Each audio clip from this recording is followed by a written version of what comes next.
no escape! Solidify! Behold!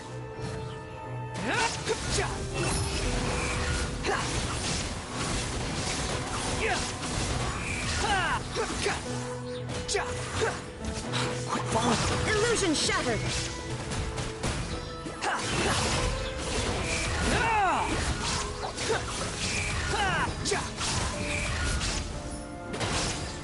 Wretched vermin!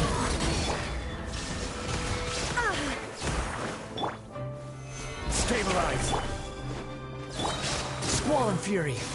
It appears the mechanisms here have changed over time. You can access the upper floor through the side door. Perhaps you should try reactivating the mechanism over there.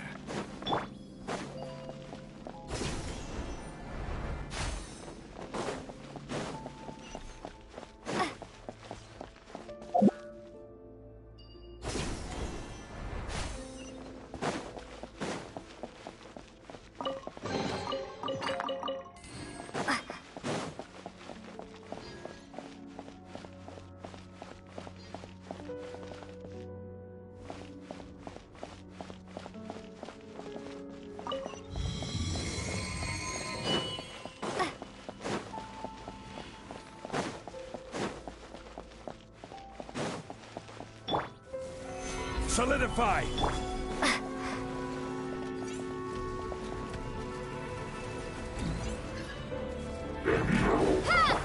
Inazuma shines eternal! Bombs away! Behold!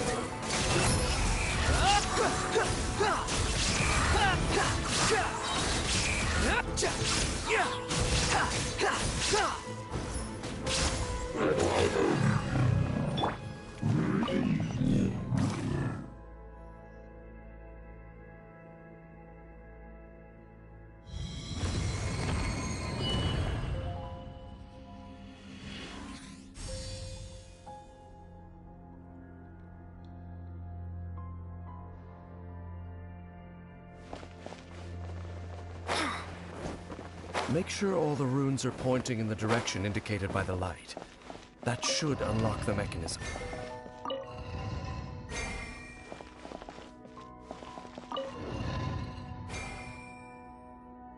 Ah, the door's open. Let's go. Our destination is just up ahead.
Looks like we can't go any further.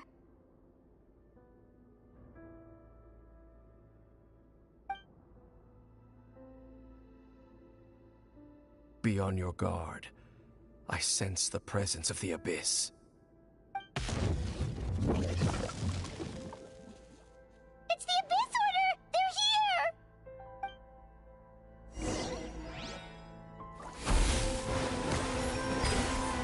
Gather! I will have order! Shine down! Unsightly insects! Squall and fury!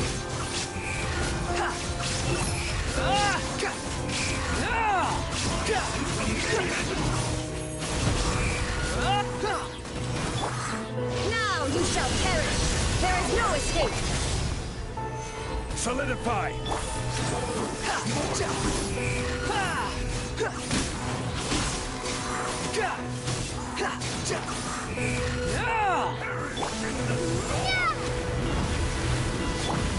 Illusion shattered! Rise! Behold! How amusing. You dare to gaze upon me? Stabilize. There is no escape.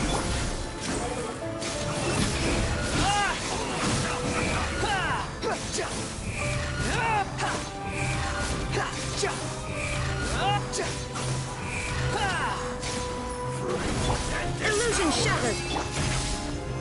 Gather. Desolation.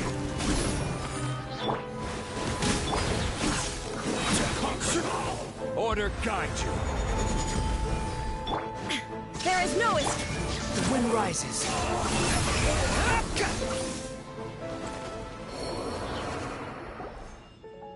Just as I suspected.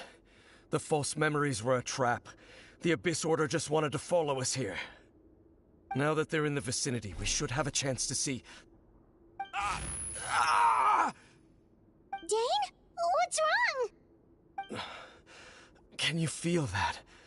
There's been a disturbance in the ley lines. It must be the work of the Abyss.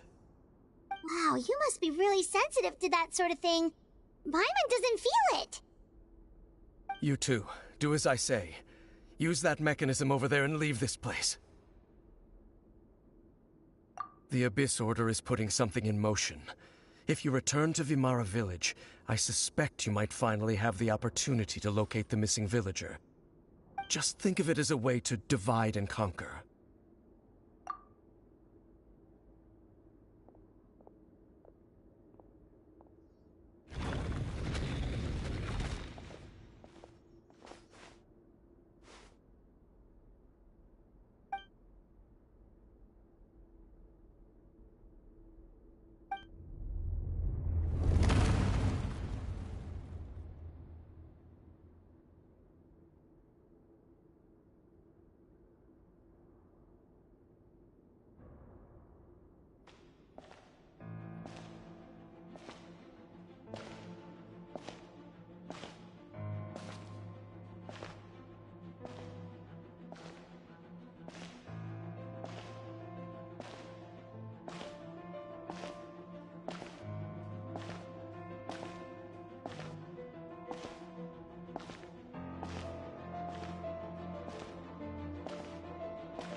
I knew going along with your trap would be the only way to meet with you face to face.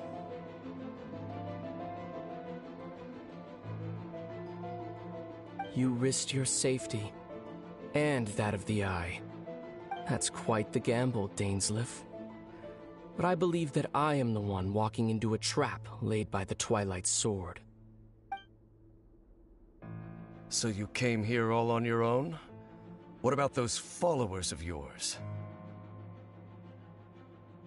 When the Twilight Sword is prepared for battle, any army I could send would only be marching to their doom. Better that I face you alone. I know you must have a lot to say. But if it's a conversation you want, you'll have to defeat me first.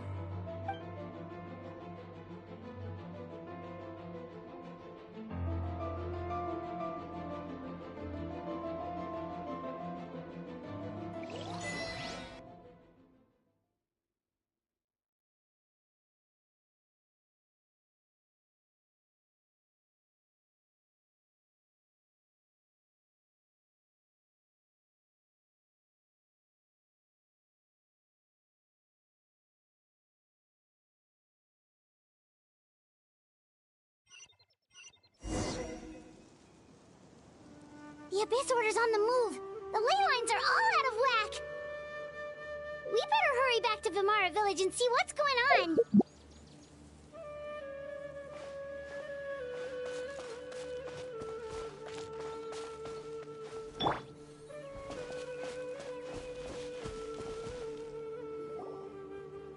Hey, look at those hilly trails over there. Weren't they acting super agitated just a little while ago? Why are they so calm all of a sudden?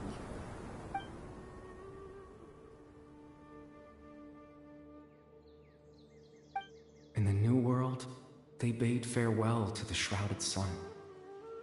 At last, they no longer needed to dwell on their suffering, or try to differentiate between various thoughts of blasphemy. Such was the price they paid, and thus their souls became cleansed and pure. Did you hear that? What was that sound just now? It sounded so gentle. Could that voice be comforting the hilly churls in some way? Oh, this is weird. Let's check if this is happening anywhere else.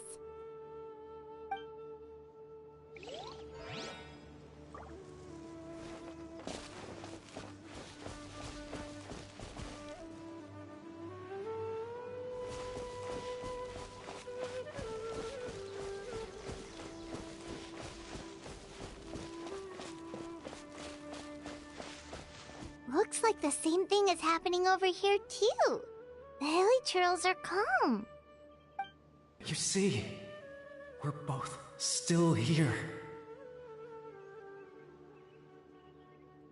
We've reclaimed an endless amount of time to love. Release your tears. You no longer need to hold back your sorrow.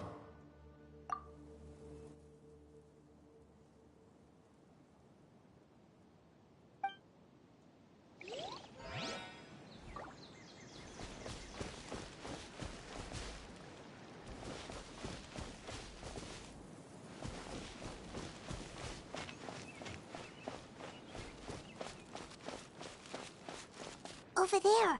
It looks like they're sleeping. In the end, he whispered softly, "Sleep well, Father. Sleep well, my beloved people. When you awake, that which differentiates us shall be no more." It almost sounds like a poem or some kind of story. Well, now that the hilly churls have calmed down, Vimara Village should be safe at least. Let's put this situation to the side for now. Dane said this might be our chance to find the missing villager, so we should head back to Vimara Village before it's too late. Behold!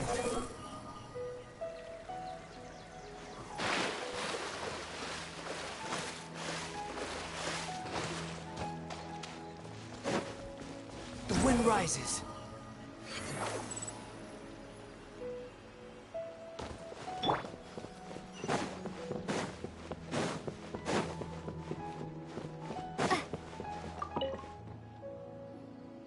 Grandpa Amadea, is everyone all right? The Abyss Order seems to be up to something nearby. The Abyss Order?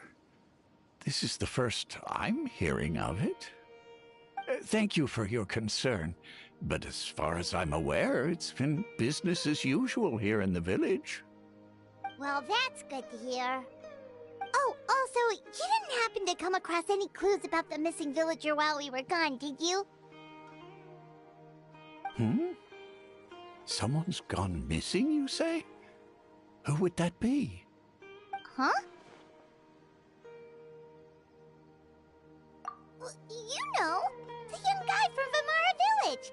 The one you've been looking for all this time. You posted a commission with the Sumeru Adventurers Guild. That's kind of the whole reason we're here, actually. Your missing persons commission. Ah, I do apologize, you two. I hope I'm not worrying you too much. I'm sure it's just my age making me forgetful again. At least right now, I can't seem to recall whatever it is you're referring to. Perhaps you should try asking someone else. But how is that? All right. Thanks for your help, Grandpa Amadea.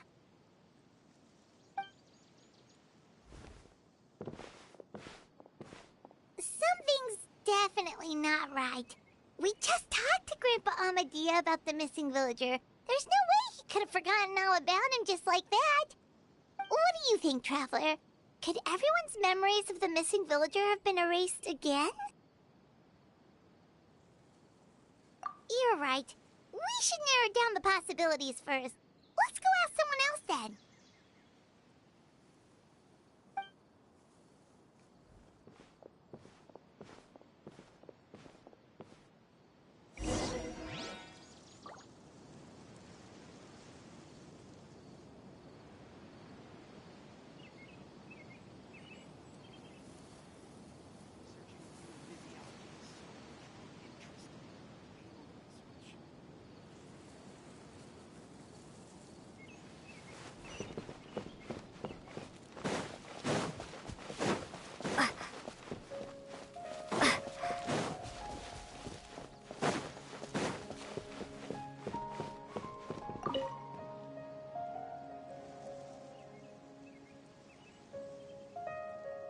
Someone's gone missing?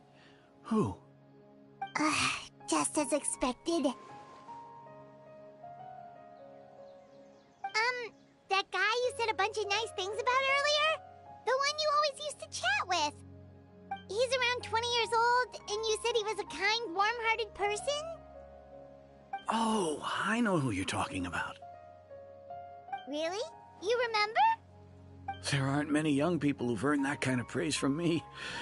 If you're certain that's what I said, then there's only one person who fits the bill. No doubt about it. But why'd you say he's gone missing? Yeah, I just saw him leave the village. There was someone else with him, too. They couldn't have gone far.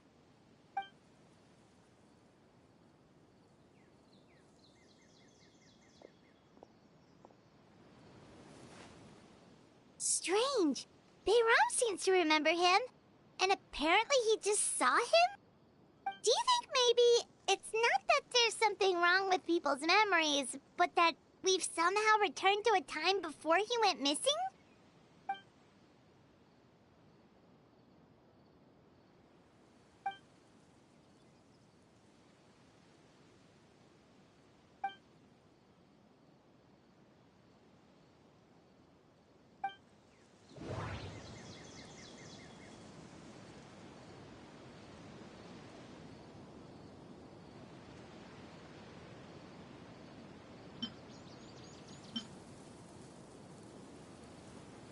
If this person only exists in people's memories, maybe we're in someone's memory right now. If we really did travel back to a time before he disappeared, that could explain why the villagers said he hadn't gone missing. Just like what happened with Greater Lord Rukkhadevata, no one remembers him, because there's been a change in people's memories.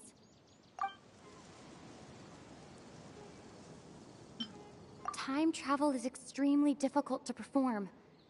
The current... No. Baram still... Right! Paimon totally forgot about the ley line disturbances. We're in someone else's memory.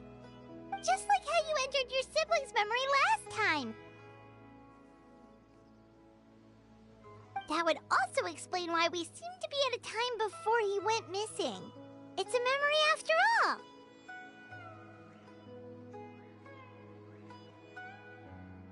Right. If he's someone who only exists in people's memories, then we're finally on the same turf. But didn't Bayron just say that he saw him leave the village with someone? Where should we go look for him? Who knows how long this ley line disturbance is gonna last? We might not have that much time, and we don't even know whose memory this is. Good idea! That'll help us narrow things down.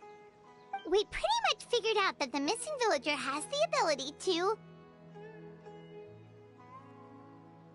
Right! That! Could we try to figure out more about him using what we know of his ability? Like, does it maybe leave a trace that would somehow give him away?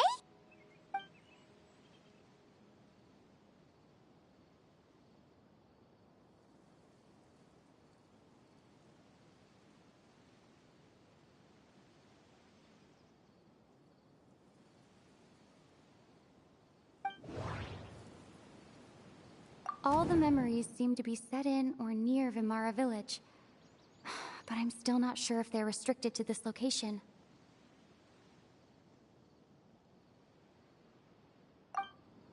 If time was allowed to pass within the false memories, there's a higher chance they might conflict with someone's original recollection.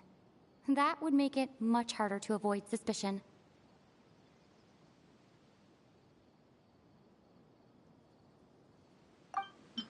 There's a difference between memories that arise from lived experiences and those that are implanted into the mind.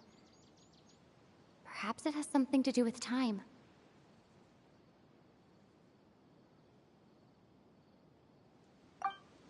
Maybe not. No wonder! All this time and the sky hasn't changed a bit!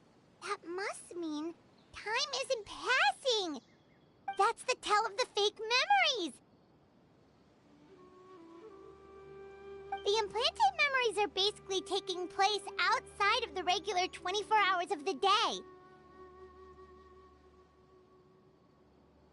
If the memories included the regular passage of time, it would be easy for people to tell that something was off. Like there could be overlap or something. People might start to wonder why they remember doing two different things at the same time of day.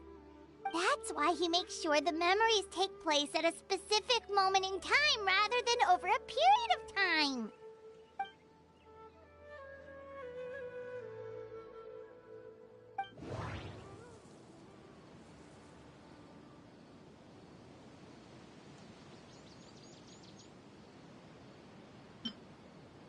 Dainsleif had memory.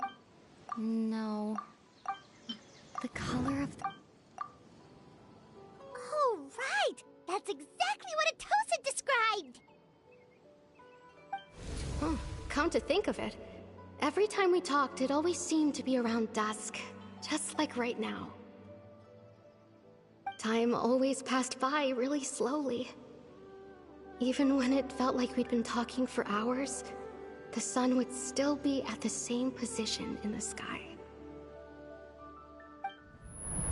Yep, that has to be it! This is definitely Atosa's memory.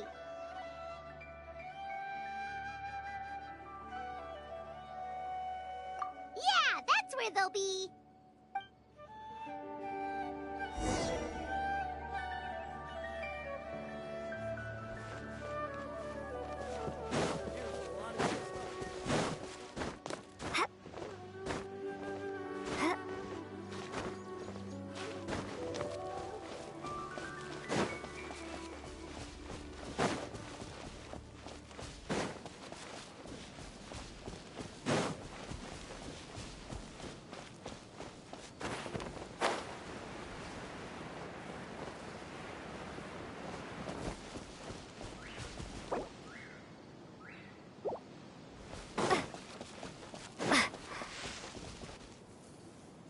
So, you see, Granny Jahiet was a mercenary when she was younger. She just talks like that out of habit. She's not trying to scare the children on purpose. Oh, there I go again.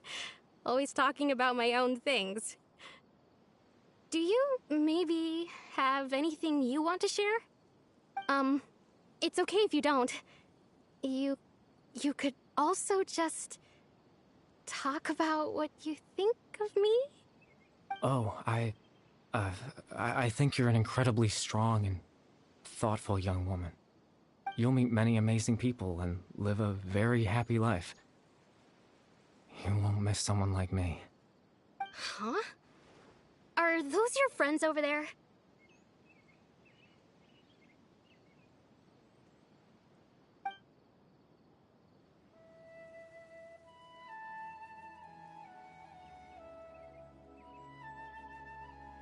Oh, right! This version of Atosa hasn't met us yet! Friends? I guess you could say that. It must have taken them a lot of effort to find me. So, I should see what they need. I'm sorry, Atosa. We'll have to continue this conversation another time. Another time, huh? Yeah, okay. I'll head back to the village then. Talk to you some other time.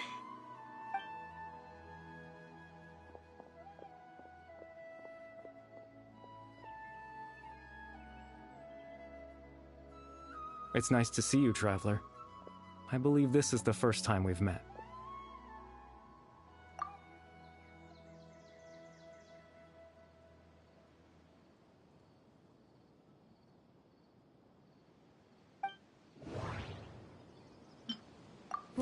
into abject sorrow. You're... Caribert Alberic. Oh. You know me? That's quite the surprise.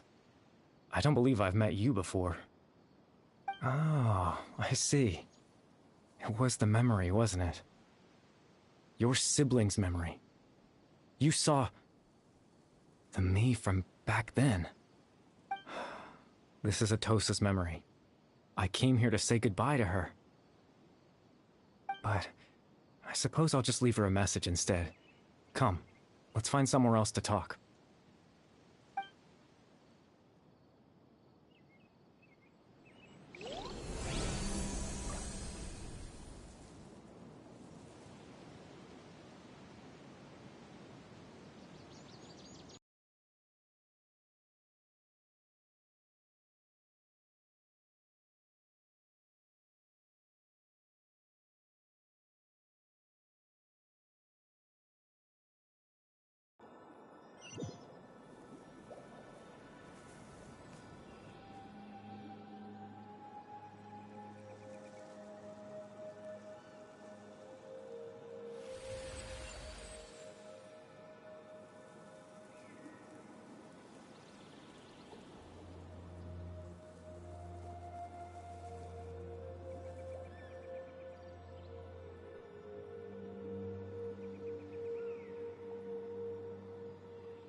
I suppose you could call it the realm of my consciousness. I'm someone who no longer exists in the real world, after all. As you well know. It's nothing. I still have enough strength to play the part of a good host. I've always hoped that I'd get the chance to talk to you like this, and now, the time has finally arrived.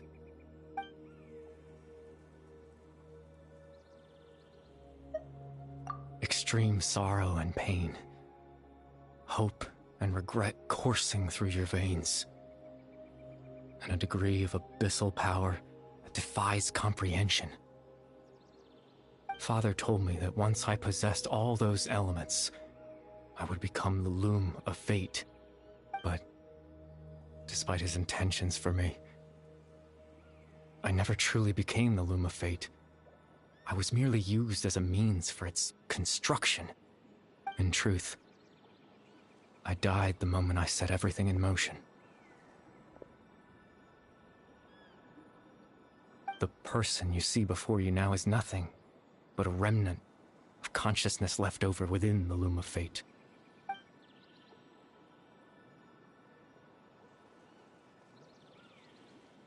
As for your question, the Loom of Fate is a device capable of weaving ley lines. In its primitive form, it can only be used to create and implant memories. But, as more of it is completed, its power becomes stronger and stronger, until finally, it has the power to weave real ley lines of its own. Once fully completed, the moment it gains the power to weave ley lines, it loses the lower level ability to influence memories. But it also becomes a tool that can change the entire world. Yes, I have the ability to control the loom in its semi-completed form. I suppose you can think of it as a form of compensation. After all, its existence cost me my life.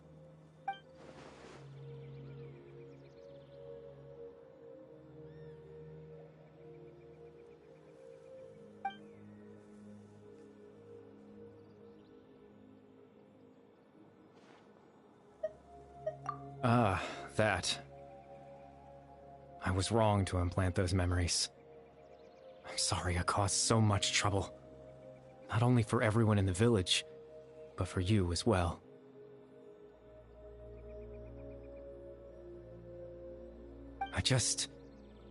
wanted them to feel like I once existed in this world.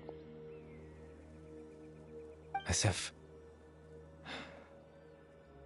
I had a chance at life.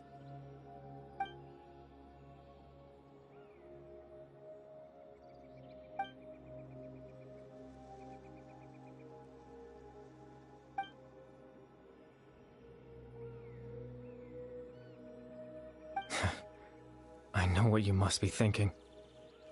Why would I do something so meaningless?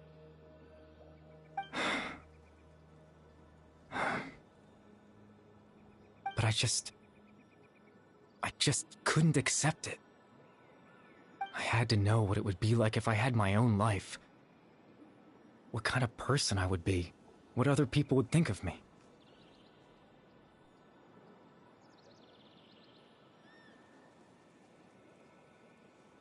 Chief Ahmadiyya, Baram, Granny Jahiyat, Atosa.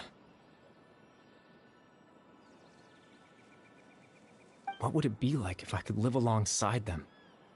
No cataclysm, no curse. Just a quiet life in a peaceful village. I was curious, so I selfishly tried to have my own life. Even if that meant piecing together the version of myself that could have been. One memory at a time. I know it sounds stupid. After all, my life ended a long time ago. Any chance at living was stripped away from me when I was 8 years old. My consciousness left to mature in an illusory world of nothingness. Even the form you see before you was nothing but an invention based on my father's appearance. An imagined version of what I would look like if I had the chance to grow up.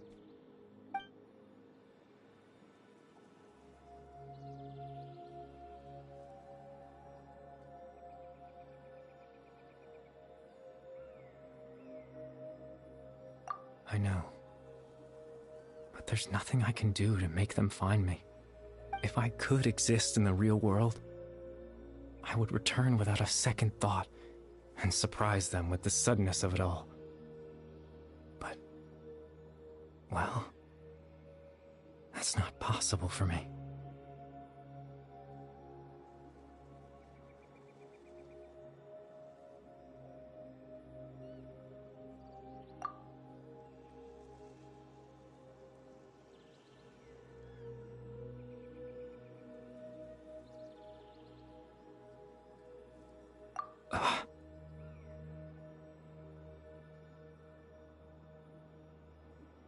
I know.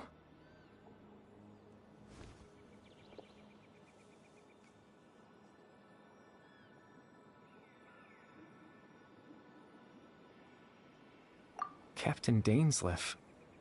Twilight Sword, you mean? No need to meet up with him. Things should already be settled on his end.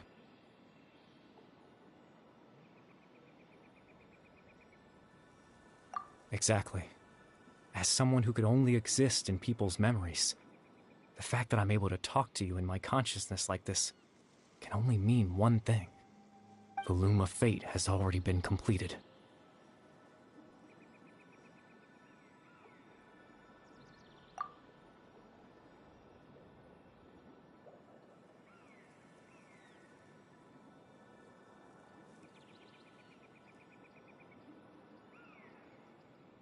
No need to worry about Captain Dainsleif. He's absolutely fine. The only reason he lost the eye was because I happened to guess exactly what he was planning. Captain Dainsleif has had the eye inside his body this whole time, hasn't he? His plan was to lure the Abyss Order to a false location, capitalizing on their pursuit of the eye in order to have the chance to confront the prince. He would then hand the eye to you and tell you to take it away from that location. That way, Captain Dainsleif could accomplish his own goal and ensure the safety of the eye all at once. A very thorough plan. That's right, because in his mind, he had given it to you already.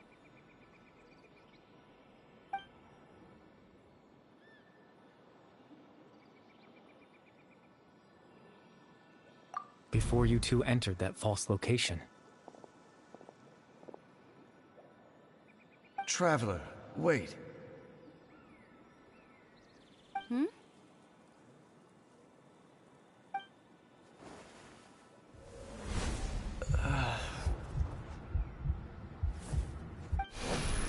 We've no time to lose. Let's head inside.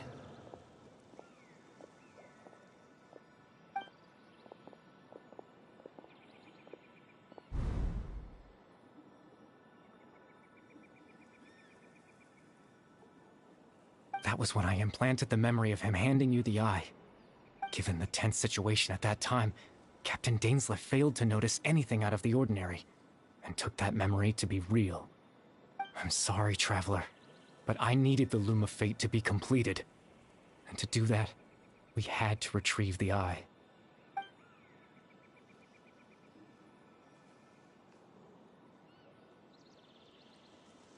I promise I'm not trying to conceal anything from you, but I truly have no idea what the Prince is planning. Tevat's ley line system is deeply entrenched in the planet. Creating new ley lines can neither replace nor extend the ones that already exist. In the face of everything they could be planning, I fear I'm too insignificant to even get a glimpse of the bigger picture. In any case, I had my own use for the Loom of Fate, and my goal, at least, has been achieved. You remember my father, don't you? Clotar Alberic. I believe you saw him in your sibling's memory. After he used the power of the Abyss to restore consciousness to my hilichurl form, I suffered from an indescribable level of mental anguish. To comfort me, my father told me a story, that this was a fairy tale world where I had to take on the form of a little monster. That story managed to dispel my fears, even if just for a moment. My goal was simple: to use the Loom of Fate in its near-completed form, when its ability to create memories was at its strongest, to implant a specific memory into the minds of the hilichurls. In that memory, I would tell them a story, just like my father did for me. It was a story of fairy tales and love. But more than anything, it was the story of us.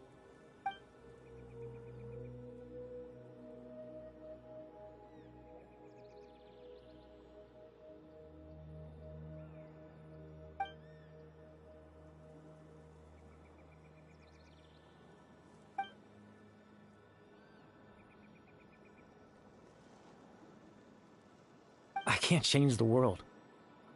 Not when I lost the very right to exist within it. Implanting those memories, that was the most worthwhile thing I could offer.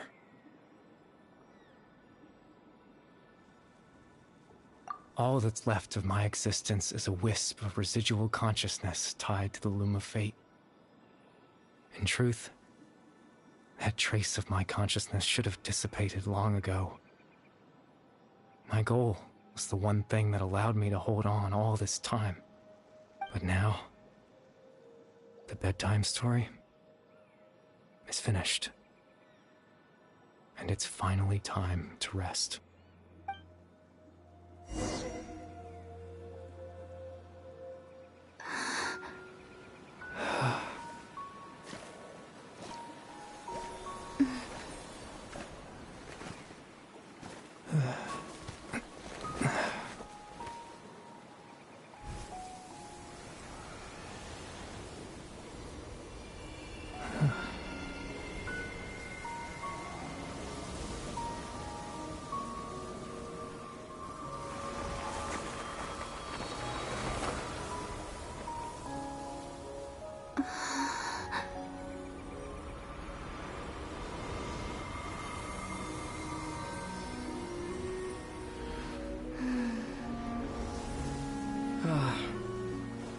Looks like I was too late to see Kari Bear one last time.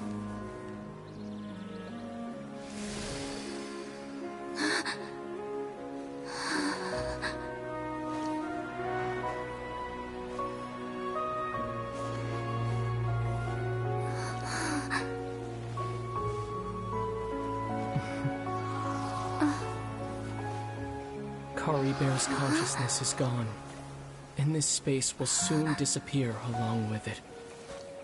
Neither of us belongs here. That's why we're not tangible. Were that not the case, I'd love to hug you too.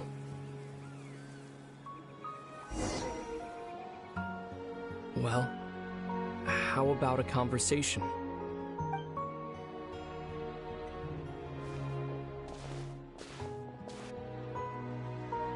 The chance to just stop and talk like this is certainly not easy to come by. Wouldn't you agree? That battle earlier was tough. The one against Dane, I mean. I didn't expect that after everything, he would still hesitate to raise his sword against me. Were it not for that, perhaps I'd still be no match for the Twilight Sword. Even after 500 years. The Loom of Fate, huh? I still haven't found a way to utilize it to its full potential. But there's still time. Before the heavenly principles awaken. Yes, for 500 years now, ever since the cataclysm in Conria, there's been no sign of activity. Not long ago, you witnessed the Hydro Archon destroy her divine throne, yes?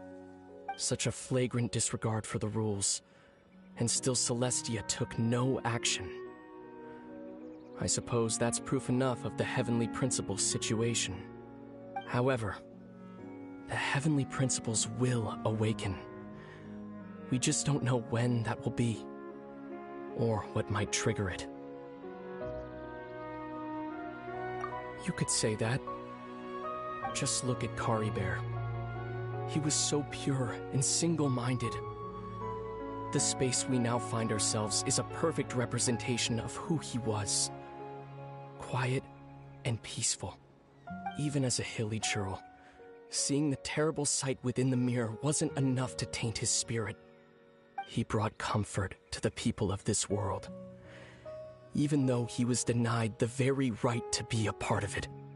So ask yourself this. Who was it that deprived him of that right to exist? Of course, that's only one example. My feelings about the Heavenly Principles are too complicated to explain in just a few words.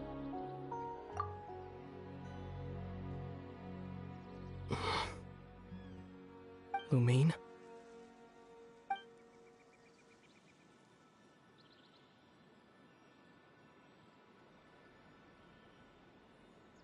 You're the only one in this world who calls me that.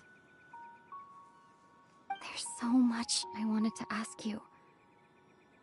But for some reason, I'm not interested in asking those questions right now. There's just one thing I have to ask. One thing I could never understand. Why? Why can't we continue our journey together? At the end, do you remember? A long time ago, when we traveled between worlds together. You told me you wanted to find a place in the universe where that one flower was in full bloom. To have a place like that suddenly appear before me? Well, would you think of that as a coincidence? You mean? I miss you too, Lumine. But as this war continues to rage, and as I continue to seek that final answer, I don't even know how to face myself sometimes. Let alone my own sister. What's going on? This space has lost its tether. I doubt it'll be able to exist much longer. In fact, aside from our ability to physically interact with each other, there's something else you should know about this space. With Kari Bear gone, we won't be able to remember anything that happened here. Everything in this space will be wiped from existence, including all memory of our reunion. You're only telling me this now?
Oh, Paimon woke up a little earlier than you, so Paimon will fill you in.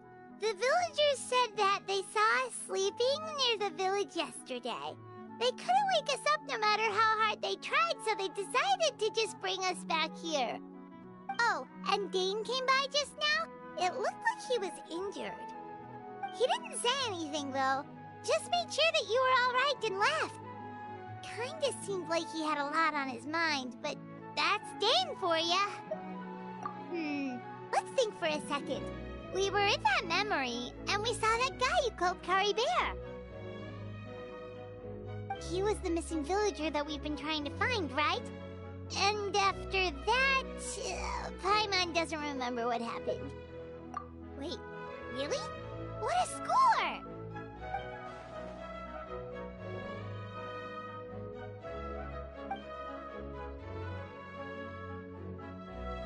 Well, what happened after that?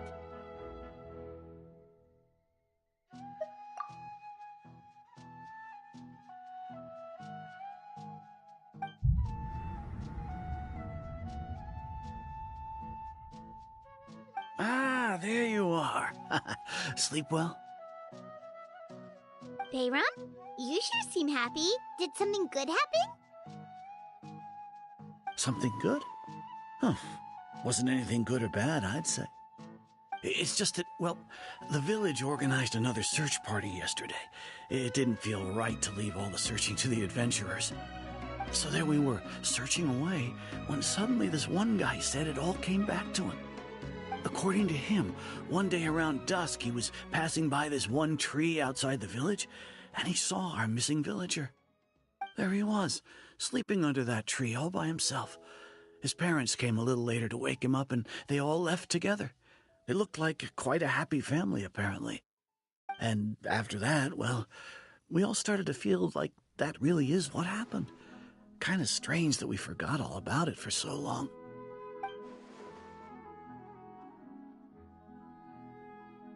Oh, and we also remembered his name, Curry Bear.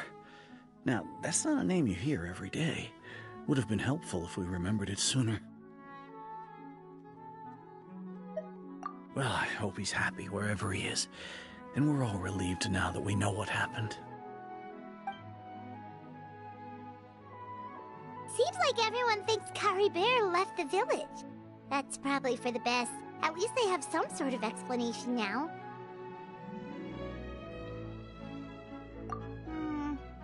Paimon wonders how Atosa's doing. Maybe we should go check on her. If she hasn't remembered like everyone else, we can tell her what happened. Paimon didn't see her in the village just now, so she's probably at the tree. Come on, let's go talk to her.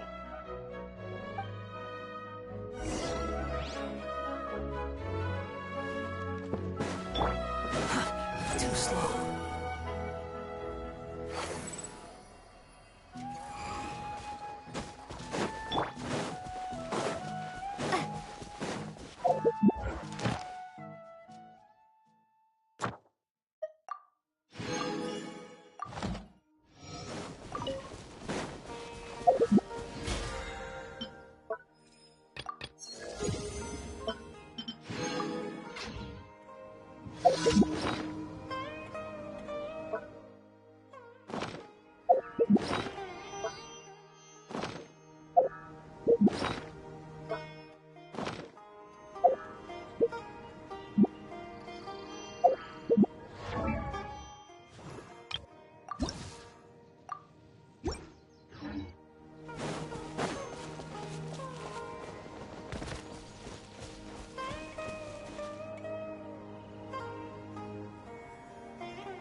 Oh, it's you two.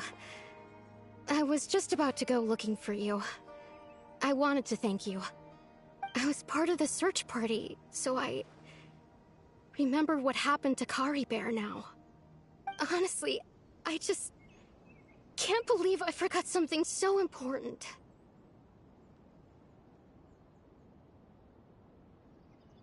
He always seemed to appear out of nowhere, and now he left just as quickly. If Kari Bear wants me to forget about the time we spent together, then I'm willing to try. I relied on him for a lot of things, but I'm sure with enough time, even the deepest of attachments can fade.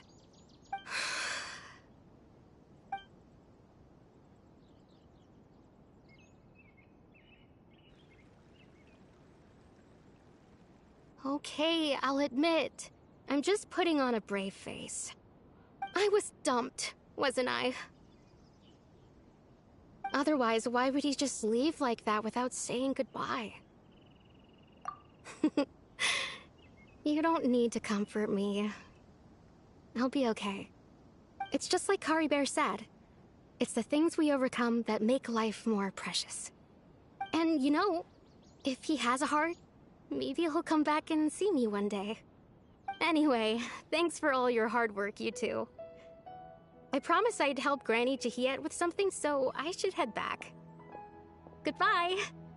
Well, that should be it, right? Everyone's lives can go back to normal now. Oh, right! Weren't you about to tell Paimon what happened after your conversation with Kari Bear?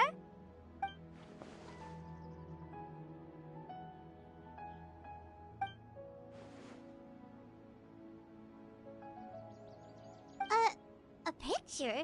Where'd that come from? Let Paimon see!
Thank you for complete.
flies! Just like that, it's time for us to embark on the next phase of our journey! We need to head to Natland next. Neverlight called it a nation of dragons, but that description doesn't give us much to go off of. Exactly! Even when Inazuma was completely closed off, we still managed to run into people from there and other nations. Huh. Could it be that there are no humans in Natland? Yes, yes! That look of surprise and excitement is perfect! Hold it right there. Now look at the camera, and big smiles on 3. Ready? Okay, just make sure you get Paimon's good side. Wait, hang on a minute! What's with the photo shoot, Charlotte? Well, I heard you two were about to leave for the next part of your journey. After everything you did for Fontaine, the Steambird simply had to follow up on a scoop like that. Oh, I have a feeling we're going to be short on material once you're gone. Oh, so you knew we were leaving. We don't need a big send-off. That's not really our thing. Yeah, that's definitely not your style, but we got to thinking. And, well, a little change never hurt anyone, right? We? All those obstacles we overcame side by side. Feels like it was just yesterday. Don't be a stranger now, partner. If you encounter any troubles along your journey, you need only let us know, no matter the distance between us. Partings are inevitable, of course, but distance makes the heart grow fonder, right? One thing will never change, though. We'll always have the memories we made together during this time. Whoa, you're all here! That we will. I'm looking forward to hearing about your future adventures, so make sure to stop by and tell us about them sometime. Well, in light of your impending departure, shall we take a photo together? Ooh, great idea! We even have a professional photographer with us. Charlotte, would you do us the honor? Leave it to me. Just give me a moment to set the camera up.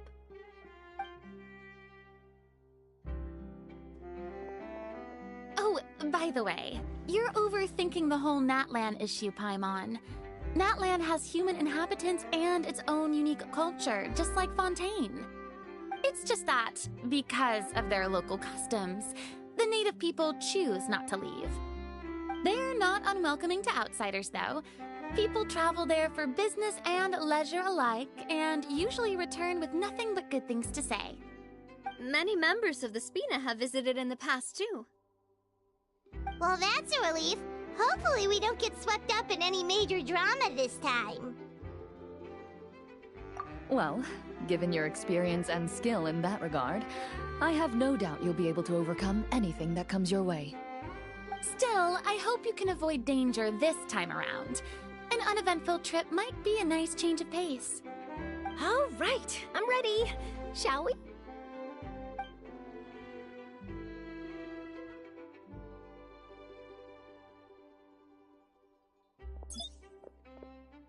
Well then, traveler. Bon voyage!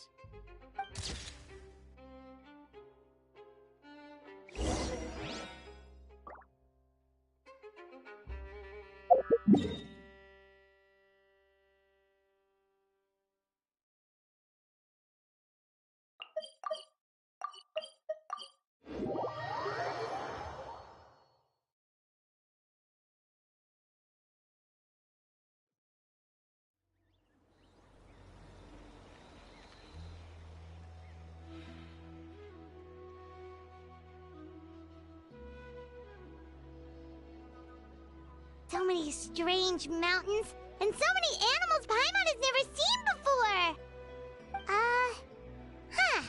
Doesn't look like there are any cities around here, though. Where should we start? Good idea! Finding people means we can learn information about the local Archon. And once we've met the Archon, we should have a better idea of what to expect during our journey.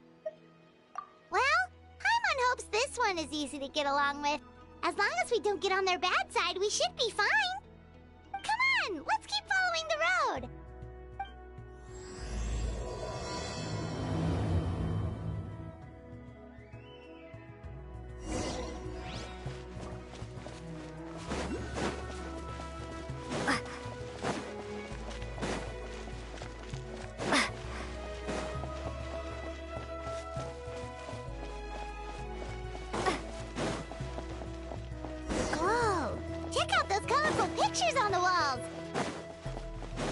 on the right track.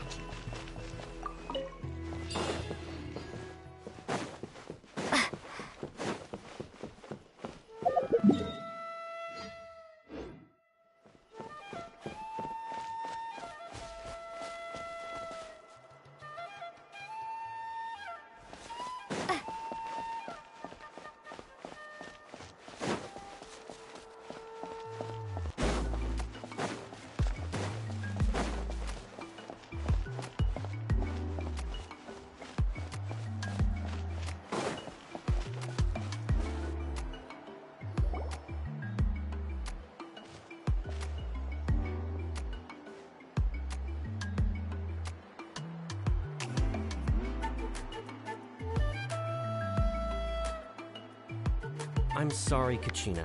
I know it's not right for us to go back on our word like this, but Kempoa and I have to do well during this pilgrimage. You can't seem to find other people to join our team, and we don't have time to sit around and wait.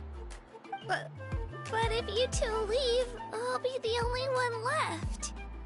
We really are sorry, but you still have plenty of chances. You're young, and you bear an ancient name on top of that.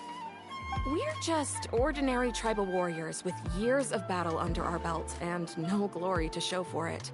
Not to mention the physical toll of all that fighting. We're no longer in our prime. We barely had a chance last time, remember? We can't expect a better result with even fewer people. Pilgrimage registration closes tonight. This is our last chance to switch teams. Well, alright. I guess it is what it is. I just wish I was stronger. I'm nothing compared to the other ancient name bearers. But never mind. Guess this is just par for the course as Uthabiti, huh? I'm sure I'll figure something out. Well, if we do well this time, there's still a spot for you at the victory feast. Yeah, even though we're not participating in the competition together, we're still friends, aren't we? Of course. Anyway, you guys should get going before it's too late. Go form a really strong team, okay?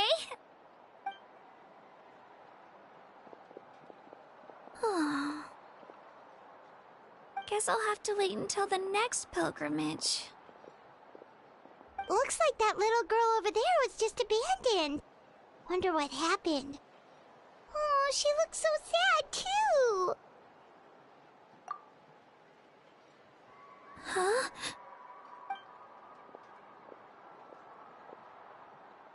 Oh, gosh, I'm fine. Don't worry about me.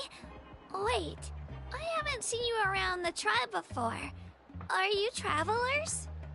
Yep, we just got to Natlan. Oh, welcome, welcome! I'm Kachina, Uthabiti Kachina. Oh, that's something we call an ancient name. It's a tradition we have here in Natlan, although it's kind of complicated to explain. You can think of it like a title for now. If you're here for the pilgrimage of the return of the sacred flame, you'll find out what they mean soon enough. So, this pilgrimage, is that what you were discussing earlier? Oh, yeah! It's a competition we hold every so often, where everyone competes to try and get the highest ranking.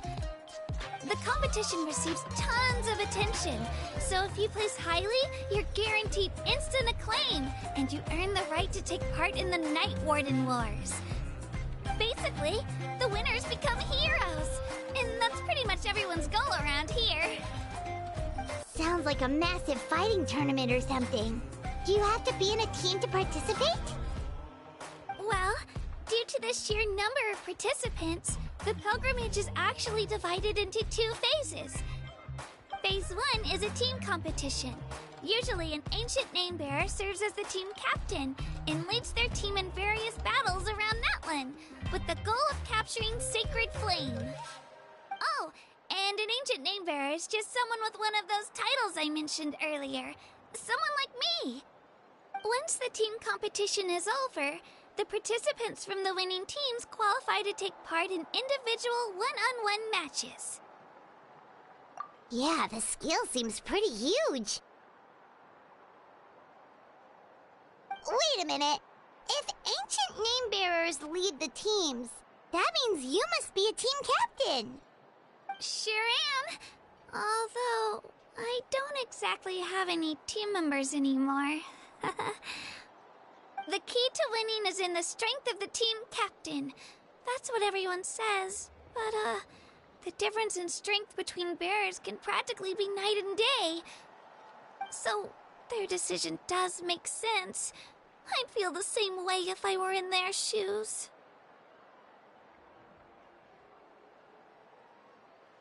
All ancient name bearers have to take part. It's our duty. So if no one wants to be on my team, then I'll just go it alone. At worst, I'm looking at a few extra scrapes and scratches. I'm not great at fighting, but I always manage to get back on my feet in no time. Psst, Traveler. Based on the direction of this conversation, Paimon thinks it might be time for us to do our thing. Yep. Time for the next phase of our journey to start for real! What are you guys talking about?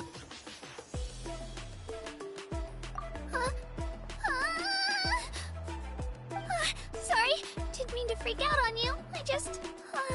how should I put this? I really appreciate the offer. That's so unbelievably generous of you. But only people from Natlan are allowed to take part in the pilgrimage. Oh, Paimon thought we could just join your team and fight our way to the top and then become heroes. It's alright. Really. I mean, no one's ever offered to join my team before. Really? We're all usually on good terms, but whenever pilgrimage registration rolls around, it feels like everyone starts avoiding me. They don't make eye contact or bring up the pilgrimage. It's like they're afraid I'll ask them to join my team. I probably don't even need to explain the reason. I'm too weak. It's pretty obvious there's nothing to gain from being on my team. That really doesn't matter to you? Oh, don't you worry. The Traveler's strong enough for the three of us. Gods, dragons, giant narwhals. She can give them all a run for their Mora. Oh, I get it. You were able to overlook my lack of strength because you're confident in your own skills.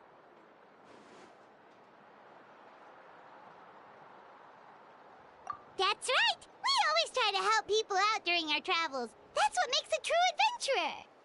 A true adventurer. You guys are really special. You know you're strong, but you don't take yourselves too seriously. That's exactly the kind of person I want to become. You're planning on staying in Natlan for a little while, right? Mind if I try to learn from you while you're here? Learn from us? Yeah, you know, like a disciple or a sidekick. You don't even have to teach me anything. I'll just observe. I promise I won't be in the way. Besides, I can take you to see the sights and introduce you to Natlan in the meantime. What do you think, Traveler? Seems like she really looks up to you.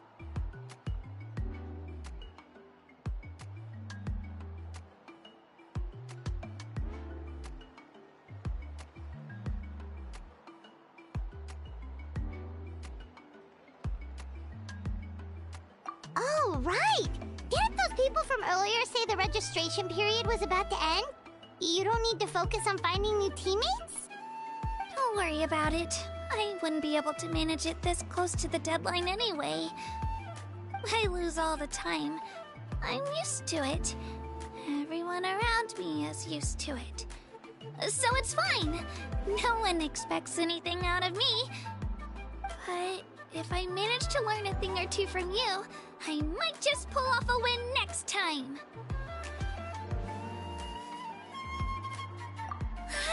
Thank you! Who would have thought I'd get the chance to meet such impressive adventurers?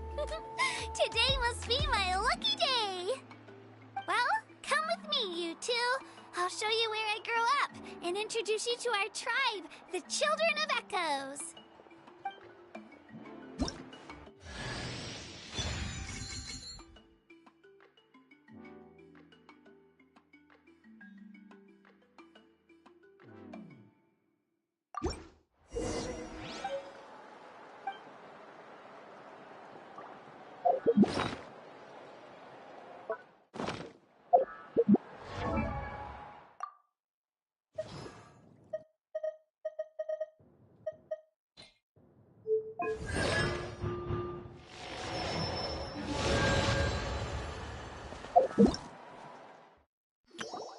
Whoa!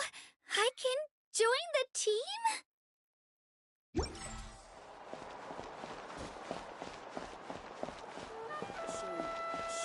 Whoa. That thing over there looks super intimidating. You sure it's not gonna fall off? Don't worry. Our tribe works closely with stone. That's one of our symbols, actually. It's not going anywhere, I promise you.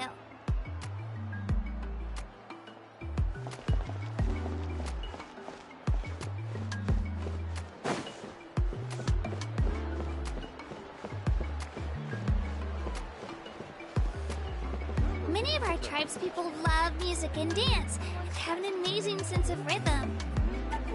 In the past, Outlanders have come here just to study our culture and exchange views. My parents wanted me to learn dance, but I wanted to become a warrior instead.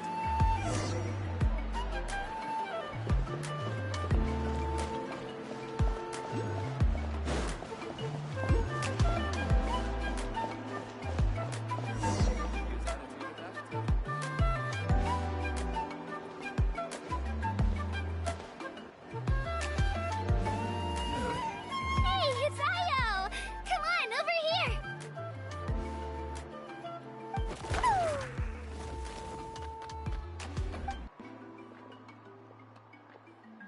Allow me to introduce you. This is Io, my Saurian companion, and also an important member of my family. He's saying hello. I think he likes you. Saurian? So in that land, you consider Saurians to be part of your family?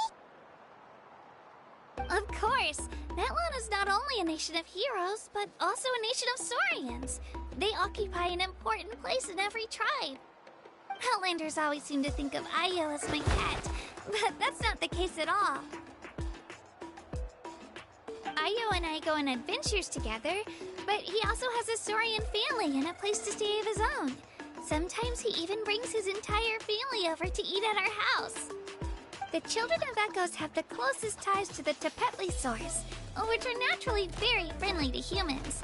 That's how our relationship became what it is today. All Saurians have their own personalities, but I think calling them our companions pretty much sums it up.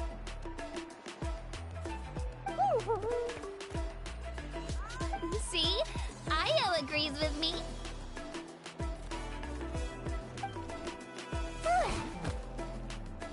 Oh! You're here too! No way! You have a Saurian companion too! Oh, what a sweet little thing! I think your friend here will get along with Io just fine. Alright, you two go have fun. I've got some important business to handle, and then I'll be right back. No mischief, okay? And you better not go leading your new friend astray, or I'm telling your parents.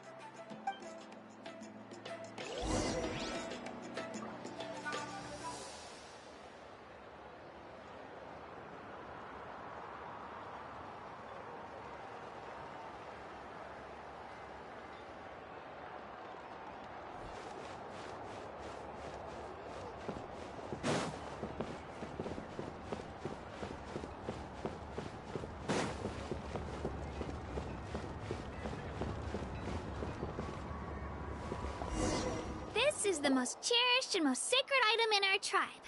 It symbolizes the Wayab that protects us and grants us blessings. Wayab? Is that a god of some sort? Sort of. We believe the Wayab dwell beneath the earth, while the Pyro Archon hails from above.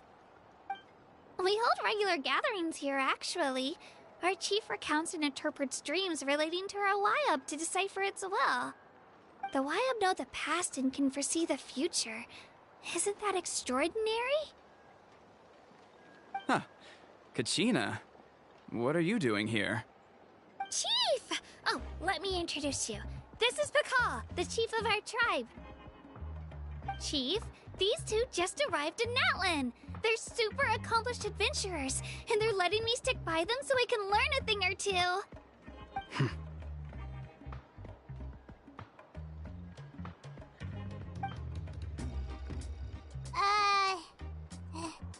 Hello?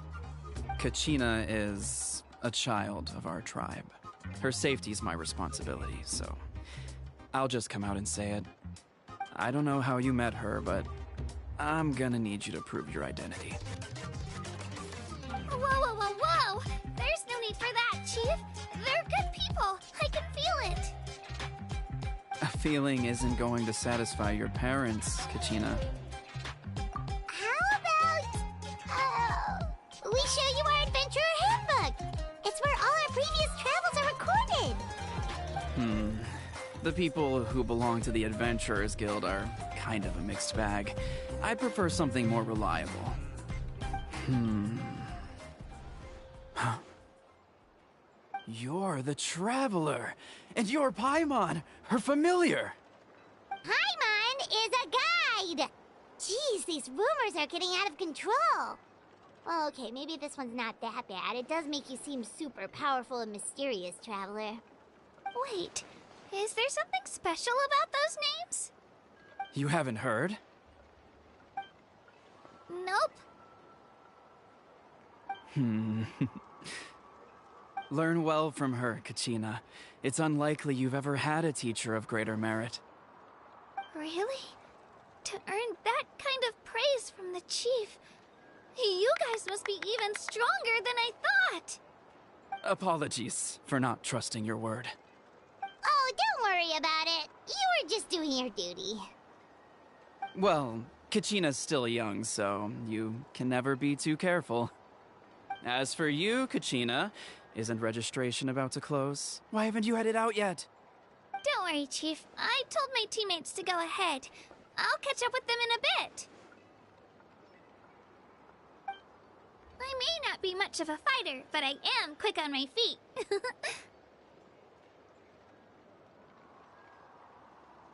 Kachina's trying not to worry him, huh? I see. Well, I hope I wasn't interrupting anything just now. If I did, just tell me where you left off, and I might be able to help with the explanations. Let me think. I told them about the Wyab, so now's the perfect time to dive into ancient names. Good thing you're here, Chief. I don't think I could explain it very well. Oh, right! That word kept popping up in our conversation earlier. So what does it mean exactly?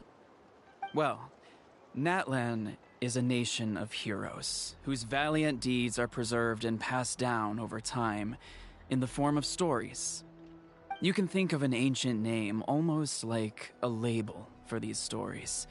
By mentioning an ancient name, we remind ourselves of the epic sagas of heroes past. For example, the most famous bearer of my ancient name fought in 27 Night Warden Wars. By the time he fought in his last one, he was already over 60 years old. Even though he wasn't quite where he used to be physically speaking, he still managed to achieve top rankings during the pilgrimage. Impressive, right? Ancient names allow us to preserve the stories of the past, but they're also much more than that. Think of an ancient name almost like an heirloom passed down from generation to generation. Do you have your stone on you, Kachina? Of course. Here, take a look. Whoa, that black stone looks so mysterious. It's like there's something shiny inside it.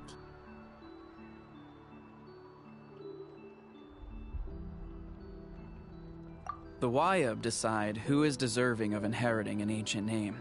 Once a successor is selected, the name becomes theirs to bear, and their deeds are then preserved within it. As time passes, ancient names come to represent the heroic deeds of more and more bearers, and their value becomes even more profound.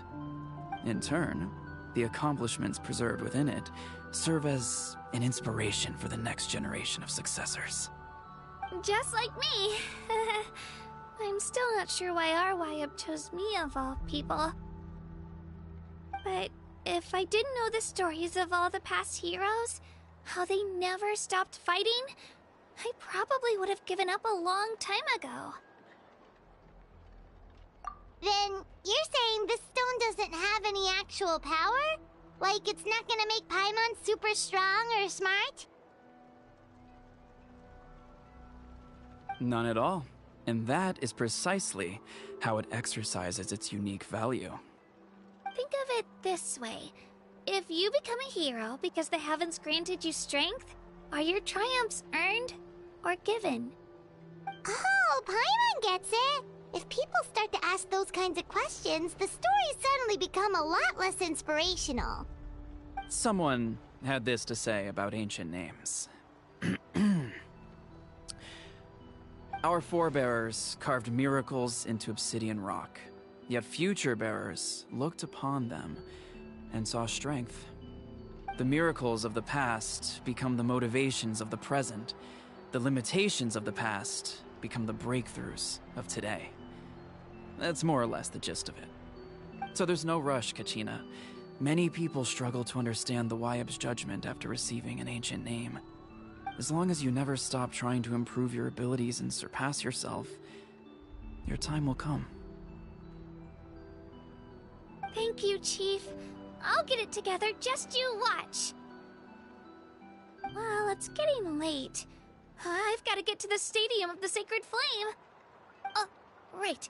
I'm not sure where you're headed, but mind taking a detour with me? Is that where the pilgrimage is taking place? Yep, and outside of competition season, it's the place where our intertribal gatherings are held.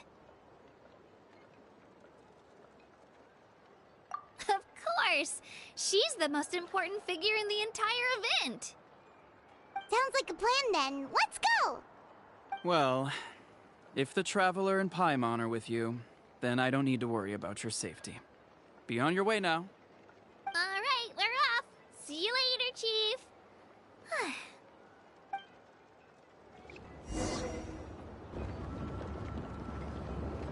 I got so carried away just now, I didn't consider what would happen if our destinations were different.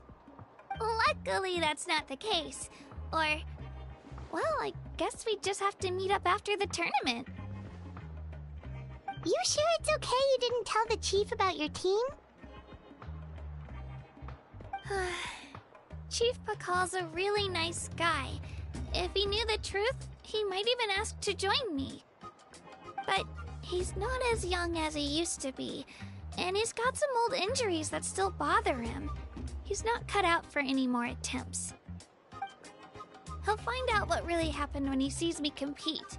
I'm sure I'll get an earful for lying, but this is for the best. Yeah, your teammates left you high and dry and you made sure they didn't feel guilty about it.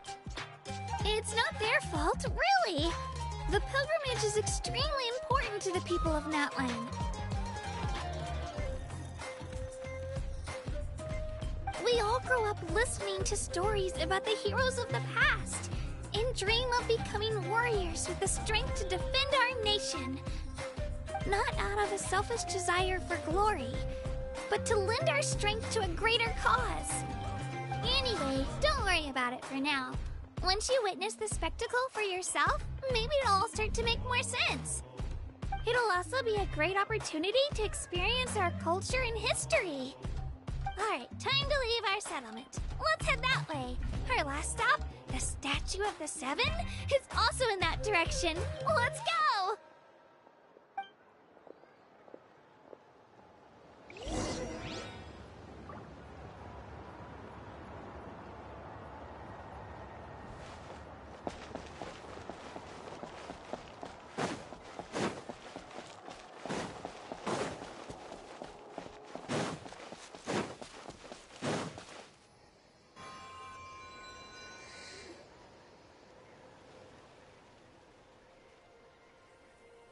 The statue is so pretty. Is that what the Pyro Archon is like? You betcha. Beautiful, effortlessly confident, and absolutely awesome. It didn't work when you tried earlier either. Now we know that wasn't a fluke. What's going on here? Huh? You can get elemental power from the Statue of the Seven?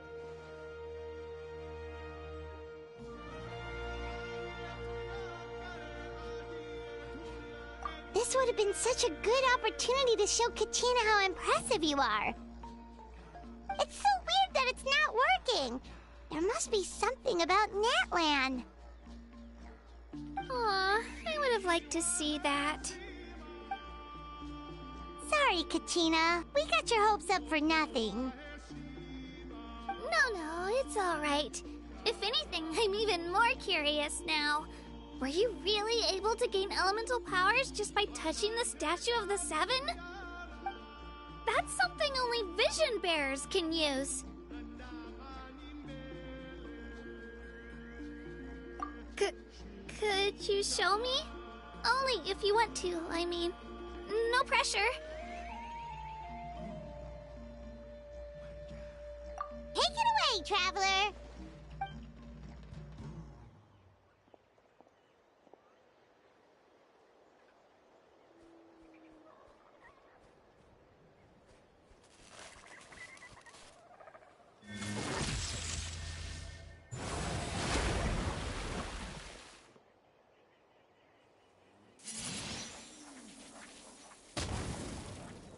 Wow! Different elemental powers! Wielded by a single person! I've never even heard of something like that! Let me give it a try!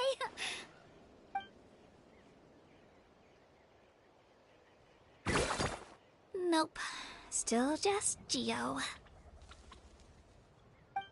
Anyway, I was right! You really are something special! Just wait until you hear about our previous adventures. Whoa! What's that?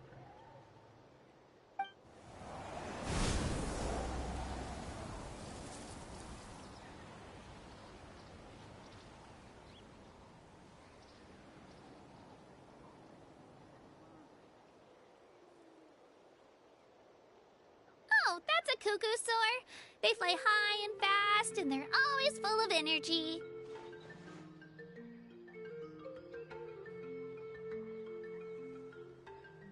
Right? It's been ages since that day we first saw Dvalin. We've come so far. Oh, before I forget, we've got a pretty long trek ahead of us, so here, take this. They look like shiny little gems, don't they? Don't be fooled, though. It's actually candy. My mom made them. I always bring a few when I know I'm gonna be out and about for a while. A little boost of sugar can really come in handy in a pinch. Woo! Paimon loves candy. Thanks!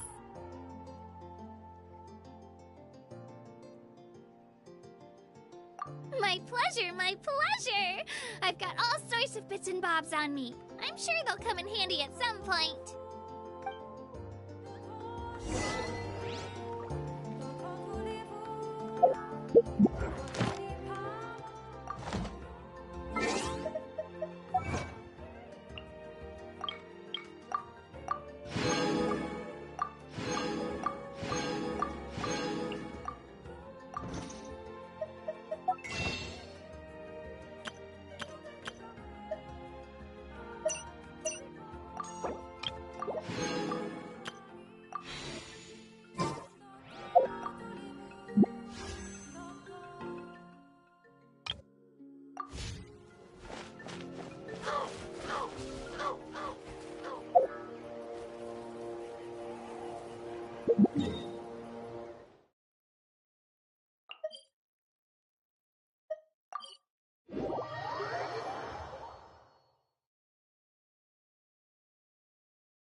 All this sightseeing is making Paimon hungry.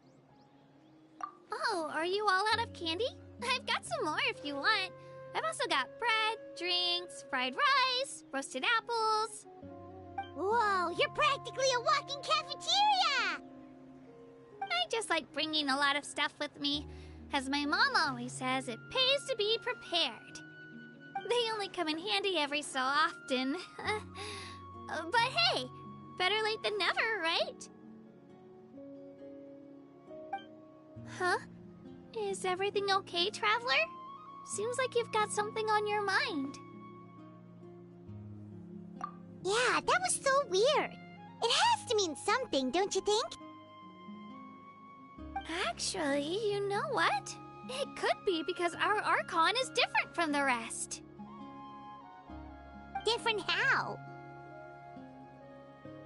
Well, I heard that other nations' Archons live a long time and belong to a class of extremely powerful beings known as gods. And that's not the case in Natlan? Not at all. Every Pyro Archon in Natlan was an ordinary person before taking on the role. Huh? A human serving as an Archon? Is that even possible? You find it hard to believe too, huh? So that's not normal then? I guess I've just gotten used to how things are here in Natlan. Well, based on what we've seen, that's not usually how it works. It can't be that easy for a human to become an Archon, right? Pretty sure the Pyro Archon's the only one who can answer that. I do know this, though. Even after becoming the Pyro Archon, the person in the position still grows old and requires rest. The statue of the Seven may look a lot like our current Archon, but that has to be a coincidence. Countless people have held that title over the years. Oh, I should also mention, the pilgrimage is actually how we select the Pyro Archon. Anyone can claim the title, you just have to prove your strength. So the contest is all about how strong you are. That's right. We believe performance in battle is the most comprehensive test for a future Archon. Plus, when someone emerges victorious, it's hard to argue with the results. Our current Archon achieved an overwhelming victory. The result was obvious from the beginning. Don't just take my word for it, though. Even the tribe elders said they've never seen an Archon with such strength before. But it's just as Chief Pakal said. Today's limits are tomorrow's breakthroughs. Our future Archons will go from strength to strength. Okay, Paimon's gonna ignore the whole human becoming an Archon thing for now. It's just, if she's really that strong, do you think that's a good thing or a bad thing for us? If we think back to what happened in Inazuma... I wouldn't worry about it. Our Archon's a wonderful person and very welcoming to guests. I think you'll get along great. Yeah, you're right. It's not like we're planning on causing trouble either. It'll all work out. You'll meet her soon enough. Alright, Paimon's just about ready to... Huh? What's that? Oh, we call this a phlogiston chisleth. Good things happen if you infuse it with phlogiston. Sorry to disappoint, but only people from Natlan can use that power.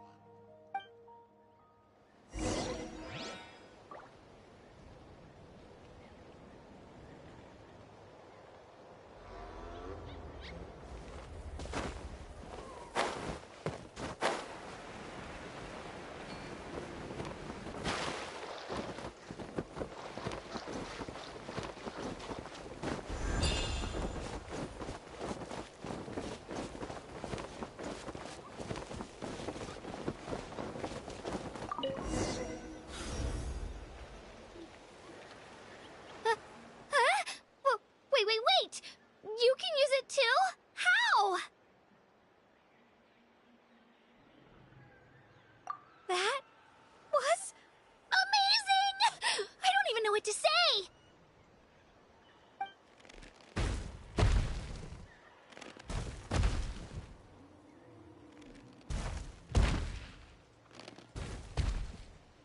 Wait, look behind you! Something's coming! What do we do? Is something Should we get ready to fight? We're fine. This here is Toto. Hiya, Toto. It's me, Kachina.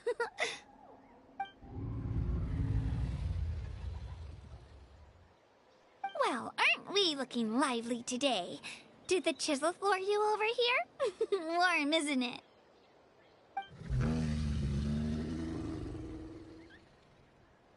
Oh, so it was just a friendly Saurian. That's right. There's quite a few of them around here, and Toto's the friendliest and gentlest of the bunch. He's always hanging around these parts. I swear he does it just to show off to any Outlanders that might come this way. Don't let his size fool you, though. He's just a big softie.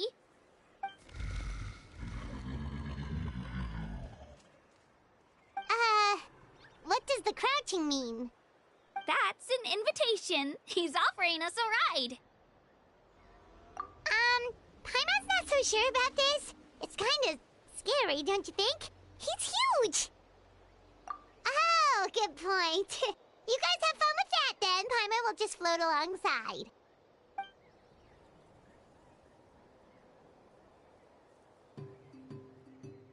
Wow, the sightseeing is even better from up here.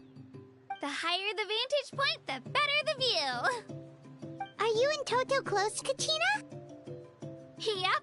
When I was little, my parents and I went to the Stadium of the Sacred Flame to buy a bunch of different fruits, but the cart we were using to transport them flipped over on our way back.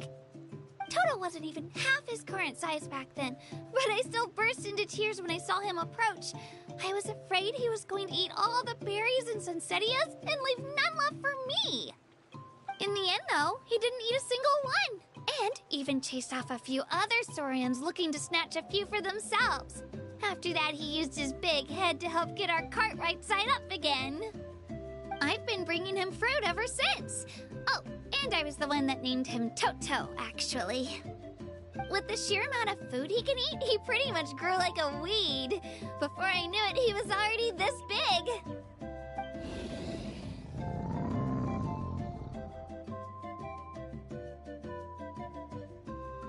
Oh, look over there! That's our destination! The Stadium of the Sacred Flame. You can let us off here, Toto. Thanks for the lift.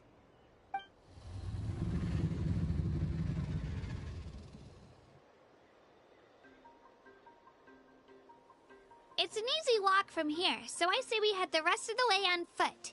It'd be quite the trek for Toto otherwise. That's true, especially considering his size. Well, see you later, Toto!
it. I'm supposed to meet some friends here, but... I don't see them anywhere. Maybe they're not here yet. Open your eyes, Slowpoke! Ugh, we've been here this entire time. I've already lost track of how long you've kept us waiting. Listen here, you. It's not just Kanish and Moalani's time you're wasting, but mine, too! Mine! What the heck? That's a strange-looking Saurian. Or, wait, is it even a Saurian? Take it down a notch, alright? You don't even know some of these people. Just because Kachina's too nice to get mad at you doesn't give you an excuse to be rude to her. And what are you gonna do about it? You think you're the boss of... Hey! Oh, what do you think you're doing? Alright, I've put him in a timeout for now. Sorry about that. Aw, you didn't have to do that. Hal just doesn't have much of a filter, that's all. I don't mind. He got what he deserved. Let's just hope the lesson sticks this time. Mualani, there you are. Looks like you made some new friends. And here I was worried you ran into trouble on your way here. Hello, Paimon's Paimon.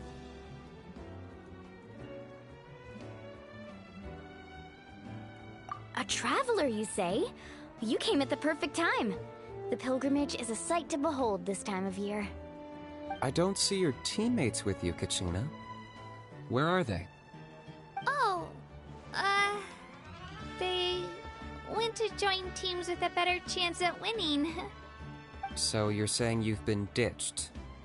Again. That might give them an advantage during the team stage, but it all comes down to individual strength sooner or later.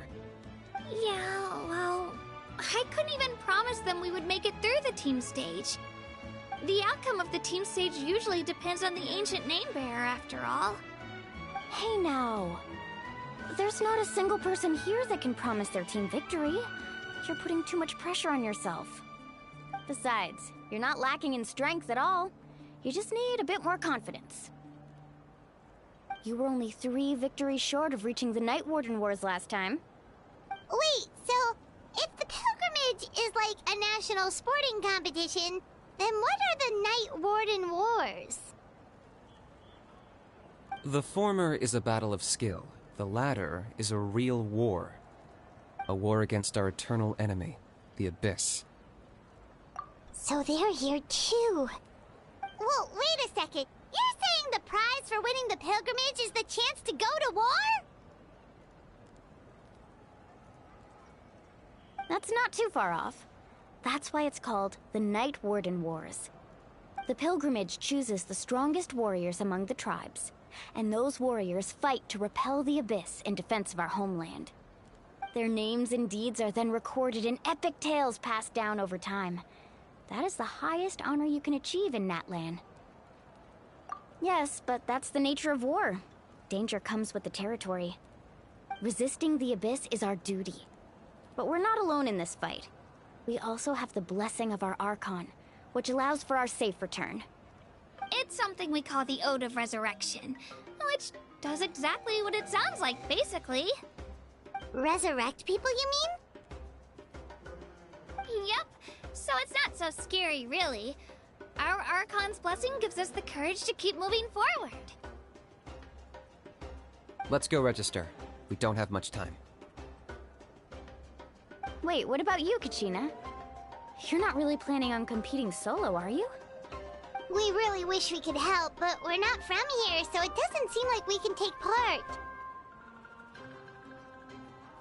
There's no threshold to the number of participants. With the sheer number of teams, it's practically guaranteed chaos. No matter how strong or experienced the warrior, victory is never assured. In a situation like that, it's always better to have someone to watch your back. Oh, how about this? When we register, why don't we ask if these two can have special permission to participate?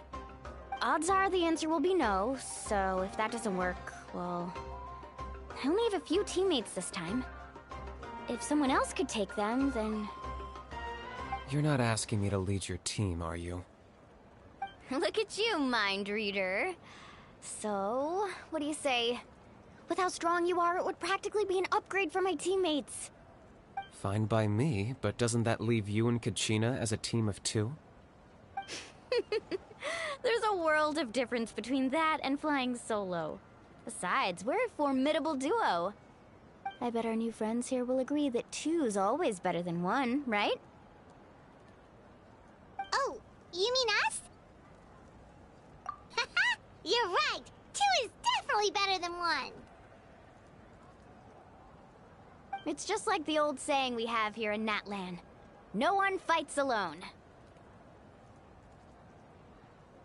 But what if I drag you down? Listen to yourself. You'd be hard-pressed to find someone in Natlan who can beat us when we're together.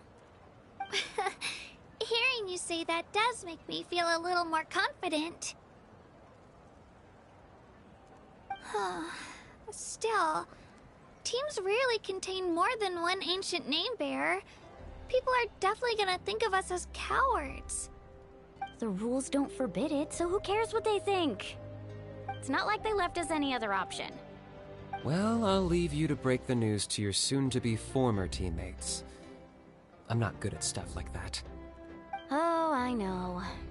They deserve to hear it from me anyway. Just give me a second, you guys. We can go sign up together once I'm done.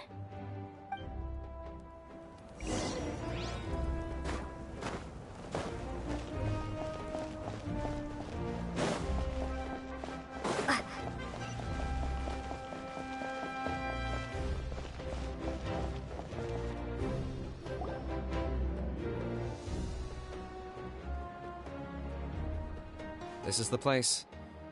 Let's wait for Mualani here. Did you see the flags at the front gate when we entered? Oh, yeah. There were flags, weren't there? Those are our tribal flags. One for each of the 6 tribes that make up Natlan, including the Children of Echoes. Why the sudden tour guide routine? I said I'd introduce them to Natlan, and we've got nothing better to do, so I might as well deliver on the promise. Fair enough. Well, I'm from the Scions of the Canopy. We live high in the mountains and have the closest ties to the Yumkasaurs. My friend Mualani belongs to the people of the Springs, a seaside tribe. The scenery over there is beautiful, and you can find some really tasty fish. That just leaves the Flower Feather Clan, the Masters of the Nightwind, and the Collective of Plenty. If we get a chance after the pilgrimage, I'll be sure to show you around. Well, if we're talking tribes, allow me to stand in for our chief and welcome you on behalf of the people of the Springs. Mualani, you're back! We were just talking about you. Everything's settled on my end. My teammates took it unbelievably well, actually. Your reputation is really something else, Kanich. They probably just didn't see any drawbacks to your proposition. We're saying the same thing here. You, my friend, are a formidable competitor, and they recognize that. Anyway, thanks for waiting, you guys. Let's go register. Hello there. Here to register for the pilgrimage? That's right. I wanted to ask, though. These 2 travelers are very interested in the competition. Any chance they could take part? I'm sorry, but only people from Natlan are eligible to participate. You couldn't make an exception just this once? This traveler is a renowned adventurer. She's more than skilled enough to participate, and I'm sure the audience would be interested in seeing what she can do. It's not that simple, Miss Mualani. Even a single exception sets a dangerous precedent for countless interested parties in the future. The purpose of the pilgrimage is not only to select strong warriors, but also to collect contending fire from the battles. This is the fire that fuels the sacred flame. Natlan is only safe from the invasion of the Abyss, while the sacred flame burns eternal. Oh, so there's another purpose for the tournament. That was the initial purpose, actually. Every participant, whether they win or lose, contributes to the defense of our nation. That's what makes it such an honor to take part. Exactly right, Mr. Kanich. Contending fire can only be produced in battles between people of Natlan. Outlander participation would inhibit the production of this fire, which could in turn jeopardize the sacred flame. Oh, so it all comes down to the contending fire. Well, you can still enjoy the event from the stands. I'll try to get you some good seats.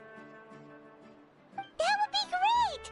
Tourists like us are better suited to being spectators anyway. Gil, there's something Paimon was wondering, actually. You read Paimon's mind, Traveler. Why doesn't everyone just fight together? You know, since you can bring them back to life. The power of resurrection has its limits. For starters, the Ode only works on those who bear an ancient name. That's also why ordinary people who emerge victorious in the pilgrimage aren't sent to fight the Abyss. It's for their own protection. Although, they're still afforded the same honor as those who triumph over the Abyss in battle. That brings us to the other condition for resurrection. Not much to this one, actually. Just one word. Victory. Victory? The victors shall burn bright, while the losers must turn to ash. Only those who triumph over the Abyss earn the right to be revived. Defeat in battle not only means death, but also the destruction of your ancient name, preventing it from ever being inherited again. The tales of the vanquished are eventually forgotten, and an ancient name cannot survive when the stories of its bearers are lost to time. Yeah, they won, right? Isn't it the defeated ones who need reviving? You have to think about it at the team level. For example, 5 representatives will be sent to repel the Abyss this time. Even if 4 of them were to perish, the Ode of Resurrection would still take effect. All you need is for 1 person to return victorious. Because every victory is a building block of our legacy. Of course, the team needs to be strong enough for that to be the case. Otherwise, the price of failure is still very high. That's why the first stage of the pilgrimage is divided into teams, to instill in us the importance of working together. No one fights alone. That is what we believe. A lone warrior is one whose defeat is final.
This all sounds pretty dangerous. Well, that axiom is meant to be a warning as much as a source of inspiration. Danger is always present, but together, we can move forward, united in the knowledge that behind every hero charging into battle lies the support of all of Natlan as well as our Archon. Not to mention, the Abyss isn't an enemy with a concrete form. We're often just dealing with the fallout of its scheming. I've actually fallen in battle before. I spent some time wandering the realm of the Wyab. It was unlike anything I'd ever experienced before. The realm of the Wyab? Does that mean the Wyab exists somewhere in Natlan? Hard to say. The realm's not somewhere you can access by ordinary means, and very few people are capable of establishing a mental connection with the Wyab. We call this realm the Night Kingdom, a mysterious liminal space between the body and mind, life and death. The fact that you were resurrected at all is the worst thing in the world. Then releasing you from your timeout has gotta come in at a close second. You would do well to speak with reverence of the almighty Dragon Lord Kahula-How! Lest you live to regret it. If you're done arguing, your registration is now complete. It all went fairly quickly, considering we all know each other. Now, I just need to register your team members according to their name cards, and you'll be all set. In the meantime, you can all go rest at the hotel. As usual, dinner and lodging for tonight are free. Nice. Oh yeah, I forgot to mention. All food and entertainment before tomorrow's matches are on the house, courtesy of our Archon. Family and friends included, which means you both get in on it. Come on, let's go have some fun!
Dig in, you guys. Eat as much as you want.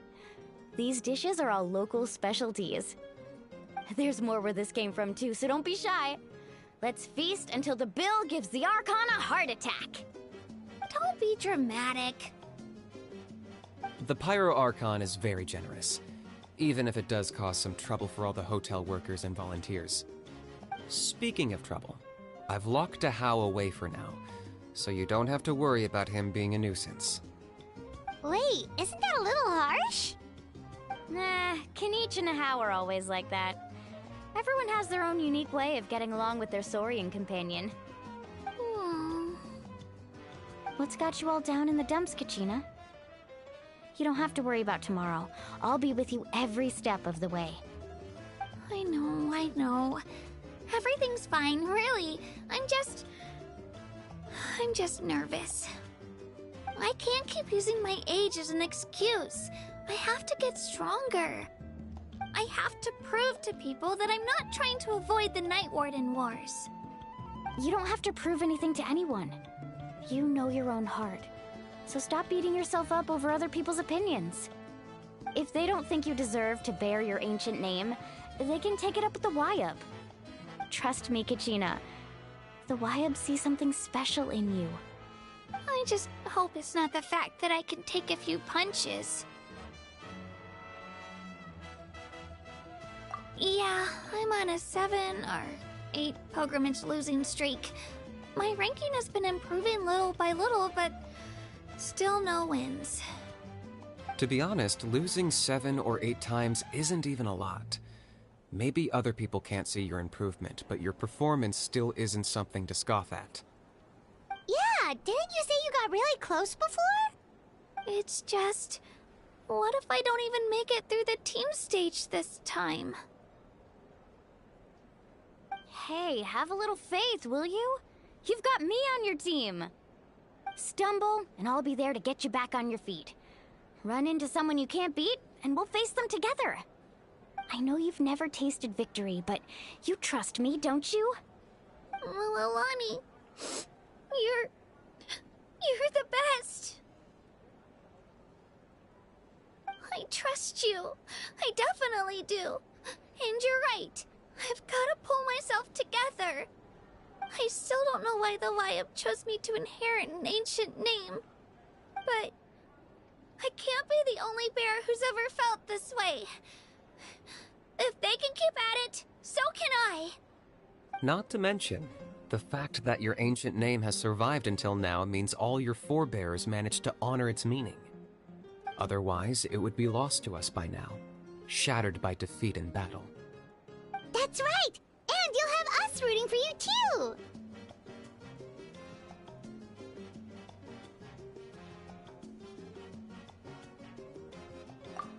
No. It should be the other way around. I was clearly the one who asked to learn from you.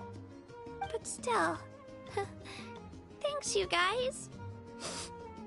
Geez, now I'm crying again. Everyone has been so nice to me today. I'll win this time for sure. I won't let your support go to waste. Oh, right. I should eat something. My mom said I need to keep up my strength for tomorrow. Nice to see your game face back, Kachina. Thanks for encouraging her, you two. It's easy for people to only see how she has a lot to learn, so it isn't often that she meets people willing to treat her with patience. Don't you worry. We've seen how kind and hardworking she is. We can already tell she's a wonderful person. Take it easy. You're getting tears in your food. I'll pour you all some drinks. I brought some homemade fruit juice. Let me just go grab some cups. She even travels with homemade juice? Kachina's backpack is practically a bottomless pit. It's got everything. That's true, but she definitely only offered us some so she could go find somewhere to cry for a little while. Seems like you two really look out for her. She's like a little sister to me, you know? She's already so talented. She just needs that one decisive win to convince her of it. And I have a feeling this is the one. This could be the win that finally gives her that confidence. Why are you so sure? Is that what happened to you? Oh, no. I was just born confident. Mulani's being modest. She's already a 3-time veteran of the Night Warden Wars. Came out on top each time. And she's never had to be resurrected. Wow, that's amazing! Nah, it's no big deal. The opponents I had to face were pretty tame, that's all. Ooh, no wait, that makes it sound too unimpressive. Either way, the challenges haven't been that difficult so far. But I'd love to fight alongside Kachina and experience the glory of victory together. The flowers, the applause. Paimon gets it! That's how Paimon and the Traveler are too.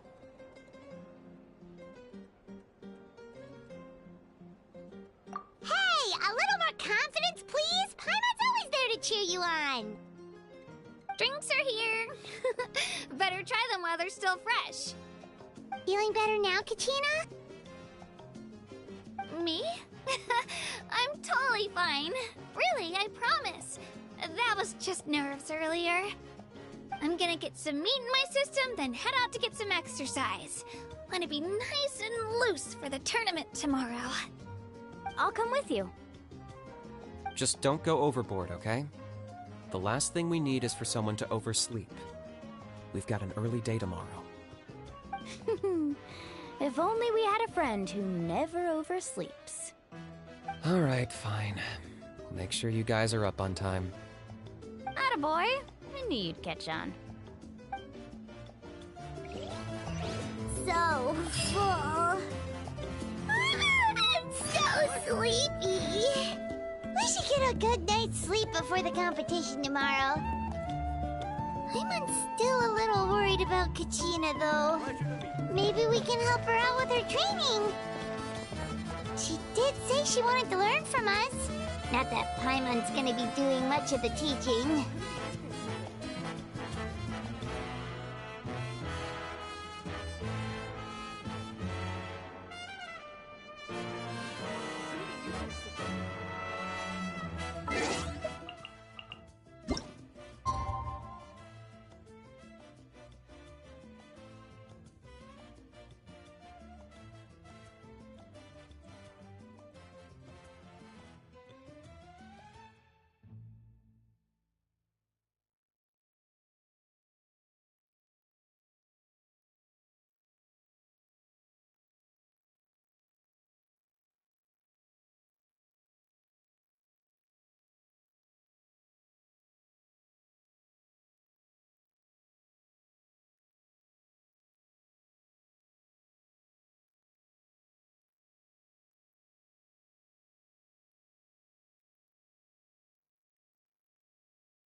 Morning, Traveler. Morning, Paimon.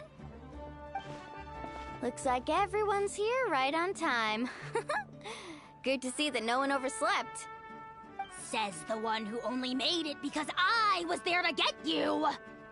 Wow, not so loud. You're gonna give me a headache. Well, if you don't do well today, we know who to blame now, don't we? See how your friends talk to me, Kanich? I help you wake them up, make sure everyone's on time, and do I get a thank you, how? No! I get told off! Mualani's right, though. Hopeless. Every last one of you. Alright, moving on. How did you sleep last night, Kachina? I had some nerves at first, but my bed was great. I fell asleep the minute my head hit the pillow. That's good to hear. Maybe you handle stress better than you know. The competition's about to start. Did everyone eat something? A little. Didn't want to overdo it. Oh no! We were so busy focusing on the tournament we forgot to buy something! I thought that might happen. Here, I brought you some.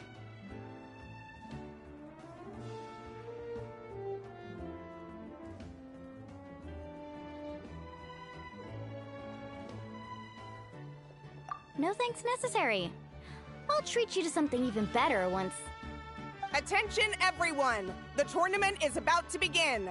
All contestants proceed to the venue. I repeat, all contestants proceed to the venue. Well, I'd say more, but that's our cue. The opening ceremony is what kicks everything off. You should be able to see Kachina and me from the stands. We're counting on you to cheer us on. Don't you worry! Paimon's gonna cheer so loud, you'll hear it across the stadium! Thanks, you two. I'll be sure to keep an ear out.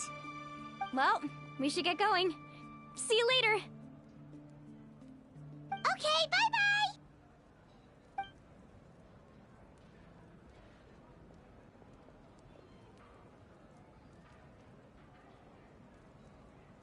Attention everyone! The tournament's about to begin.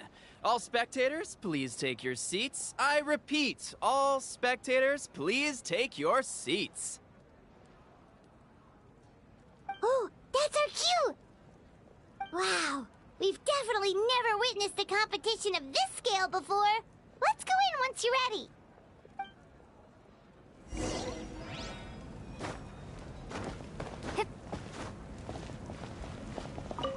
Entering the Stadium of the Sacred Flame, you won't be able to leave the arena once the tournament begins.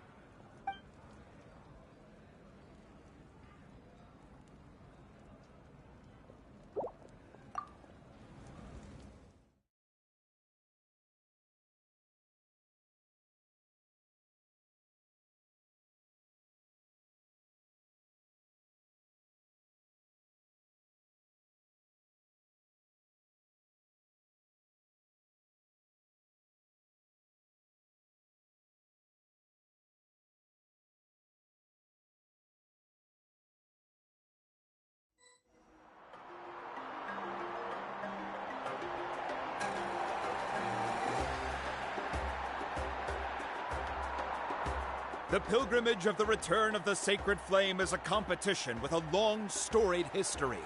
Countless hopefuls have gathered here today, each vying for the same prize, the right to serve their homeland in the Night Warden Wars.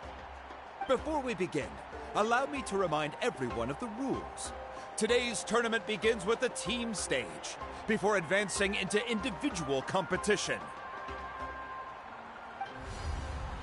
Each team will board a hot air balloon, which will land at a random location. Contestants must search for fire towers within the contest grounds, accumulate contending fire through combat, and bring a sufficient amount back to the stadium. Defeat in combat, departure from the contest grounds, and running out of time all lead to elimination. Only the strongest teams will be able to withstand the onslaught of battle and return to the arena, blazing fire in hand. Only those who emerge triumphant in the team stage earn the right to take part in the individual battles. The outcome of these one-on-one matches not only affects the contestants' individual scores, but also determines their next opponent. After many rounds of battle, the contestants with the top 5 rankings will get the chance to take part in the Night Warden Wars. Now, let us welcome our Archon as she delivers the opening address.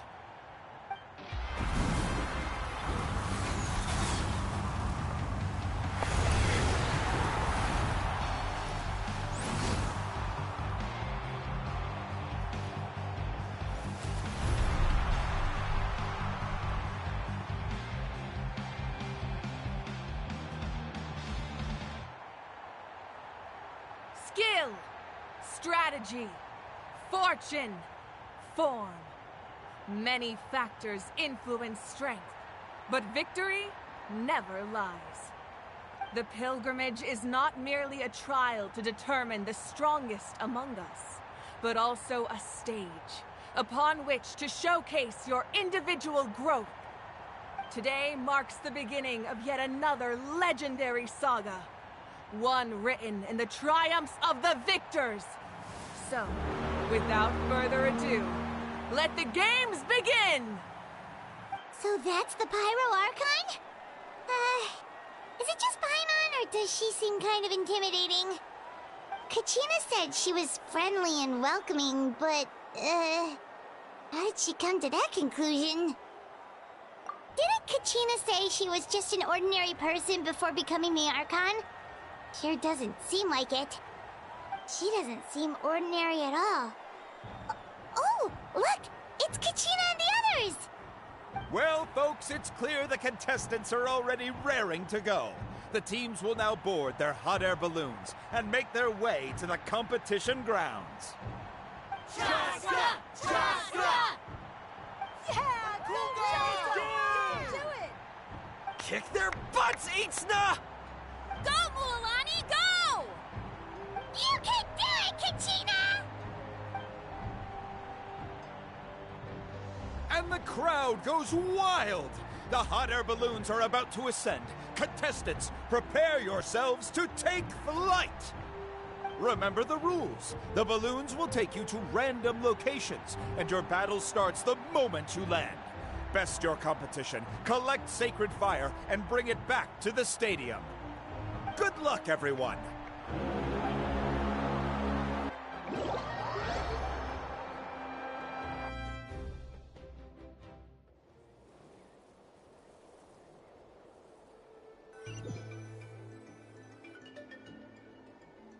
Guess this is where we're starting. Let me see. This seems pretty quiet around here.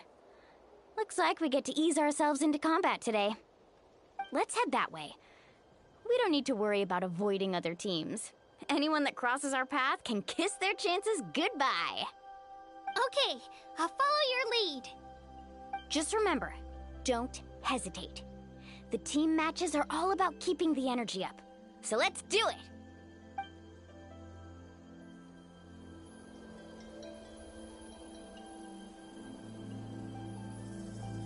And with that, the pilgrimage is now underway. Time for the contestants to give it their all! Ooh, a fire tower! And an unoccupied one from the looks of it. Be on the lookout for an ambush. Careful, we've got company! Kachina. Looks like we've got ourselves an All easy right, start. start. Let's put up a good fight. Perfect timing. We've got to fight to generate contending fire in the first place. So let's go. Winner takes all, loser gets lost.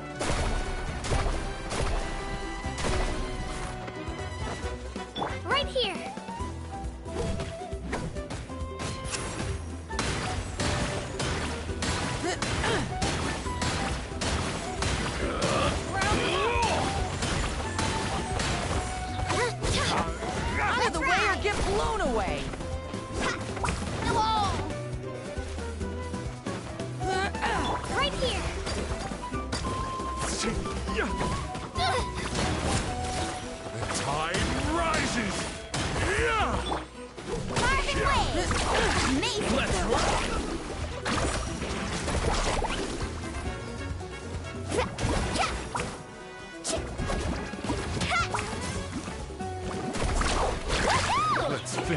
We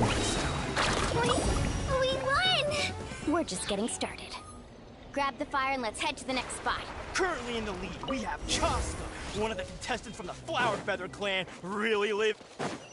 Amaru has taken out 6 contestants in a row! What a legendary competitor! But can his hot streak continue?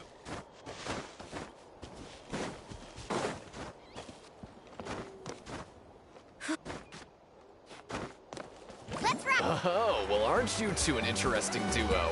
How did these monsters make it onto the ground? It's part of the tournament. You can't handle a few monsters. How are you supposed to repel the abyss? Look, why don't we handle these monsters first? Then we can battle them out between ourselves.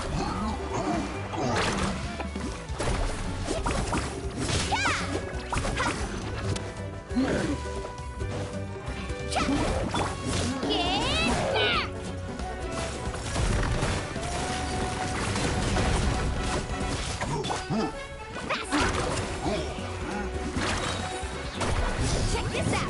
Best of luck!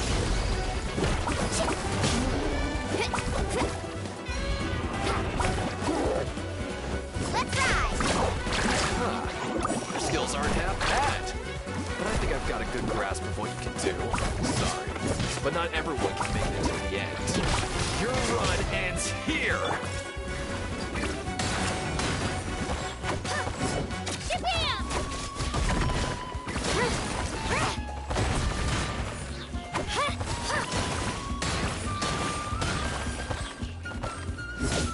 Carving waves!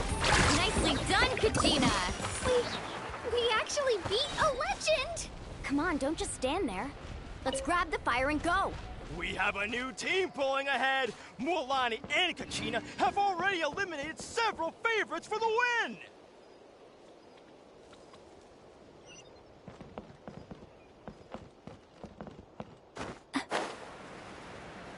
I knew someone would show up!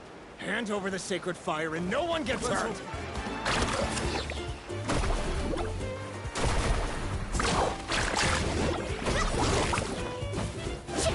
Out of the way or get blown away!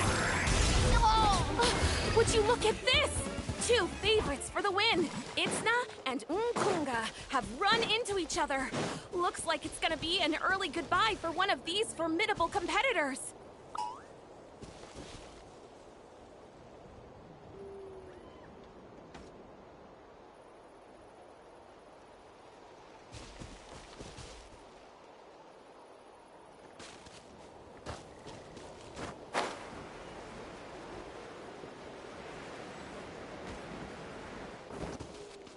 Let her rip!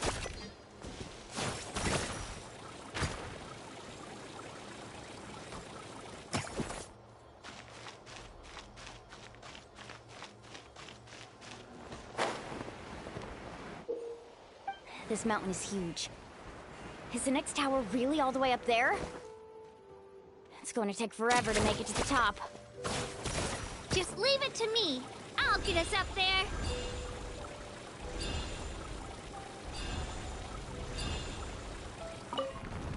Ah, we made it! Great work, Kachina!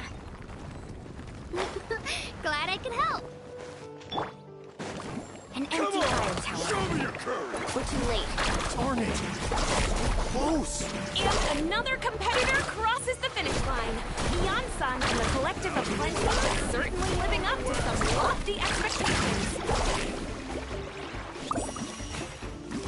Let's round them up!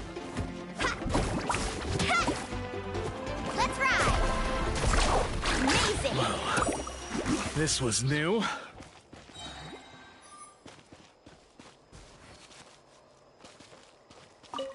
Our team captain talked a big game before the match, and, well, was that a quick knockout or what? Should keep a better lookout next time I sign up.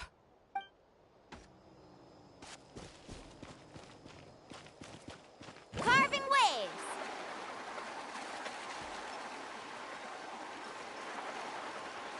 Kachina, is that you?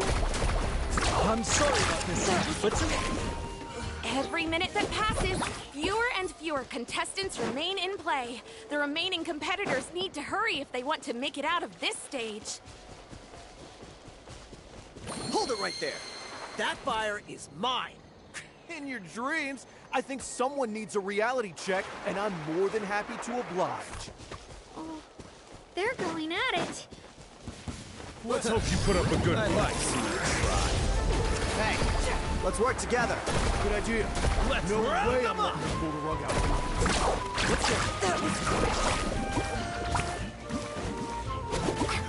Off we go.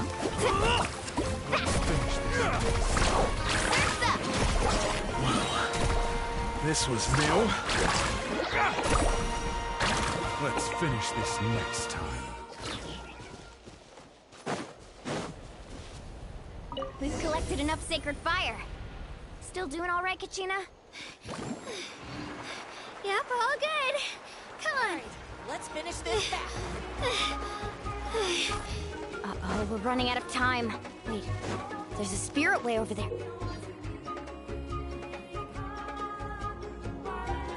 We can ride it back.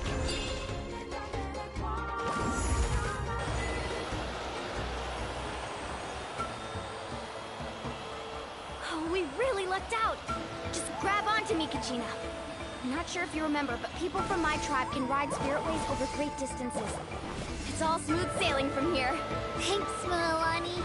Hey, what are you thanking me for? We won as a team. There's no way I could have taken on that many people without you. Have a little faith in yourself. You're already a great warrior.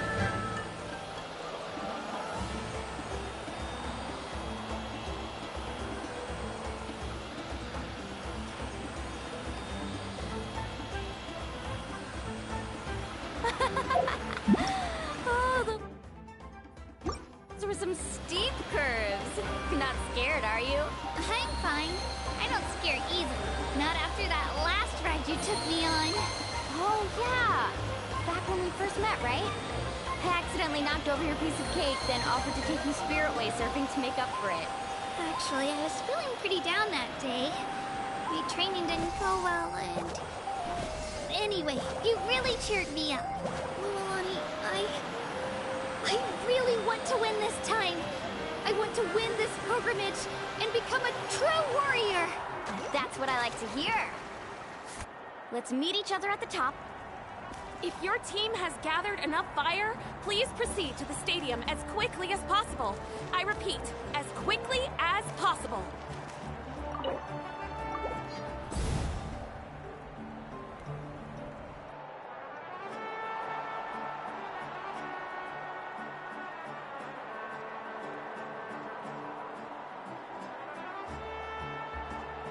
Congratulations, Milani. Congratulations, Kachina. You've successfully cleared the team stage. Amazing. Congratulations. Congratulations! Keep it up, Milani! Kachina! Milani!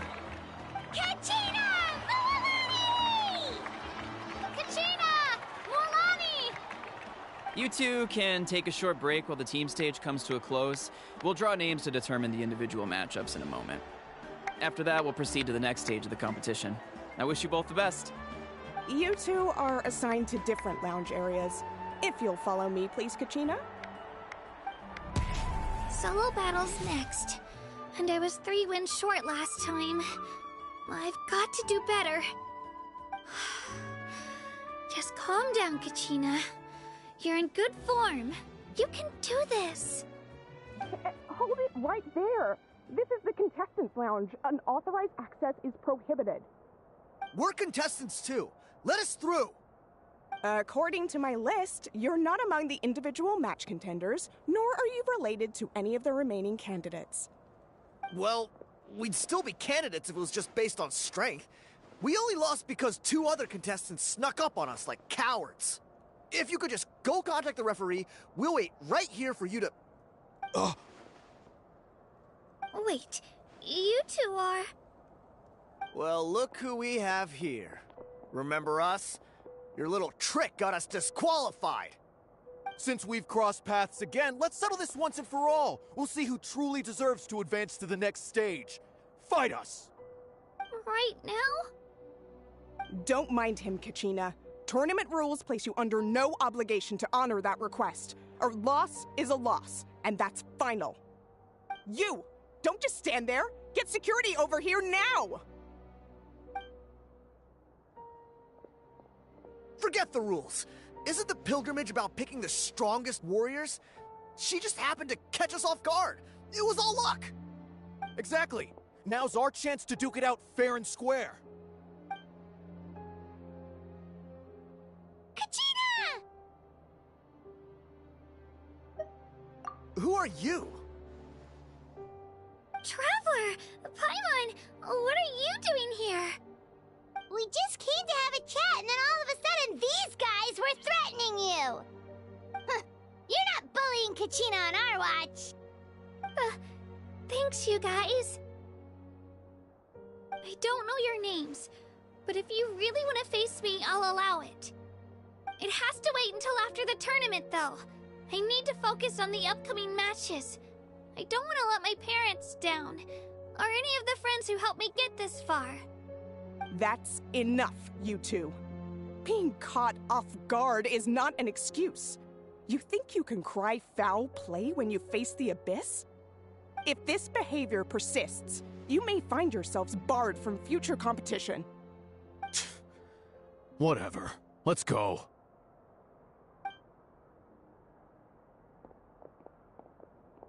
Are you alright? You're not hurt anywhere, are you? No, thanks to you. To be honest, I totally blanked out just now. I had no idea what to do.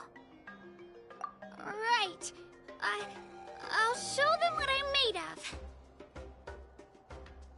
That sounds more like it. You can do it! I heard there was trouble. Has the situation been resolved? Yes. It was nothing out of the ordinary. A couple of sore losers coming to stir up trouble with the contestants. Some people are so obsessed with glory, they can't even bear the idea of failure. I hope you don't let him get to you, Kachina, because you'll need to get ready. Your match is up soon. That came up quick. All right, I'm coming. Well, guess I'm off.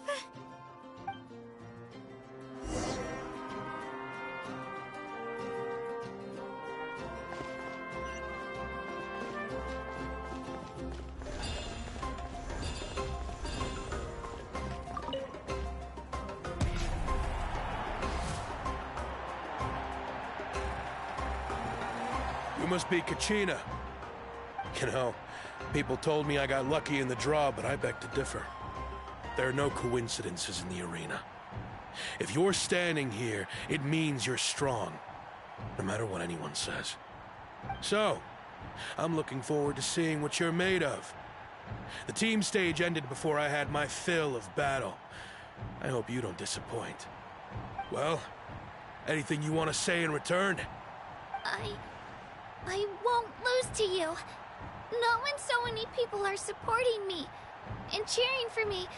And I really want to earn a spot in the Night Warden Wars. All right, our contestants have each said their piece. To your places, everyone. And begin!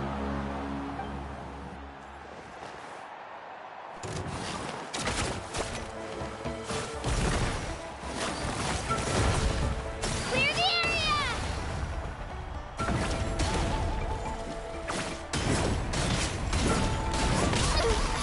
I'm fine.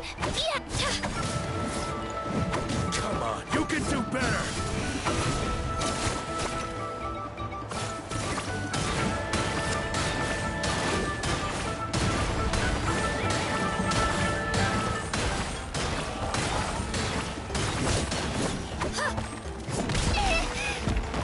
That's more like it. Again!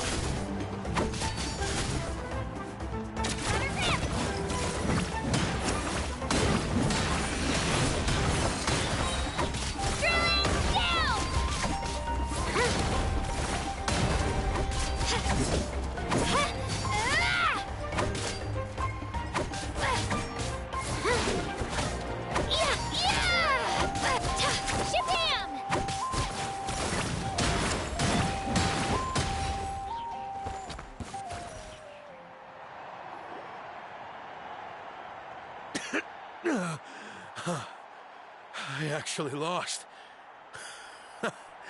Knew I had an eye for the good ones. Guess that means I was right about you all along. Congratulations to Kachina for taking the win. Let's give her a round of applause, everyone. Now, diving into the other matchups. That's one down! Woohoo!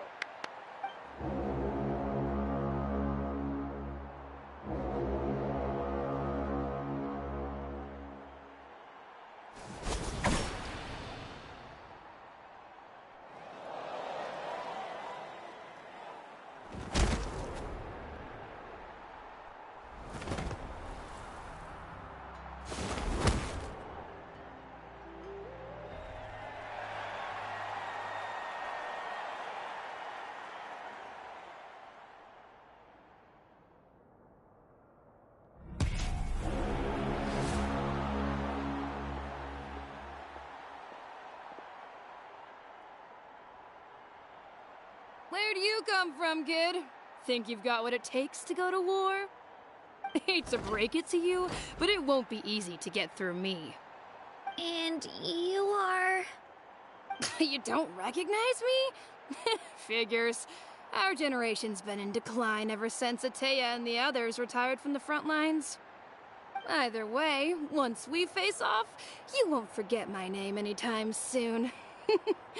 Let's do this!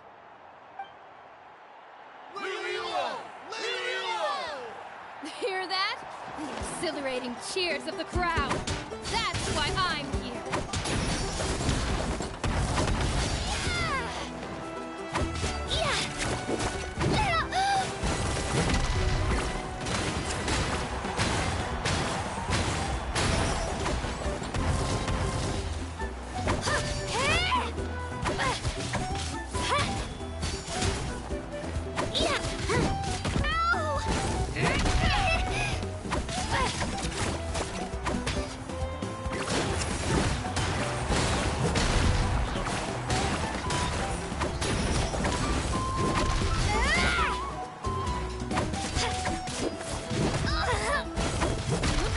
Time to get serious.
Try this on for size.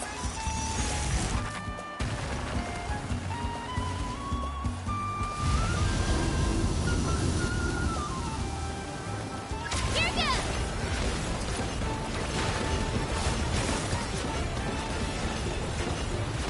Come on, Kachina, you can do it!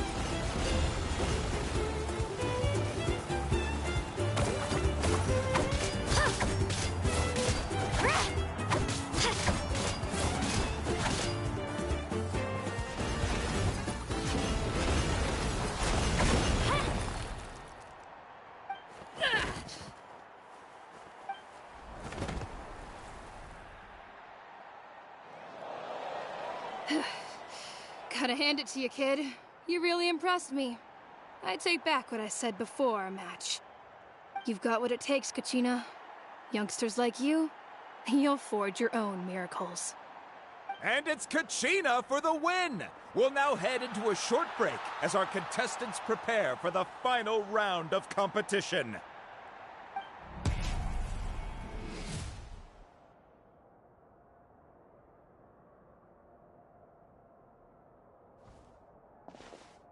for cheering me on, you two.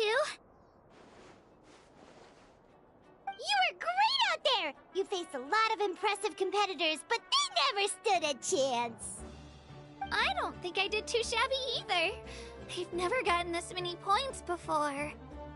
You ready for the last round, Kachina? Moalani! I got permission to come see you before the last round starts.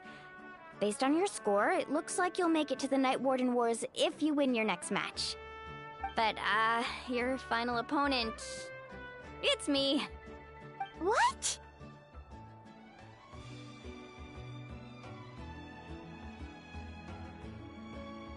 Yeah, I just found out myself. We're really close in the rankings, so only the winner gets to move forward. But I wanted to fight alongside you. I did too, but it is what it is. People with similar scores tend to get matched against each other. But we just have to get past it. War is cruel, and the Abyss certainly isn't going to go easy on us. Only Natlan's strongest deserve to stand against them. So, I'm going to give this battle my all, Kachina. And I hope you do the same. To hand victory to your opponent is to take pity on them. But no one's asking for pity here, yeah? So, you ready? I'll do my best! Atta girl. So, if one of you has to lose, who should we cheer for then?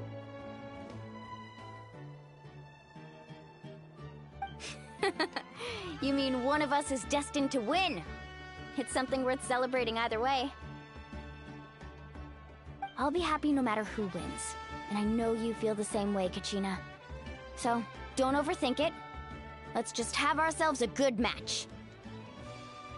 Traveler, Paimon, I'll see you after the match. Kachina, I'll see you on the field.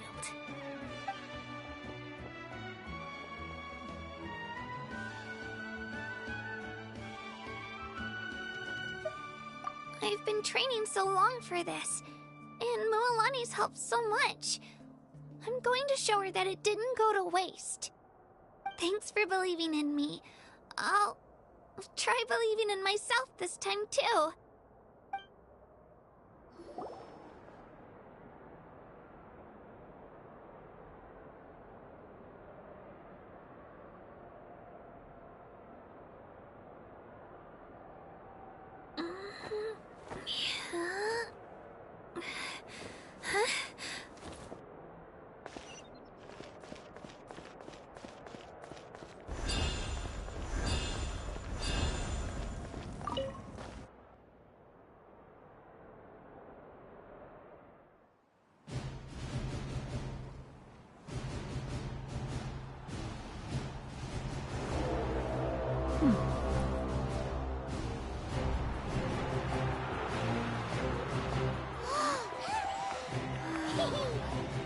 We've arrived at the final phase.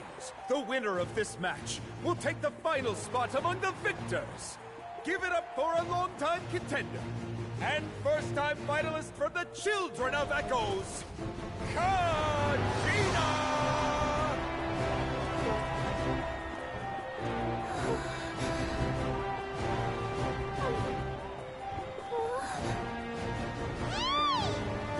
You got this, Kachina! And her opponent from the people of the Springs, a young prodigy and Night Warden Wars veteran, Moalani! This face-off between old friends promises to be an explosive showdown. May the best warrior win! You've come so far. Still nervous? Why does it have to be you? Still, I'm glad in a way. Even if I lose, I won't have any regrets. Come on! Kachina, this is no time to be modest. I know you want this more than me. And it's about time you start sounding like it, okay? I want to win. Moalani, this one's mine!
Look.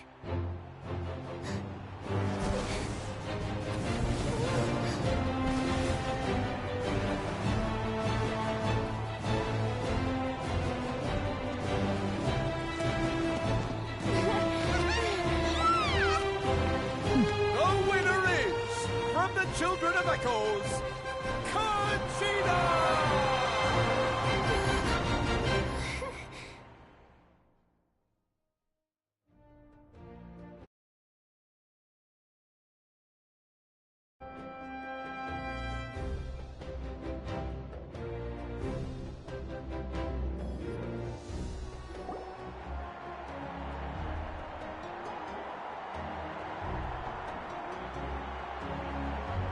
And with that, the winners of this pilgrimage have been decided. Put your hands together for our victors as we welcome them to the stage.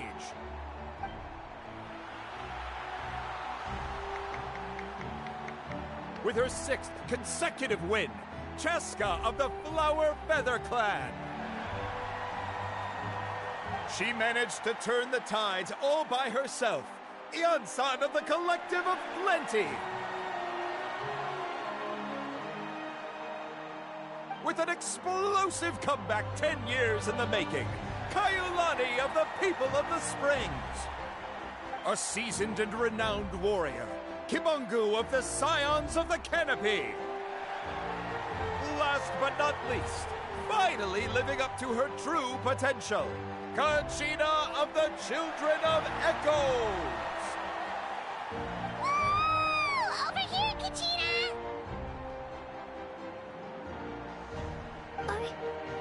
I made it. Feels like a dream. This is no dream. Your strength is what got you here.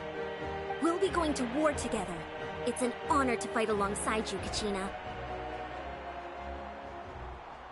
No matter how many pilgrimages I witness, I'm always overwhelmed with pride in this moment. Pride for you, my brave warriors. You give me faith that our innumerable sacrifices are not in vain, that the future of Natlan shall burn with the brilliance of a blazing fire. Brave warriors, the following is an order, and also a personal request.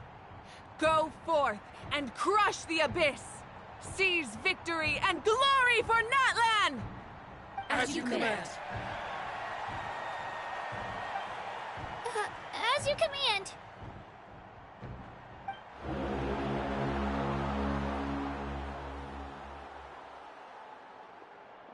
Traveler, Paimon, there you are.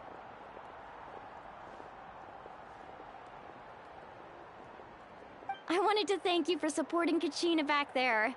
She really has grown into a formidable competitor. She deserved that win.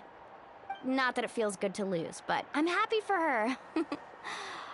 It's definitely bittersweet, though. Hey, wanna go for a walk? Kachina and the others will be busy fighting the Abyss, so why don't I show you around Natlan for a while?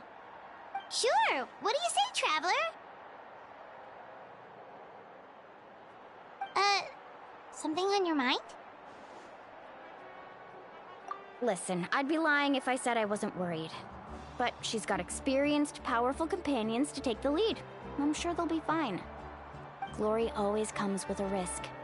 If victory was assured, no one would take pride in it. She's not one to fall so easily. She bears the ancient name Uthabiti, after all. We just need to hold the fort while they're gone. Come to think of it, you've never visited my tribe, have you? Come on, I'll take you. The people of the Springs live alongside the Kaholasaurus. Our tribe is an ideal spot for some R&R. I'll take you to all the best spots. You'll love it. Looks like you beat me to it. Kinich? I was planning on inviting you to visit the Scions of the Canopy. Most of the adventurers that belong to the guild come from my tribe, so I figured you might be interested. Hey, first come, first served. You snooze, you lose, Kinich. Yeah, you were first. Still, Traveler, Paimon, Feel free to stop by if you ever have time. You're always welcome.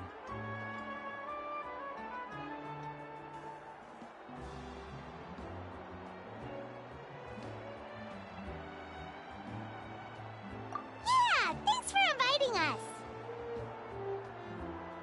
All right, let's pack up and head out.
Ah, we're finally here! So this is your home, Mualani? Paimon can't wait to have a look around.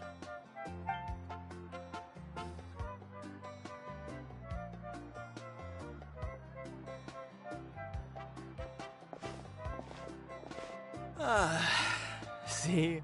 What did I tell you? A dip in the hot springs after a battle is just the best. Fetch me a bottle of wine, would you, dear? Just one? Let's get another. It's still early in the day, isn't it? Want to go to Golden Dusk later? Now this is a vacation. Absolutely amazing. Wow, it's so lively around here. Is there some kind of holiday going on? We try to treat every day like a holiday around here. We believe every day is worth celebrating. Now, let me show you around. Where to start? Shochiku Cattle Records, Kalumchi Plaza. Oh, there's so many options, but I recommend starting with the real highlight around here. The hot springs, of course. Natural hot springs have tons of health benefits. Go for a nice long soak and you're guaranteed a good night's sleep. Wait, you want us to bathe? Here? Oh, don't be shy. Come on, I'll take you to get changed. Mualani! Huh? Oh, Auntie Atea! Please, I've told you that just Atea is fine. Do I look that old to you? Were you taking these two to the hot springs? That's right. Oh, let me introduce you. This is the Traveler, and the small one next to her is Paimon. They only just arrived in Natlan, so I'm taking them around to experience our customs. Hi there! I'm Mualani's neighbor, Atea. By the way, Mualani, I heard you lost to Kachina during the pilgrimage. Is that true? Yeah, I was this close to winning. Oh, definitely not the result I wanted, but still not too surprising. Kachina's always been strong. Anyway, it's all in the past. I'm gonna take these two for a dip in the hot springs. Talk to you later. Oh, wait. You'll need swimsuits first. I'm sure I can find you something lying around the shop. I'll go look. Hold it right there, young lady. Have you forgotten the rule about bathing in the hot springs? Rule? Oh, wait, you mean... There's a rule about bathing in the hot springs? That's right. Outlanders have to complete a trial at an artificial hot spring before they're allowed access to the natural ones. It's not nearly as scary as it sounds. Basically, natural hot springs have higher temperatures that not everyone can withstand. A few travelers have gotten scalded by the water in the past, so now we have an unwritten rule. All Outlanders need to adapt to the lower temperature artificial springs first. But seriously, Auntie Atea, do we have to be so strict? These two are formidable adventurers. I know they can handle it. Famous last words. The hot springs are not to be underestimated. You can never be too careful. Besides, the environment's been unstable lately. Could be a sign that the Abyss is about to attack. Oh, that sounds dangerous. You know, Paimon's really not all that formidable, so careful is good. Exactly. There will be no excessive risk-taking on my watch. Mualani, take them to the artificial spring first. Okay. That's more like it. And don't try anything funny. I'm heading to the artificial spring in a bit, and if I don't see you there, your days of copping free meals at my place are done. Relax. Oh, by the way, Atea, how have you been feeling lately? Much better. How else would I have the energy to keep an eye on all you rascals? Hey! You over there! How many times have I told you no roughhousing near the hot springs? Oh, shoot! That weird lady's back again! Run! Stop right there! Ugh, you need a stern talking to! She sure has a lot of energy. She's a legend in our tribe. Everyone knows her. Back before I inherited my ancient name, she was one of Natlan's most renowned warriors, famous for her love of hot springs. In fact, she often threw parties at the hot springs. She referred to anyone who came to these parties as her hot spring buddies. The attendees were all respected warriors like Liliuo, Kaiulani, Vichama, oh, and the Archon. If Paimon lived here, she would take advantage of the hot springs too. It's just... during battle, she was impaled in the abdomen by an abyssal monster. The doctors managed to save her life, but they made it clear that she could never bathe in the hot springs again. Abyssal power still exists within her body. Immersing herself in hot water would accelerate the corrosion of her internal organs and the progression of her illness. Oh, no wonder she has so many scars. Paimon had no idea she was so seriously injured. That's normal. She never talks about her injury. She's worked tirelessly over the years to dig up artificial springs so that more and more people can experience our tribe's natural wonders, even though she can't enjoy them herself. I really respect her for that. Anyway, let's head to the artificial springs. If Auntie Atea gets there before us, we're gonna be in some real hot water.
idea. I like it.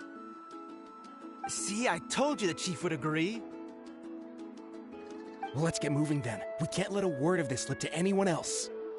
Hey, Amina, Hikaru, Marukao. You three seem particularly cheerful today. What's the occasion? Oh, Mulani, you're back. Who are these two? This is the Traveler and Paimon, two very important guests. I wanted to take them to the natural hot springs, but Auntie Atea caught us, so we had to come here first. Oh, what a coincidence! We were just talking about her.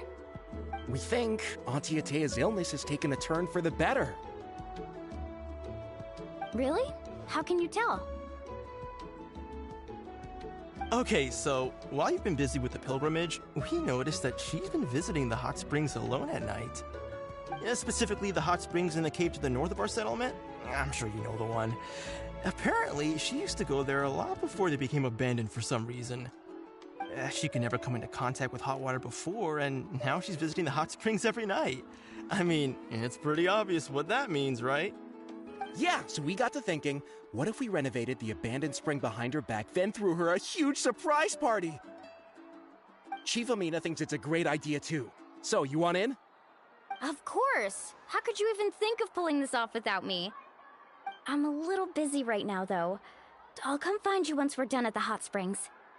Of course! Take your time. You should focus on our guests for now. These artificial springs are pretty new, but the experience is just as good as the natural ones, if you ask me.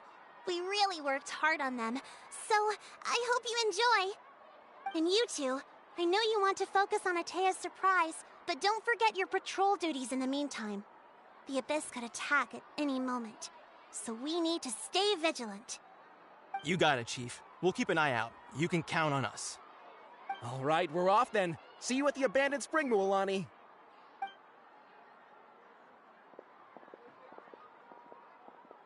I'm also gonna head out. Have fun!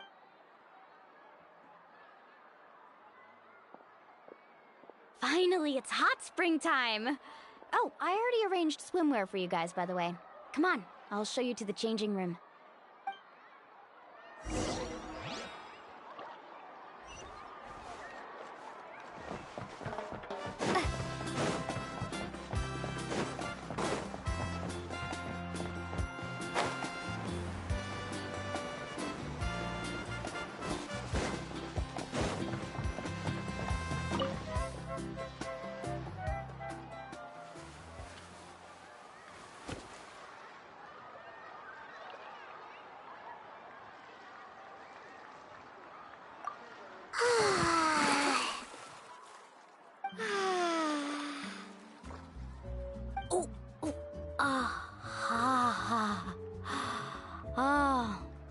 So, what do you think? Can you feel the warmth relax every muscle in your body? Yeah, it's so nice. The steam is warm too. The first time I came to the hot springs, there was no calming effect whatsoever. I was such a little ball of energy, the moment my parents looked away, I ran off to the high-temperature pools. It was actually pretty funny looking back on it. They were absolutely frantic, looking for me all over, until finally they saw my head slowly poke out from under the water. I was too young to remember the whole ordeal, but my parents told me all about it. A natural-born swimmer, my mother called me. Just like her, I taught myself how to dive underwater the first time I ever went swimming. So feel free to go for a swim. I'll be right here if you need rescuing. Okay, here goes nothing. Auntie Atea, you really came to check on us? Of course. And I'm glad you listened. I brought you all some milk and snacks as well. I'll just leave them here. The temperature in the artificial springs isn't too high, so I went with Saurus crackers and grain fruit chips. See how you like them. Oh, thank you! These are great! Well, I did make them myself. Very few young people know how to truly appreciate hot springs, so listen carefully. The temperature of the hot spring not only determines the type of snacks you should choose, but also the amount of time you should spend in the water. To bathe in a hot spring is to completely empty your mind. As such, swimming around the pool is incredibly disruptive and impolite, and something you should absolutely not learn from Mualani. Hey! All right, looks like you were able to adapt to the temperature, no problem. You should be able to switch to the natural springs then. Well, I've got to get going. Oh, and make sure you drink your milk. I'm looking at you, Mualani. I still remember how you used to pour it into the water when you were little. That better not happen again, whether I'm here to catch you or not. Okay. Paimon didn't think you were the type to do something like that. I remember thinking I'd totally get away with it too. But turns out milk is pretty easy to spot when you pour it into clear water. Not my best work. Some people get dizzy if they stay in here too long. You guys all right? Paimon's fine, just a bit stuffed. Looks like you two are naturals. Oh, by the way, I have to leave you on your own for a little while this afternoon. I'm gonna help the others fix up that abandoned spring. I certainly don't trust their aesthetic tastes. Who knows what will become of the place if I leave them unattended? In exchange, though, I can recommend a couple of shops that are worth a visit. Huh? Yeah, she brought us snacks and taught us about the hot springs. We want to do our part too. Friends are supposed to help each other out. We'd feel bad otherwise. Well then, the more the merrier. Alright, we should get going. Let's organize the best hot spring gathering Natlan's ever seen.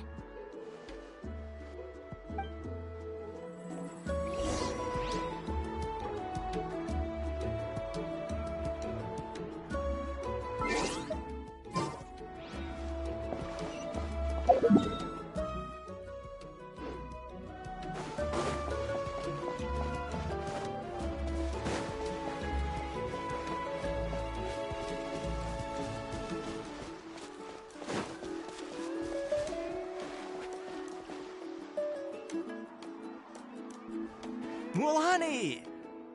Wait, you brought our guests too? We're here to help. But you're important guests. We can't put you to work. All right. Stop trying to out-polite each other, would you? The sooner we get this party started, the sooner we get to enjoy the real party. Now, where to start? Looks like the water outlet is blocked pretty bad. We'll need to dig under it. Ooh, those boxes in the corner need to be thrown out as well. Oh! They're moldy as all get out! Ugh. Also, someone needs to go out and get some cloth, wood, and decorations. Oh, and snacks too. I say we get enough for 20 or 30 people. Bulk purchases fetch the best prices after all. Oh, but don't just accept the first offer they give you. I'm not good at haggling. Why don't you go? Hey, I'm not any better, and I wouldn't even know what to buy. How about we handle things here while you three deal with the shopping? Yeah, that works too. I can introduce you to all the shops while we're at it. All right, let's meet back here later.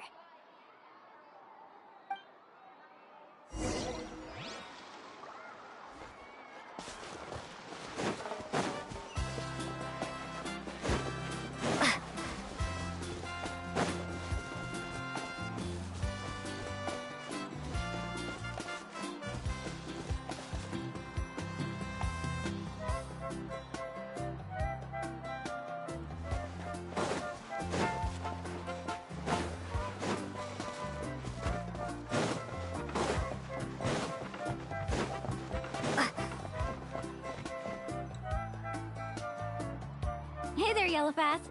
Hope business has been going well. Well, if it isn't Mualani, back from the pilgrimage? That's right. Didn't make the cut this year, though. Well, it wouldn't be a competition if everyone got to win. So, what'll it be today? Here, it's all on the list. Quite a sizable order, as you can see. So, can we expect a discount? Wow, that is a large order.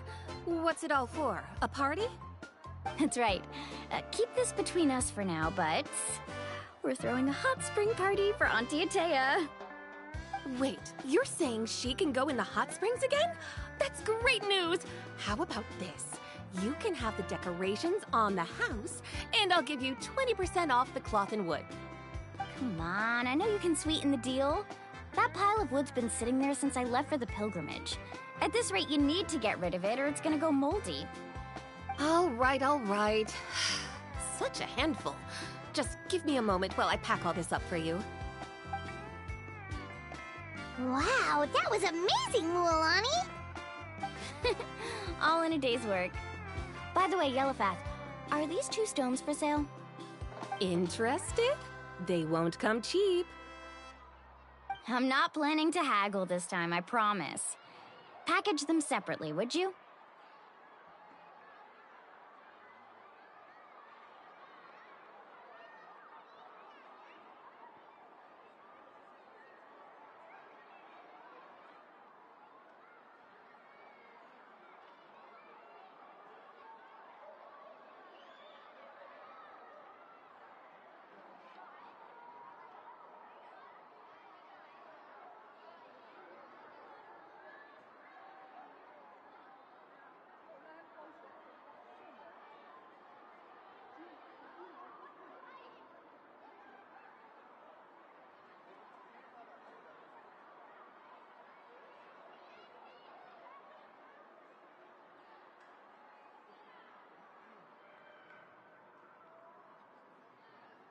Nope. Kachina likes shiny little trinkets, so whenever I come across something like that, I always buy it for her. I'll hold on to them for now. It'll be a nice little surprise for her when she returns victorious from battle. I'm sure she'll like it. All right, that should be everything. If you could just double check, make sure nothing's missing. Let me see. Huh? What's this creative juice doing here? That's on the house. 7 years ago, when the Abyss attacked our tribe, Atea saved my brother's life. She never asked for anything in return, but I could never forget what she did for my family that day. So, send her my regards, would you? And have fun! Oh, we will. It's gonna be a party to remember. Thanks a lot, Yellowfath. Well, that's our shopping done. Let's head back.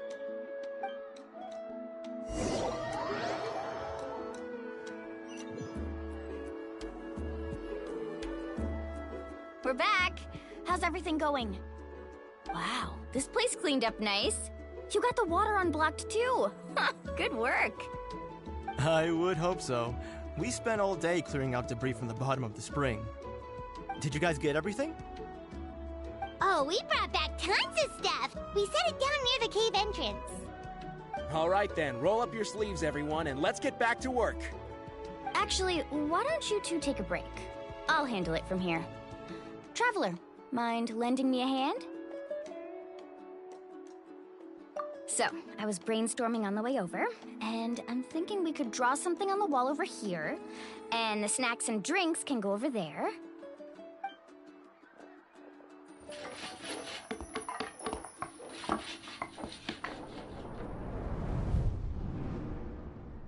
So, what do you think? Not bad, right? It looks amazing! Paimon had no idea you were such a great designer!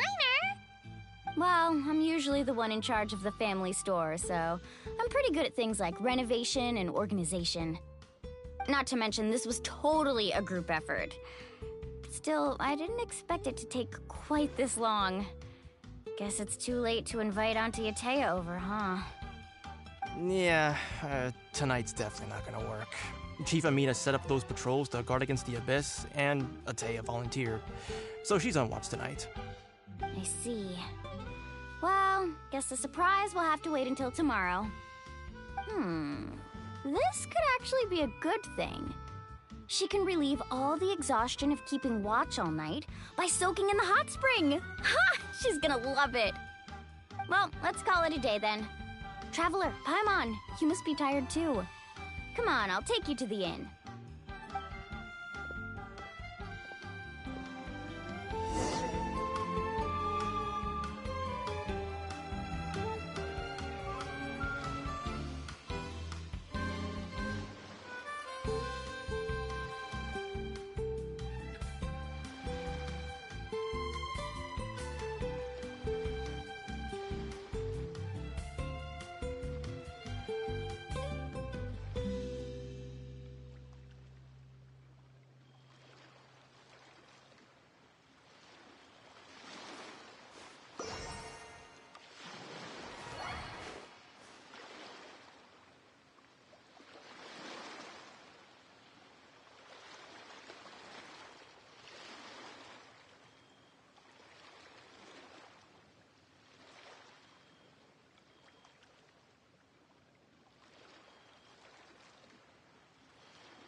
Alright, this is it.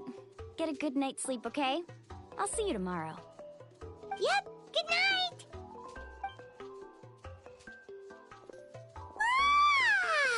Paimon's exhausted. We really went all over the place today, didn't we? Anyway, we need to be well rested for the party tomorrow, so let's head inside.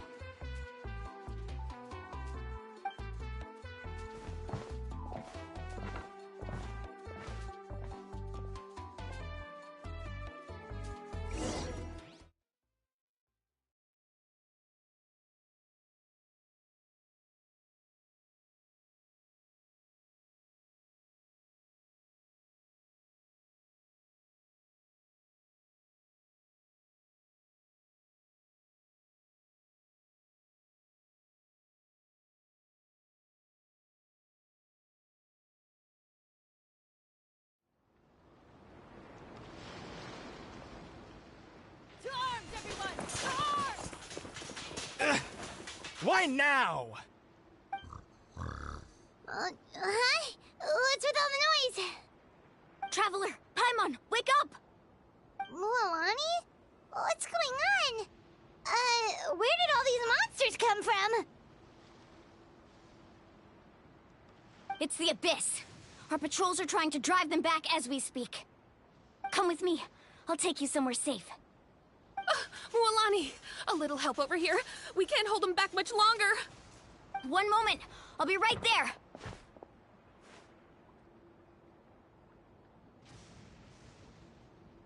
Really? That's perfect.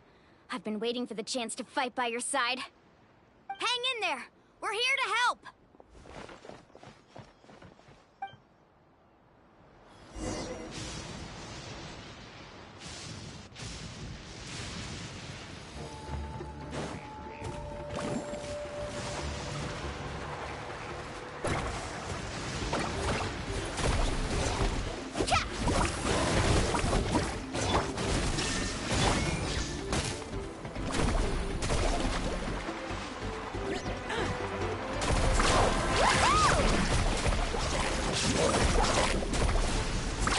Amazing!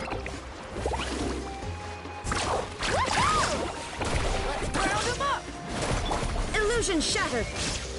Woohoo!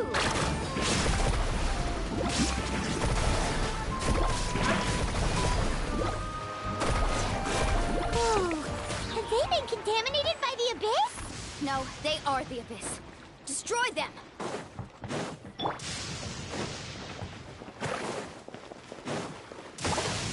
There is no escape.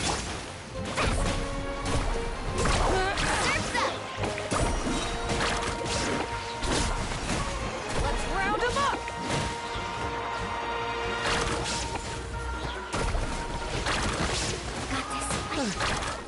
Thank you.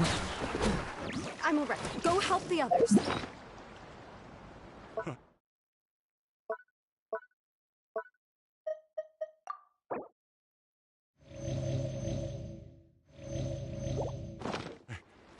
I almost died.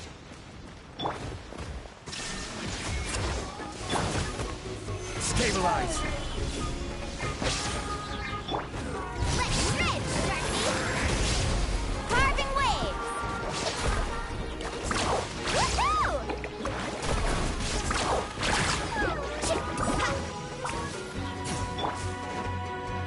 Illusion shattered. Inazuma shines eternal. Let's ride!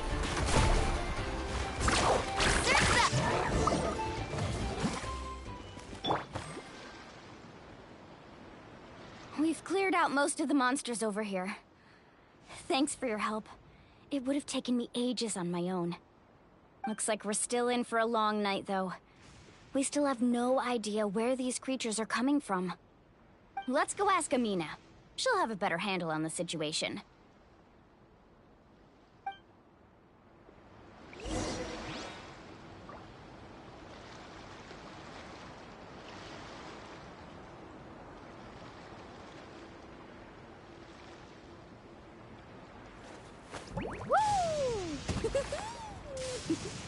Whoa!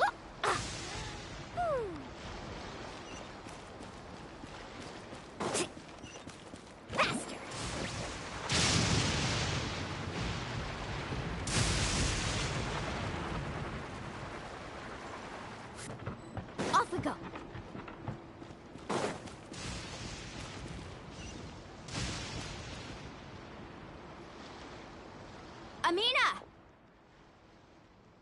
Oh, it's you three. Thank you for helping clear out those monsters.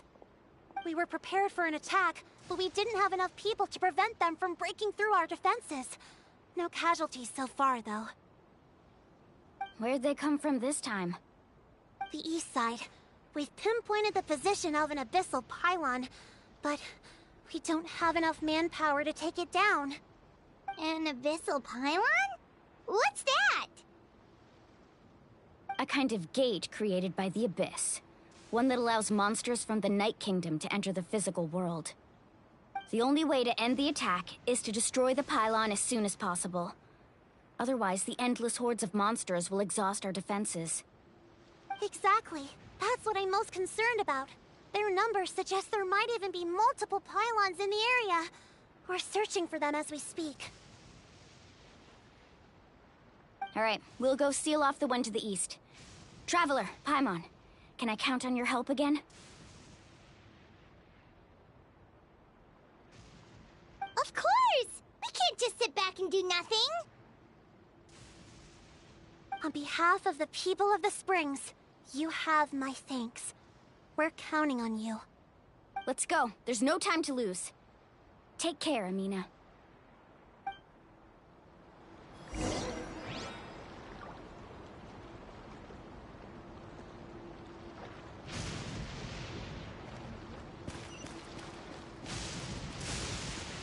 Carving waves!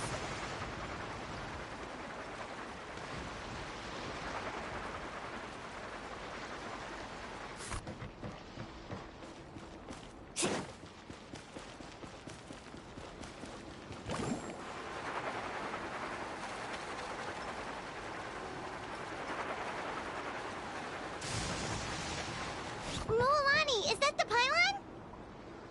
That's it, all right. Come on, let's get rid of this thing.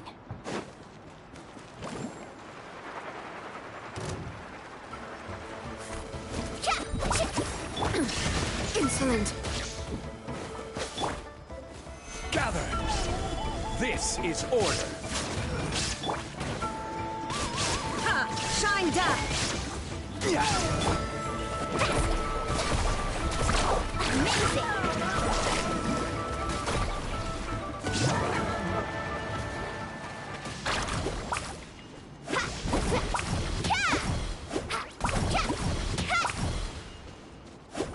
Carving waves!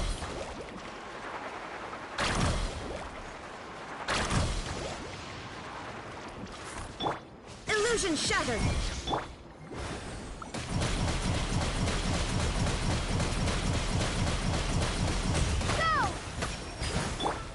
Cry louder!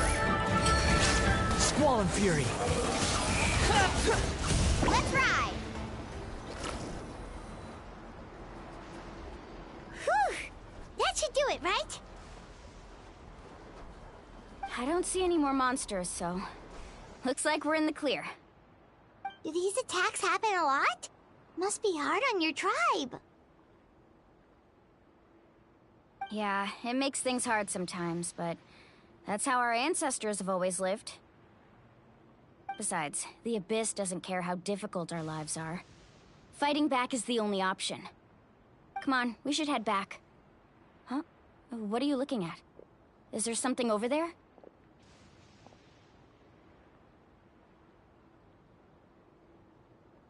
You're right. Mualani, look! They're coming from that direction! Wait, that area looks kind of familiar.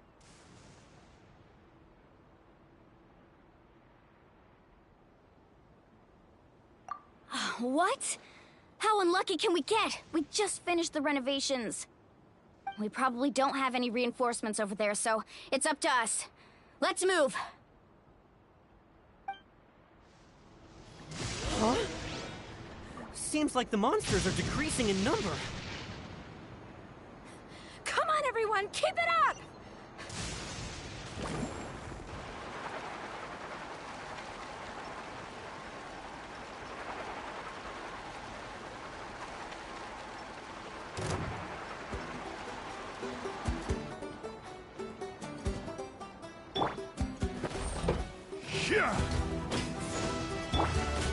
Shine down!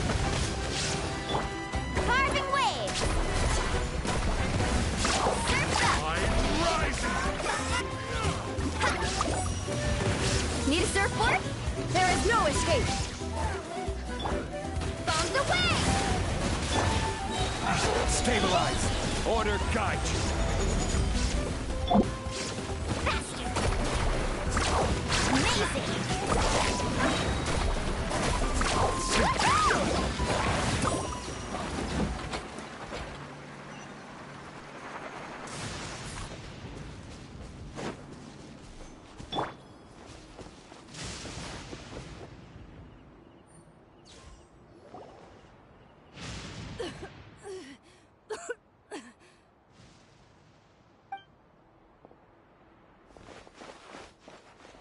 Atea, what are you doing here? Where's the pylon? Where do you think? If I'm here, means that thing is long gone. I was in a hurry, so it's not my best work. You should check if all the important stuff is still here. Stop talking for now. That wound looks bad. The abyssal power is corroding your body. Is this the right area? Hello? Anyone there?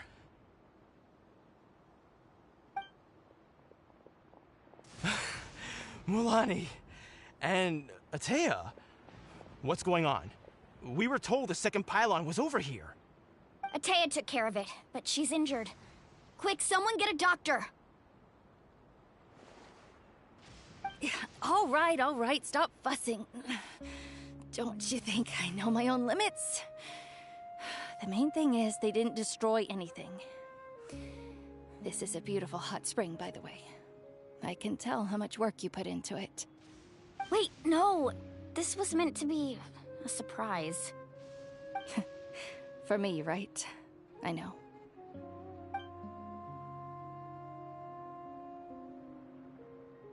Atea!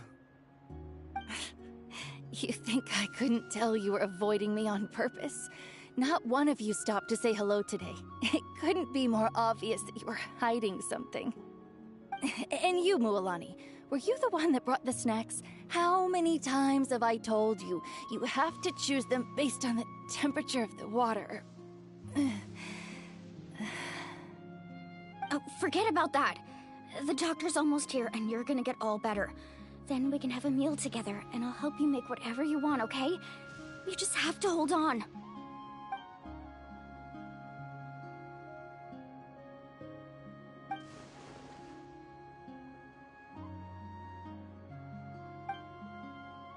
The impurities and the elemental energy we embody repel each other. What? The crystal has been purified? When? The anguish he feels has brought him to tears. I also came across a teardrop crystal. Can you purify it?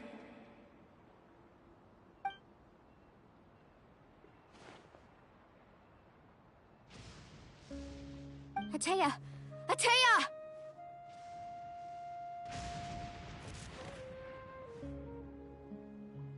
Wait, what do you mean?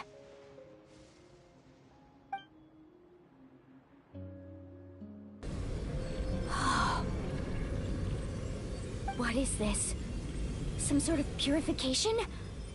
The abyssal power, it's being cleansed away! How can that be? I never knew that was even possible.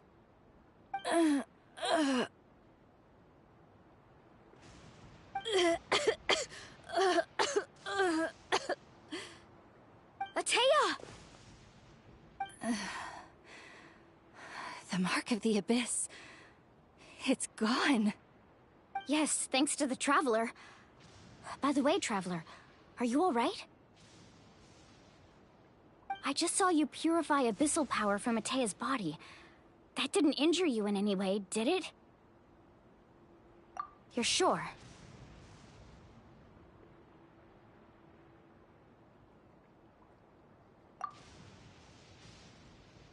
Good. Good.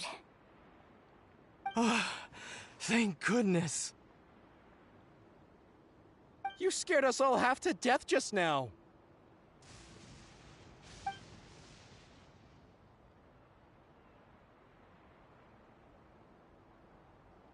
All right, everyone, head back and get some rest. We'll meet here tomorrow. We'll celebrate Atea's recovery and our triumph over the Abyss.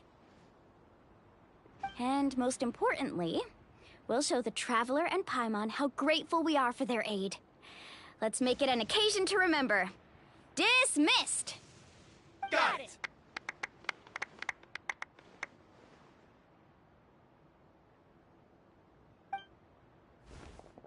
Got any other secret powers I should know about? Oh, but seriously, you really came through for us tonight, so thank you. Paimon almost forgot you had that ability.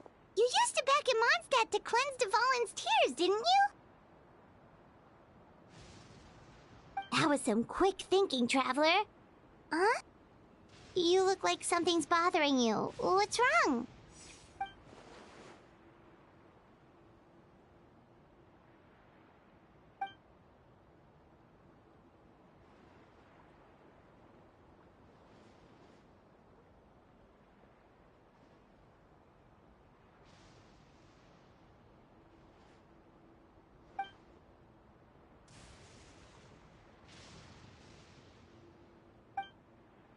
Abyssal power still exists within her body. Immersing herself in hot water would accelerate the corrosion of her internal organs and the progression of her illness. We think Auntie Atea's illness has taken a turn for the better. She could never come into contact with hot water before, and now she's visiting the hot springs every night. I mean, it's pretty obvious what that means, right?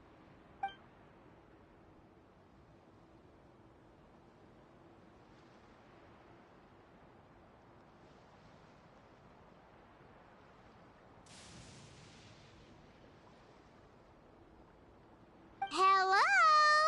Traveler! Maybe you can zone out some other time because Paimon can barely keep her eyes open. Let's head back for now.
The wind rises.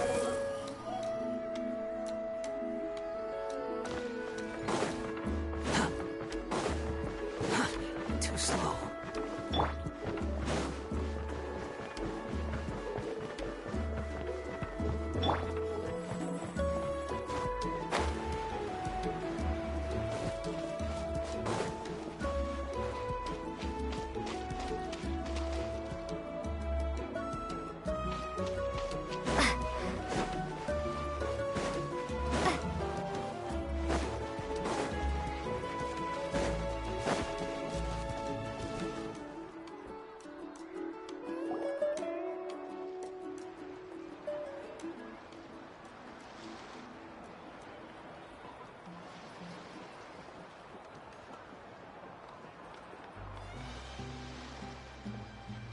Not interested in hanging out with the other kids? Snacks not to your taste? Hot spring temperature too high? None of the above, huh? I heard you were the one who cleansed the abyssal power yesterday. You sensed it, didn't you? I was hoping to keep it a secret for a few more days. Didn't want to ruin the celebrations and all. but looks like it was no use. Hey, kid! Who, me? Yes, you. Come on. Let's go for a walk. Hey, where are you going? Did something happen? Just going to get some air. It's too noisy in here. You have fun. We'll be right back. Oh, and there are extra snacks in that box over there if they need replenishing. Baked them all fresh this morning. All right! Sounds great.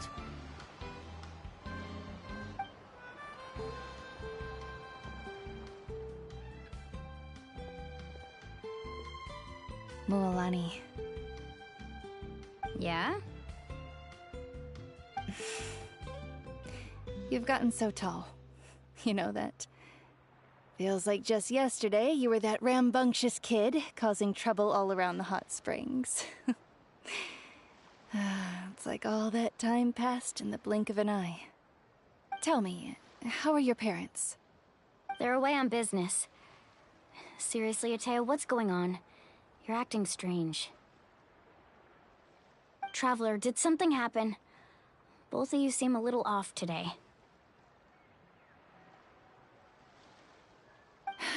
I guess I should explain. I wasn't visiting the hot springs because I was getting better. And that pylon yesterday, I didn't go face it by myself because I was reckless or too anxious to wait for reinforcements. It's because my body isn't going to last much longer. Your friend saved my life in that cave, and because of that, I got to enjoy this celebration with you all. But I'm just a few days shy of the end. The hot springs, I'm just trying to enjoy them for as long as I have left. Oh. Mualani? That better not happen again, whether I'm here to catch you or not. That's what you said back at the artificial spring. I had a bad feeling then, but I didn't want it to be true. I wanted to believe you were actually recovering. You want to know something? Recovery, death, to me, the two aren't all that different. Both are worth celebrating. You've never been resurrected, so you might not understand. But Death and I, we're old pals by now. There's nothing sad about being reunited with an old friend. I lived with regret for a long time. Regret that my illness meant I could no longer take to the front lines, especially as our nation slid deeper into crisis. But yesterday, I was finally able to let go of that regret. Not only because I found the strength to fight the abyss, even at the end of my life, but because I got to see you in action, Mualani. Seeing you out there, it made me realize that I don't need to worry about our tribe or our nation's future.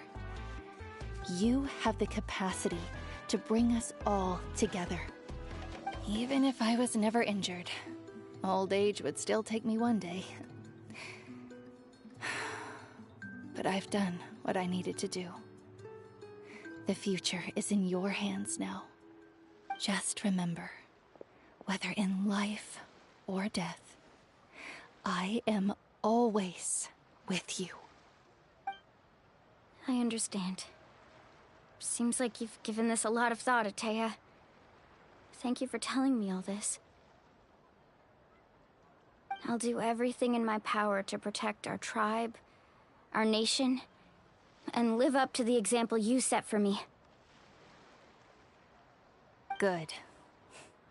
Oh, and if any of you have the chance to meet with the Archon, could you give this to her for me? A talisman I've carried with me my whole life. It may seem strange to say while I'm still alive, but just think of it as a relic I'm leaving for her. It's brought me good fortune in battle. Even after I became too sick to fight, I never took it off. Just tell her It embodies fond memories and my strength of will. She'll know what I'm trying to say. Don't worry. We'll make sure she gets it. All right. That's all I wanted to say. Let's head back to the party. No use spending what little time I have left being sad.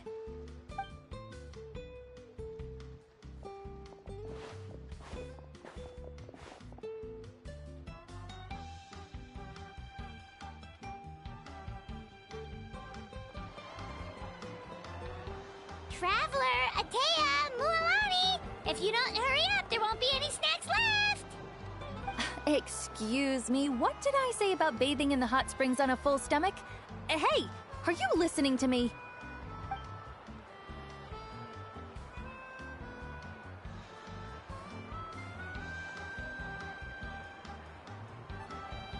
Life is a journey in which there's no turning back. So forge ahead and don't hold back.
Abyss kinda threw a wrench in our relaxation, though.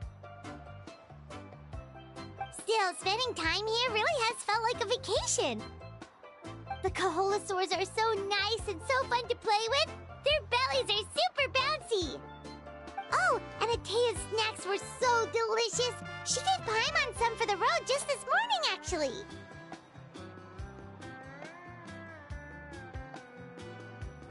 Yelling at some kids who got caught throwing stones in the hot springs, so not much has changed since we first met her.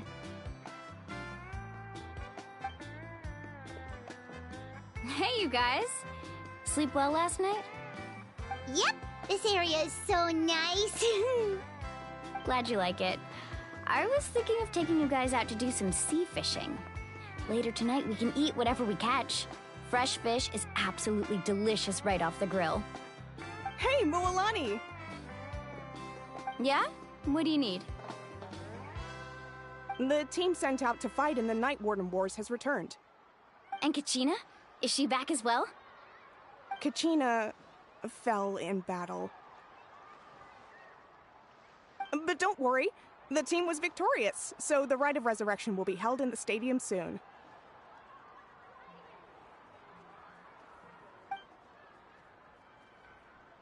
That's a relief. The Abyss is cunning, and it was her first time. Mistakes are bound to happen. Exactly. She deserves to hold her head up high. All right, thanks for letting me know. We'll head out in a bit. Jeez, she sounded a little anxious there. Had me thinking it was bad news for a moment. Mualani, you said the Abyss was cunning just now, but it seems like the Abyss just wants to destroy everything. Like, think about all those monsters that attacked your tribe. If there really was some sort of cunning plan, wouldn't it make more sense to send them to attack Kachina and her small team? Not that Paimon wants them to be in any more danger, it's just... Relax, I get it. The Abyss is difficult to understand, that's for sure. At a glance, it certainly seems like the only goal is total destruction. The Abyss isn't a living entity after all, so what capacity for logic or planning could it possibly possess? But through our long history of fighting the Abyss, we've realized things aren't quite so simple. 500 years ago, the Abyss invaded Teyvat. You know about that, right? That's right. Conria suffered greatly during that time. But so did every other nation in Teyvat. And Natlan was the worst affected of all. It took the combined efforts of the then Pyro Archon and heroes from every tribe to finally repel the Abyss. Even so, the effects of the invasion lingered for hundreds of years, only able to be reversed little by little. Our tribe's waters were contaminated. The Children of Echo's territory was overrun by dangerous sludge surging from underground. Unrelenting black winds tore across the lands of the Flower Feather clan. It was like each disaster was designed for a specific tribe.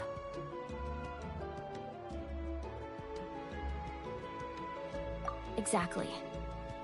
We once thought that the Abyss's desire for destruction was a sort of primal instinct, but its methods are, in truth, marked by intelligence.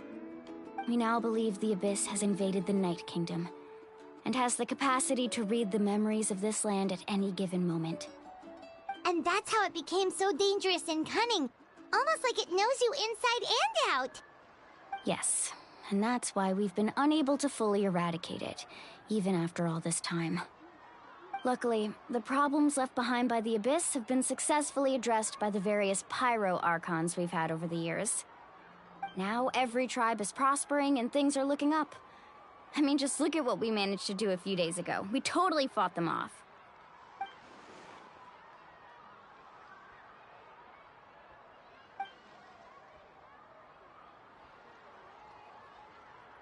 You must have had to sacrifice a lot to get to this point.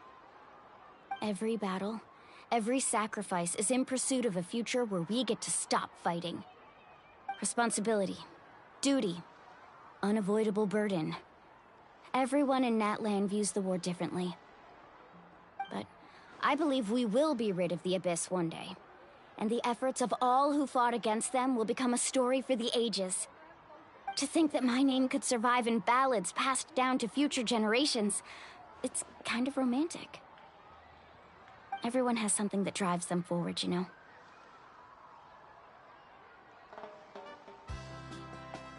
We have to. Not only for ourselves, but for our future. Anyway, let's head to the stadium. Our fishing trip can wait until Kachina's back with us. The sea's not going anywhere.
Whoa, this place is packed already!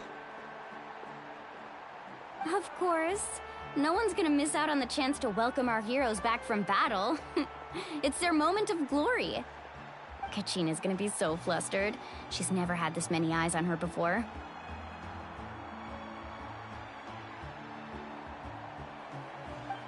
Yeah, she doesn't seem like the kind of person who likes being the center of attention. Looks like I'm just in time. Kinich, you're here! Yeah, a commission ran longer than expected, but I made it. I heard about the incident with your tribe, Mualani. Is everyone alright? Yeah, it's all taken care of. Our new friend here's got some tricks up her sleeve, by the way. She's just as strong as Kachina made her out to be. Hey, look! Is it about to start? That's right. Someone will come out and recite a eulogy, and then we'll sing the Ode of Resurrection together. Come on, let's find a spot with a good view. When the singing starts, just follow my lead and you'll be fine. Let's go somewhere higher up so Kachina can spot us.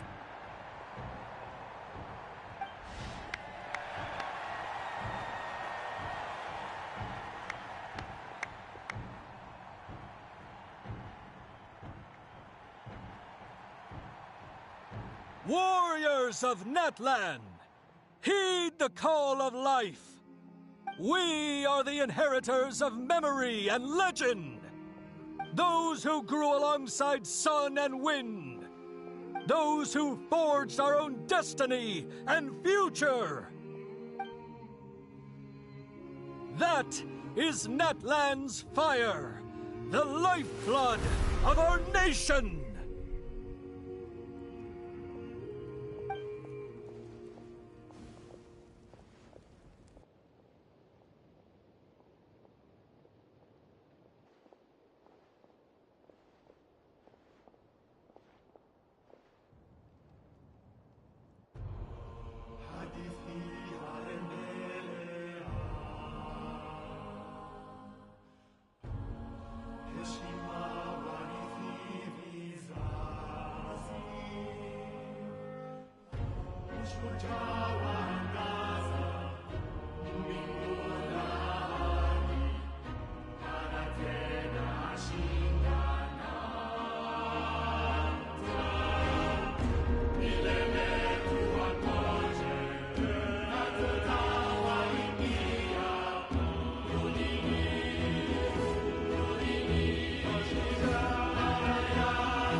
I could not find Kachina within the Night Kingdom, or locate her ancient name. What? What does that even mean? Usually once the ode is complete, the Pyro Archon and resurrected person will emerge from the flames. But something went wrong. What's going on? This has never happened before. Well, I think it's pretty obvious. Clearly, the team sent to fight the Abyss didn't win after all. Think about it. The Ode rekindles all victors. We've witnessed it countless times. Since the Archon couldn't find Kachina in the Night Kingdom, that must mean there's more to this victory than meets the eye. Hey! You just haven't gotten over the fact that Kachina beat you in the pilgrimage! Pathetic. The both of you. Your wild guesses are misplaced. We completed our mission. Maybe you did, but who's to say whether that little girl even contributed at all? Maybe she got scared and ran off. Why would the YUB recognize someone like her, even if she was on the winning team? How dare you insult a hero of Natlan like that? Kachina sacrificed herself to repel the Abyss. She doesn't deserve to be subjected to your vile rumors when she's not even here to defend herself. Calm down, Mulan. There's no point arguing with the likes of them. I can't just sit here and let them slander her like that. To insult a hero of Natlan, the person actually has to be a hero. You... Think about it, everyone. Who do you think is really at fault here? A girl who never should have even gone to war? Or the great Pyro Archon? Why would the rules of our nation suddenly stop working? That's true. If she wasn't revived, it must mean she failed to achieve victory. Maybe the YUB interpret victory in different ways? I mean, that girl didn't look all that strong to me.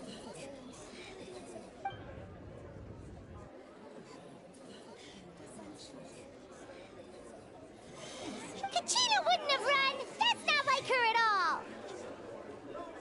No, she's been waiting for this moment for too long.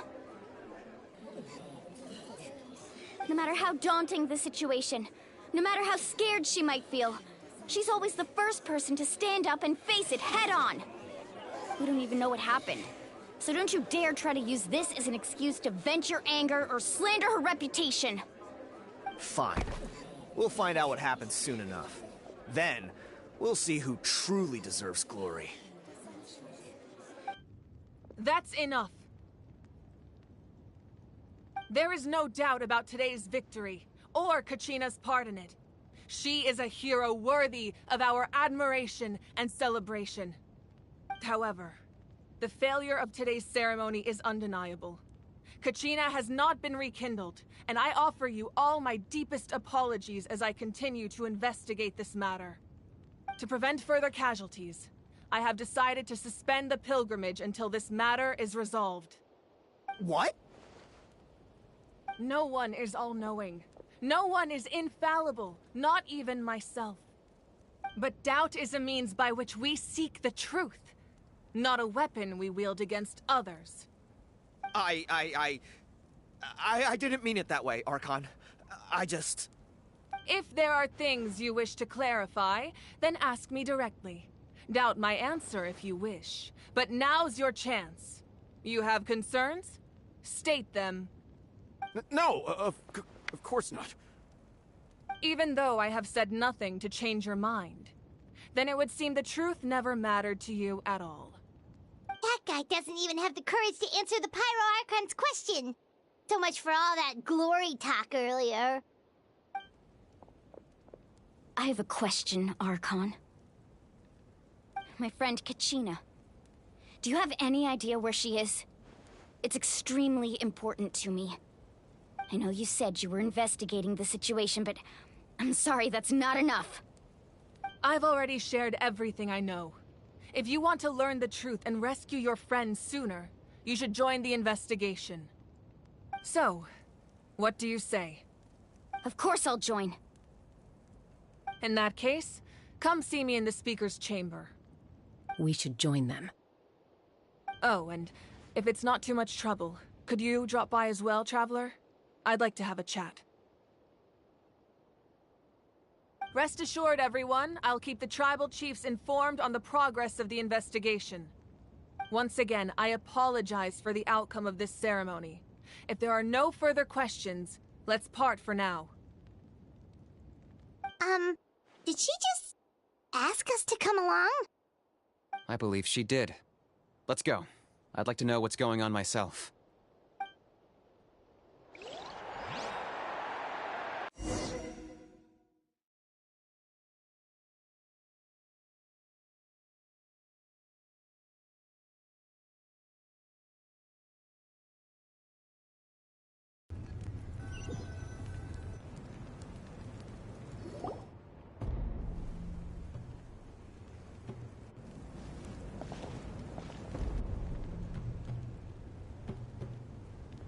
The situation is urgent, so I'll get straight to the point.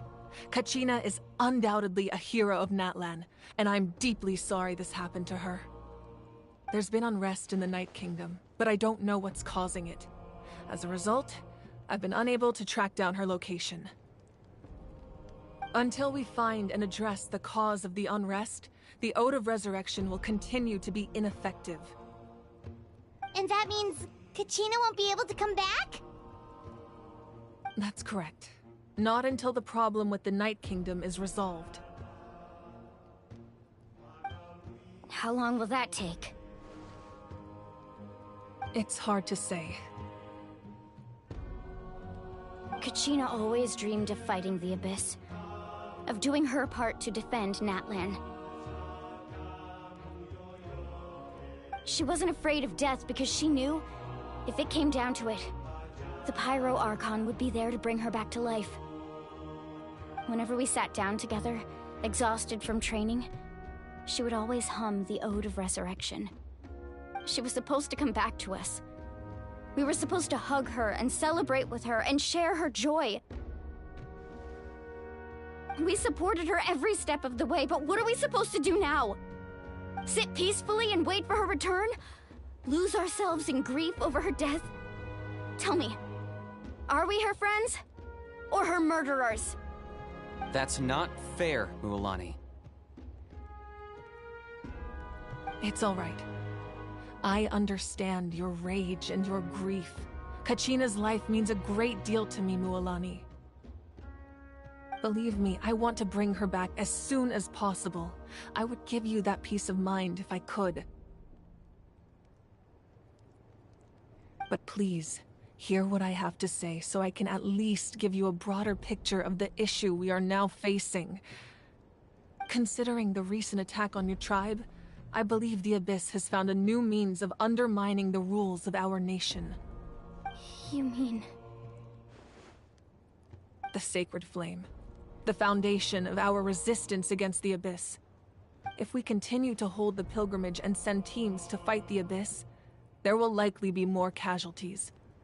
But if we stop altogether, the Sacred Flame will only grow weaker. The Abyss will scale up their attacks, and the tragedy we saw with the people of the Springs will only be the first of many. If we compare the two choices, the former seems to be the lesser of two evils. Sorry, I know that may sound harsh, but I bear the name Malipo. Weighing the costs is my duty. The raw truth can be cruel. But we need to understand it if we want to approach this rationally. But what would you say, Mualani? This is personal for you. And unlike Kinich, I dare say it's not a simple case of weighing up which course of action is less painful, is it? No. I can't choose between them, and I don't want to. Saying that one is preferable over the other is disrespectful to the people who suffered. You're saying it doesn't matter whether I suspend the pilgrimage. The consequences will be equally painful. Yes. What happened to Kachina breaks my heart. But I couldn't bring myself to sacrifice other people for her sake. And that is the crux of the problem. It's not simply a matter of choosing the lesser of two evils.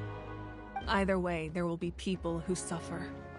And the end result will be the same. belief in the pilgrimage will waver. Once doubt has crept in, the people will no longer unite in battle against the Abyss. And that is exactly what the Abyss wants.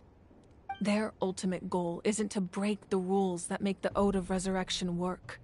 It's to destroy the people's faith in them. To prevent what happened to Kachina from happening to anyone else, we need to suspend the pilgrimage. So that is my current plan. And in the meantime, I've made efforts to strengthen each tribe's defenses. Then, we have to find another way of strengthening the sacred flame to keep the Abyss at bay. This won't be easy. I'll need time to figure out the best approach. I understand your anger, Mualani, but I hope that provided some clarity, at least. Wow. Paimon thought things were gonna get heated for a second, but the Pyro Archon took the time to explain everything so patiently. I owe you an apology, Archon. I let myself get carried away earlier, and I'm sorry. You're right. We need to focus on finding solutions. We could always hold the pilgrimage without sending a team to fight in the Night Warden Wars. That way, we would still be able to fuel the sacred flame. I've considered that, but the two events have nearly always been linked. Without the chance to fight the Abyss, pilgrimage rankings lose their prestige, and competitor numbers will drop. With fewer participants, the amount of contending fire produced will decrease, and the vicious cycle will continue indefinitely. So, essentially, the Abyss is taking Kachina hostage. You've learned about the concept of ley lines during your travels, yes? The Night Kingdom is something similar. Staying there for a short period of time shouldn't have an effect on the person. But with the Abyss in the picture, it's a different story. Your sense of self will be devoured, until eventually you become one with the Sea of Souls. Imagine pouring a cup of water into a rushing river. You can try to scoop up another cup, but there's no chance it will be the same water you had before. I won't sugarcoat it. That is the danger Kachina is currently facing. Just like you said, Archon. Both of these problems need to be addressed. You can focus all your efforts on dealing with the Sacred Flame. I will go search for Kachina. The Abyss poses the same threat to you as it does to her. It is very possible you will not return. Knowing that, do you still choose to go? Kachina's waiting for us to rescue her. That's all that matters. I failed to protect her during our campaign, but I can make it up to her now. I choose to go as well. Traveler? What do you think?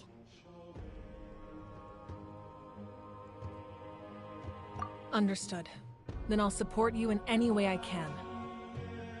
The Masters of the Nightwind have a technique that can extract an ancient name from the ley lines.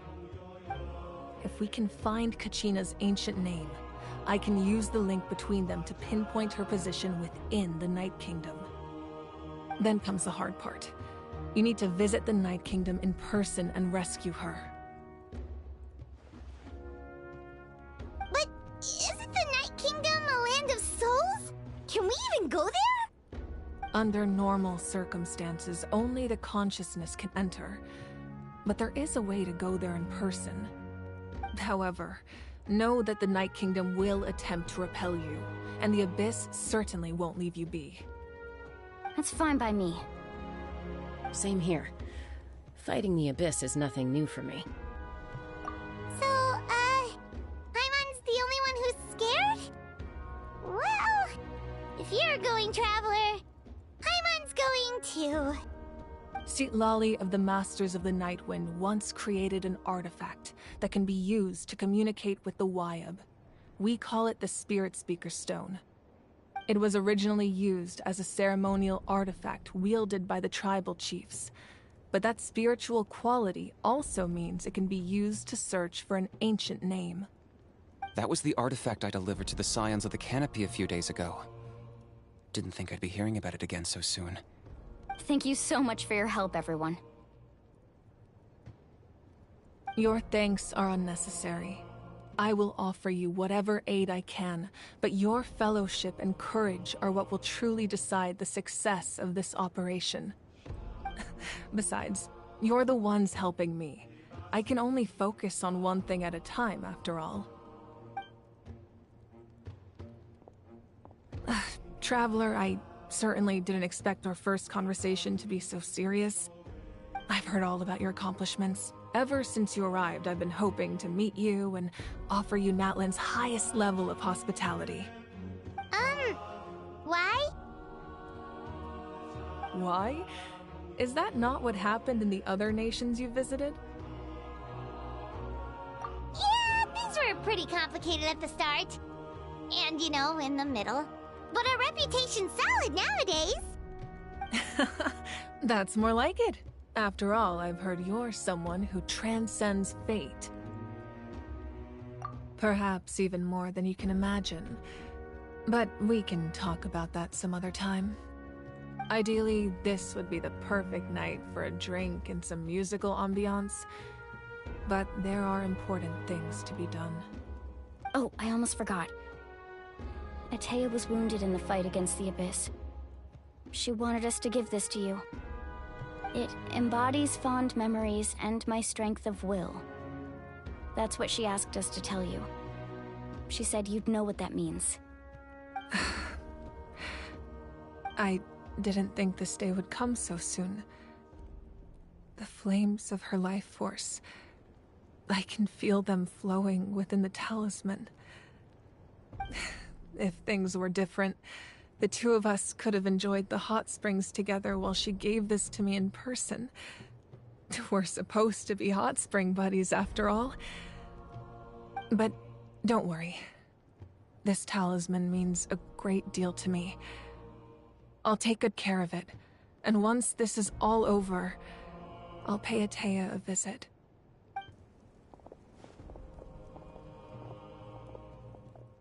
You said you didn't want to jeopardize the production of Contending Fire. But that's not at all why you decided to suspend the pilgrimage, is it? You're right. Even now, the production of Contending Fire is far from sufficient.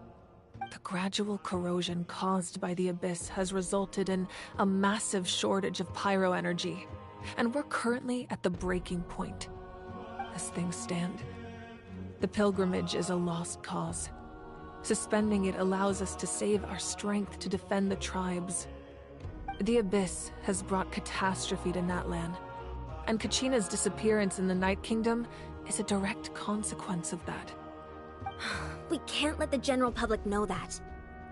No. If the public learned that Natlan's destruction was close at hand, there would be immense panic. But if I said nothing at all, they would have continued to question the integrity of Natlan's heroes. Another simple choice. The latter was clearly the better solution. But you chose otherwise. I have never subscribed to the belief that the right choice is the one with the fewest sacrifices. Let's go. There's still a way for the sacred flame to last a little longer. You mean? Yes. Come with me.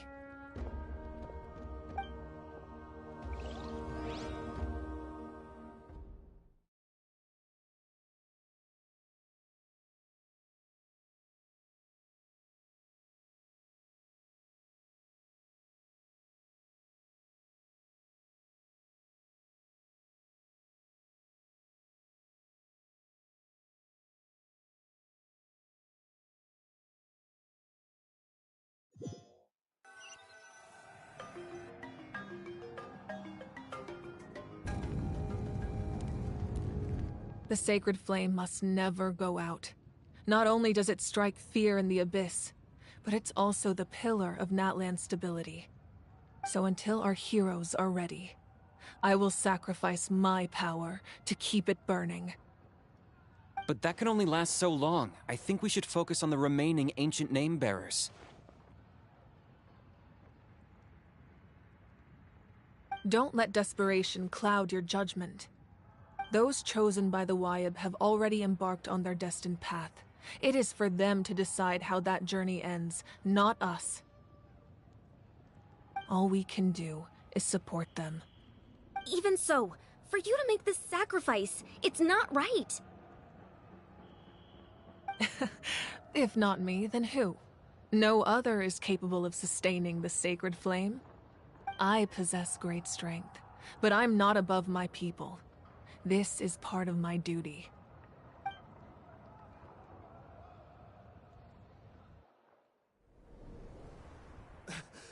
Archon, it's the Fatui!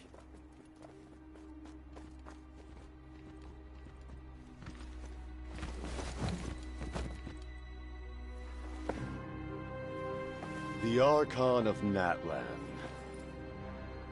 A force to be reckoned with. The secret of the ley lines is no secret to me. Long have they been destined for ruin. And since the oath made 5 centuries ago remains unfulfilled, what use is the Gnosis in your hands? I don't know what you mean. But it sounds like this is about more than the Tsaritsa. In times of crisis, someone must pick up the mantle of salvation. Your plan has reached an impasse, and now it falls to me to create new rules for Natlan. But before the dawn of a new age, the old must be destroyed.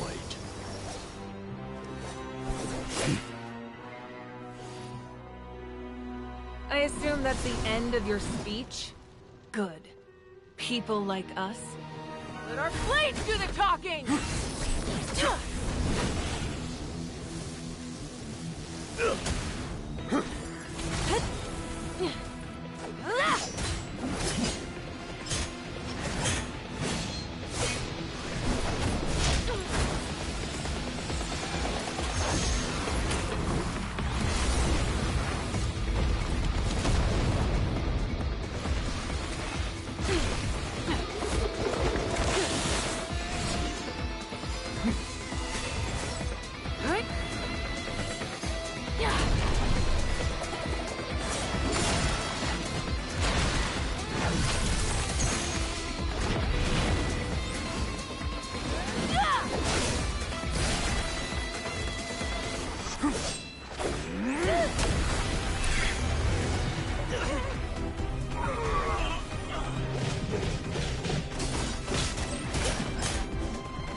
Masters of the Night Wind. Send word. The captain and his followers must be apprehended.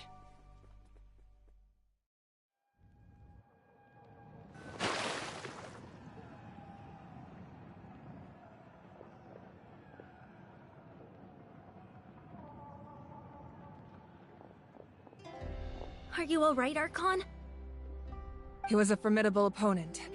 Exactly what I would expect from the first of the Fatui Harbingers.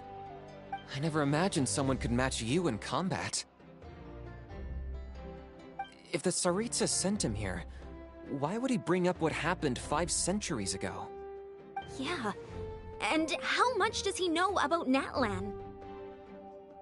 The Harbingers are all driven by their own personal goals. The only purpose that unites them is collecting the Gnosis. But I'm sure the captain has his own reasons for being here as well. Whatever his motive, we should shift our focus to the Fatui. If they attack again, and we're not prepared, we're done for. No, we're running out of time. The wound I inflicted should hold him back and weaken him for the time being. Besides, I'm sure you noticed, the power that came to his rescue just now came from the Masters of the Nightwind. In other words, there are traitors among us.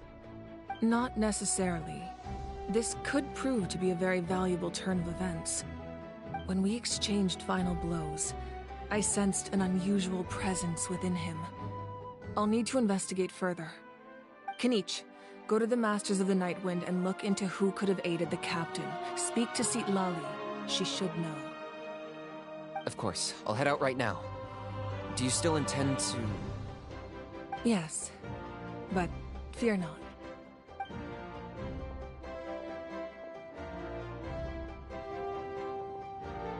Natlan's strength has never rested solely in its Archon.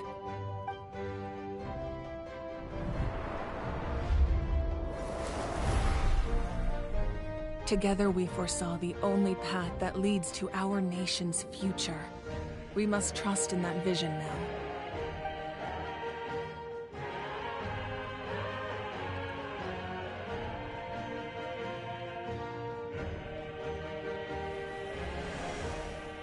Is everything okay, Archon?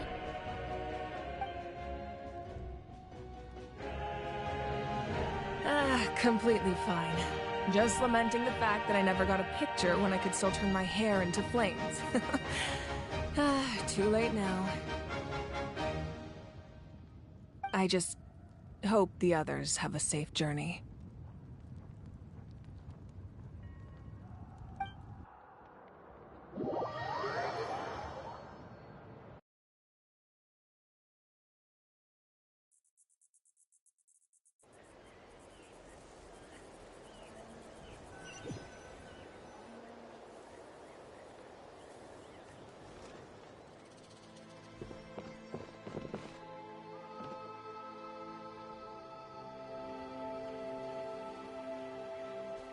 What's happening at the stadium? Did something explode?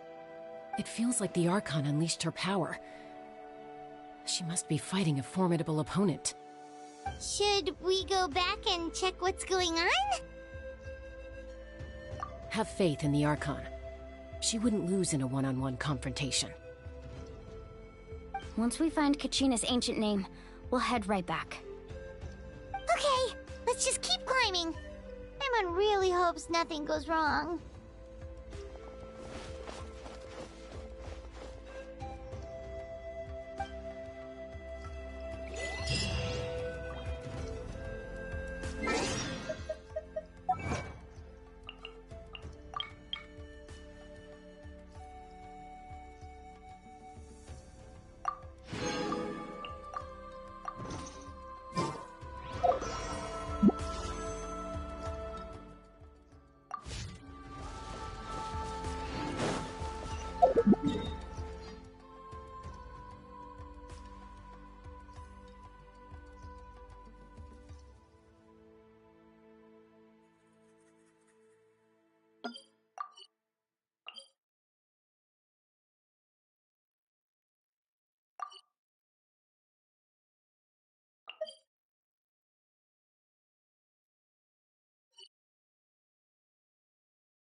That's Waina, the tribal chief.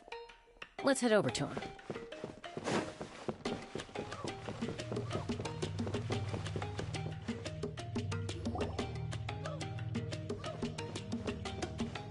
Chaska.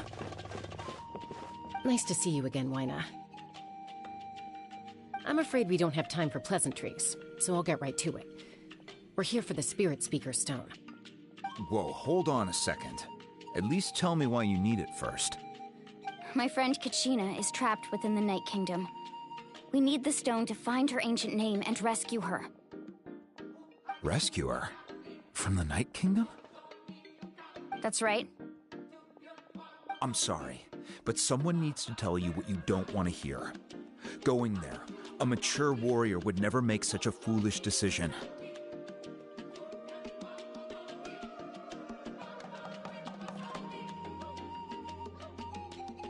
The nature of battle is unpredictable. You never know how it's going to end. Losing a friend is tragic, but when that happens, the best thing you can do is focus on how to prevent further casualties. I appreciate what you're trying to say, Chief Waina. But if the price of maturity is abandoning a friend in need, I'll choose foolishness any day. If Kachina's still holding on, then so will I. I thought you might say that. Is something wrong, Waina? This doesn't seem like you. Life isn't complete without taking risks. That's always been your mantra. It's nothing. The Night Kingdom is a dangerous place. Can't blame me for checking if you were up to the task. If you're that determined, far be it from me to stop you. Here's the stone. Keep it safe, okay? It's not like we have a spare. Thank you. Huh. Seems like you two go way back. But aren't you from the Flower Feather Clan, Chaska? Oh, Chaska's a peacekeeper, so she's famous throughout the tribes. She's always the one people call to resolve conflicts, so we slowly got to know each other that way. Her younger sister Quichi's always hanging around our tribe, too. She's helped us out a lot in the past. Oh, you have a younger sister? Yes, I'll introduce you to her sometime. But let's get back to business. Waina, how do we use the stone? As you probably know, your intended destination is completely different from the real world. The Night Kingdom is like a river flowing with concepts, and the ancient name you seek is like a tiny fish swimming downstream. In that sense, the stone is like a fishing boat drifting down the river, but the boat alone isn't enough. You need a fisherman experienced enough to steer it in the right direction. We couldn't do that ourselves? With a little practice, I'm sure you could. You have the strength and the talent. If you want to make sure this works, though, I could recommend someone to you. Who? Vichama, a legendary warrior and scout from our tribe. He's got a keen eye and a well-honed intuition. Even his ancient name means to seek. If you're fishing for a name, you're gonna want him on the boat. Vichama? Why does that name sound familiar? He's one of Auntie Atea's hot spring buddies. I've heard stories about him. Where can we find him? Ever since Malko passed, he spends most of his time gazing out at the scenery from the cliff tops. Follow the path that way, and I'm sure you'll find him. Thank you. We'll go look for him there. Good luck. I hope everything goes well.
Emotional support is important.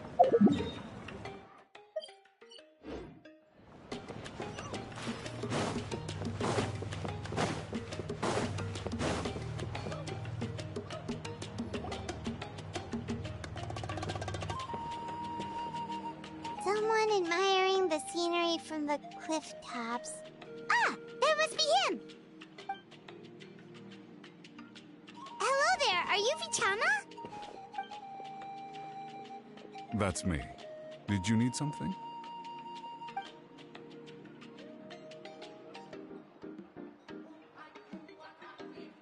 What? You're saying you can bring someone back from the Night Kingdom? How is that even possible? No, if you really think about it, anything's possible in that kind of place. But that would mean... Are you okay? You don't look so good. Everything's fine. I'll help you, but I do have a small request.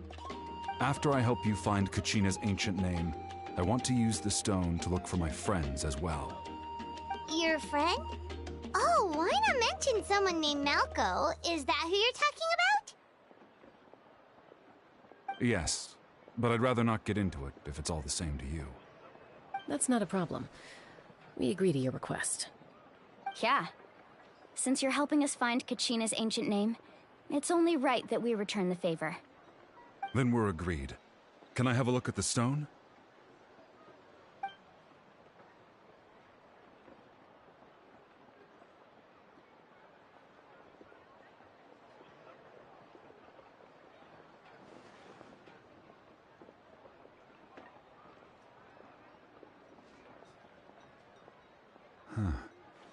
I see. From what I can tell, it functions almost like an abyssal pylon. Both connect the Night Kingdom to the living world. Once the connection is established, the abyss will come surging through the opening like a predator honing in on the scent of blood. So we have to be sure not to use it in a tribal settlement. Wow, you got all that just from looking at it? I just picked up on the basics, really. I still have no idea why it works. You said someone named Lali invented this. They must be a genius. I'll go find an open area and start setting things up. In the meantime, I need you to get 2 things for me. We'll go right away. What do you need? First, I'll need some hook ropes. Pretty much every store around here carries them, so no need to go anywhere special. Oh, and I need to build a net out of them, so make sure you get a good amount. Wait, are you saying you're going to use a real net to catch Kachina's ancient name? How does that work when one's tangible and one's not? By creating something tangible in our world, like a net, we can create a connection to a corresponding concept in the Night Kingdom. Basically, I'm going to use the concept of a net to catch something equally intangible, an ancient name. Oh, I see. What about the second thing you needed? Right. I need 2 chunks of obsidian. Once we bring the ancient names into our world, we'll need a place to store them. Normally, you can only get obsidian from the Children of Echoes, but I heard there's a traveling merchant from that tribe around here somewhere, so maybe you can try your luck there. Gotcha! Alright, let's split up. See that clearing? Let's meet over there when you're done. Oh, and you can send someone with me if you want. In case you're worried I might take the stone for myself. What do you think, Chaska? There's no need. Wina spoke highly of you. That means you're trustworthy. I appreciate it, even though that doesn't mean much to me anymore. Anyway, it'll take some time to set everything up, so no need to rush. I'll see you in a bit.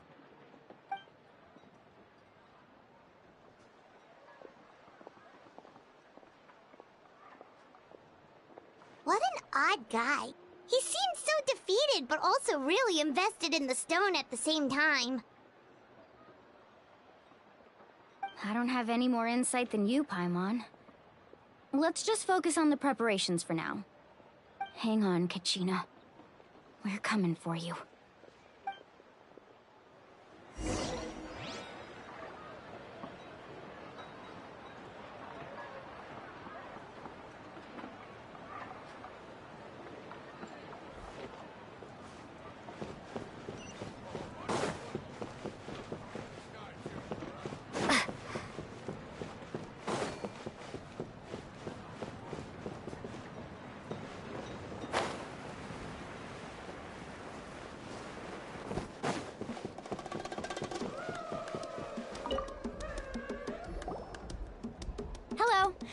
have any hook ropes for sale?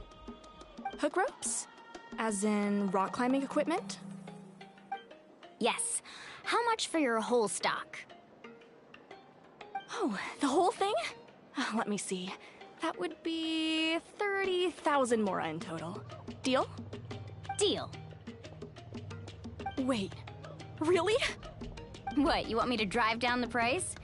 We just need these as fast as possible. Thanks. Oh, no problem at all. I'll even pass along some information on the house.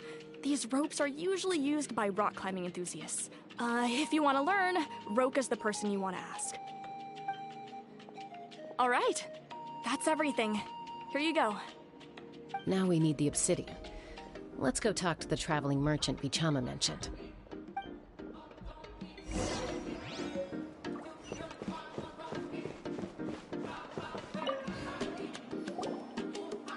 Excuse me, do you sell obsidian? Why, yes. I've got a chunk for sale right over there. Perfect. Is that the only one, though? We actually need two. That might be tough. Tell you what, I'll take a look through these boxes over here, and we'll see what we can find. Thank you so much. We'll wait here.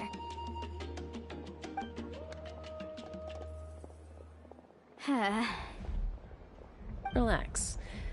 Everything's going according to plan. I know, it's just... I could tell Vichama feels the same way about his friend that I do about Kachina. I hope this chunk of obsidian isn't the only one. Kachina always carries all sorts of shiny stones with her. If I was the one trapped in the Night Kingdom, she'd have a whole pile of obsidian ready in a heartbeat. Well, would you look at that? I did bring an extra. Here you go, young lady. How does it look? Perfect! Thank you. How much do I owe you? If you hadn't shown up, these stones would have just sat here collecting dust. I'll take 3,000 mora for both. Here you go. By the way, I heard you mention Vichama just now. You running an errand for him, then? How's he doing? Malko's been gone for 5 years now. It's about time he started to move forward. Do you know what happened between them? I heard about it in passing while I was out drinking one night, but I don't know all the details. Vichama and Malko grew up together, and even made a name for themselves together. Malko was an amazing fighter, capable of knocking out multiple opponents in a single hit, while Vichama excelled at scouting and analyzing the battlefield. The two made an excellent team, and managed to beat back the Abyss several times. 5 years ago, they both emerged triumphant in the pilgrimage, and were placed on the same team to fight the Abyss. But on the eve of battle, the Abyss launched an attack on their tribe, and Vichama suffered an injury to his leg while attempting to rescue someone. Then what happened? The team agreed that he couldn't fight the Abyss in his condition. Vichama didn't argue. He knew going to the front lines with an injured leg would make him a burden in battle. So they raised the issue with the Pyro Archon, and she agreed to let him stay behind. It's just... Malko and the others ended up facing hordes of abyssal monsters in numbers that far exceeded anyone's expectations. The team made an error in judgment, and they fell to the onslaught. Vichama went into a deep depression after that. He blames himself for everything. Oh, you're not wrong. But it's possible he chooses to blame himself. Not because he did something wrong, but because he wasn't able to do anything at all. I've tried convincing him to move forward, to stop dwelling on the past. But the shadow of Malko's death hangs over him still. The Abyss has caused so much suffering, and some wounds never heal. I wish there was something he could do to make himself feel better, but... Anyway, that's the gist of it. Maybe you could help him talk things through sometime. I would really appreciate it.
Did you get everything?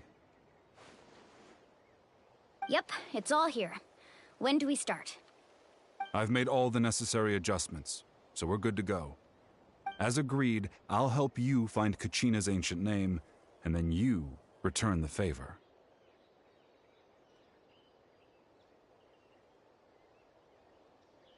Go ahead.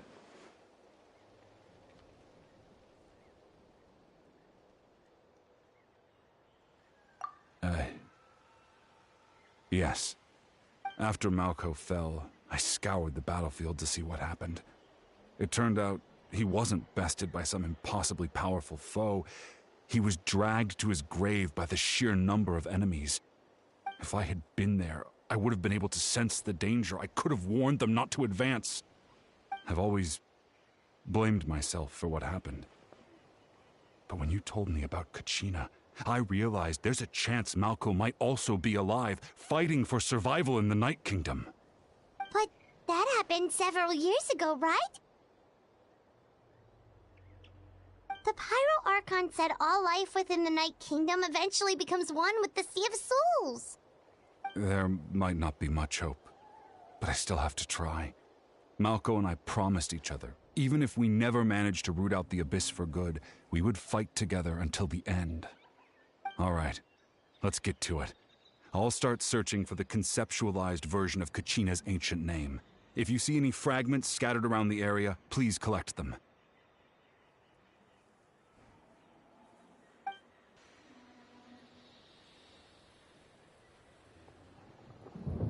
Make sure you prepare yourselves for battle.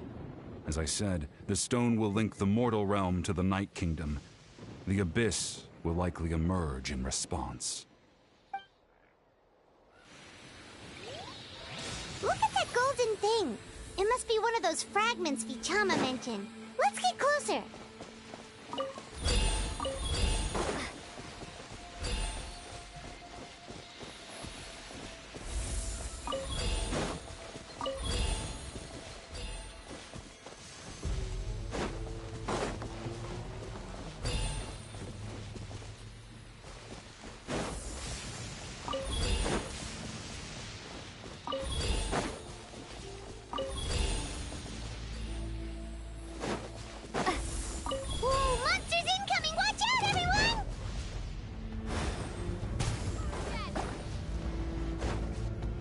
Born to oblivion! Shine down! Solidify! Go!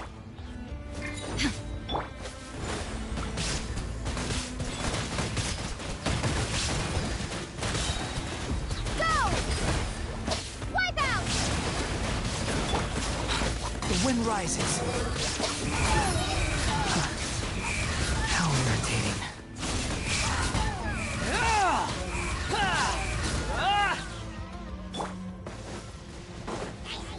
Illusion shattered! Unsightly insects.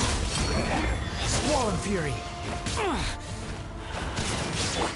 This is order. Gather. There is no escape! The wind rises.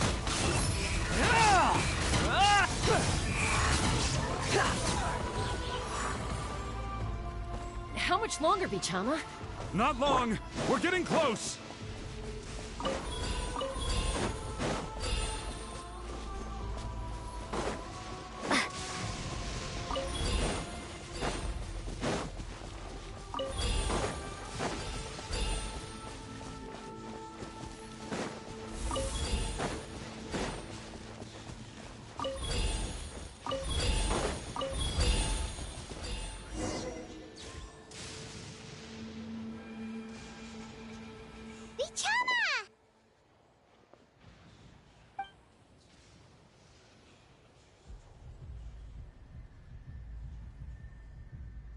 Quick! Take it!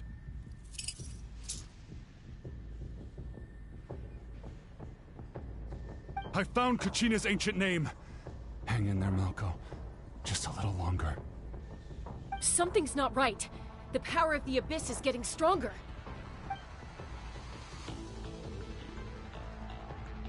The Abyss is corroding his body.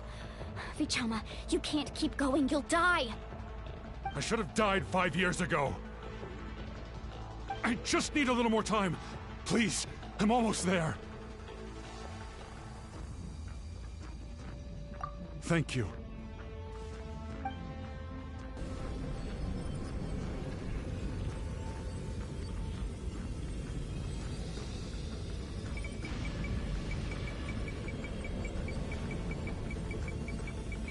Oh, watch out! The power of the Abyss is strong.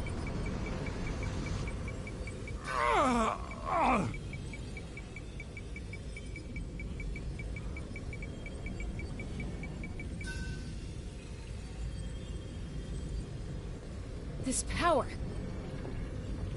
Hanging in there? Malko. No! Why can't I find him? Why? We can't wait any longer. Pull him away from the stone, Mualani. I already tried, but the power of the Abyss has him in a chokehold. It's like he's tied to the stone with an invisible rope. In that case, we have no choice. I'm sorry, Seed Molly. Get back! Chaska, wait!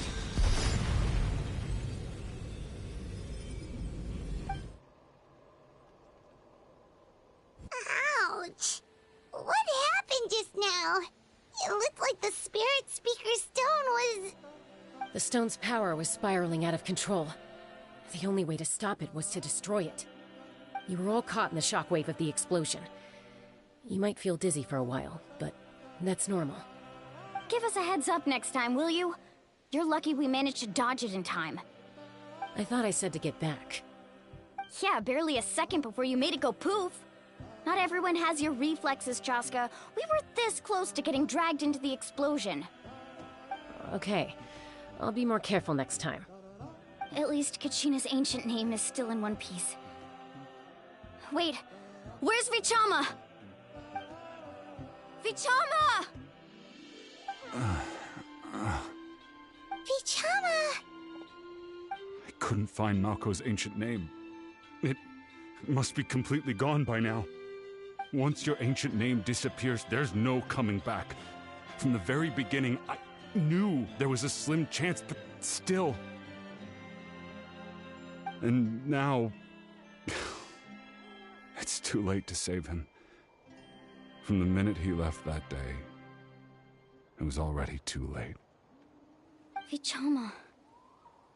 I'm sure he's heard enough condolences over the years. Let's just give him some space. Huh? What's that in your hands, Vichama? It looks like something's glowing! Huh? This is...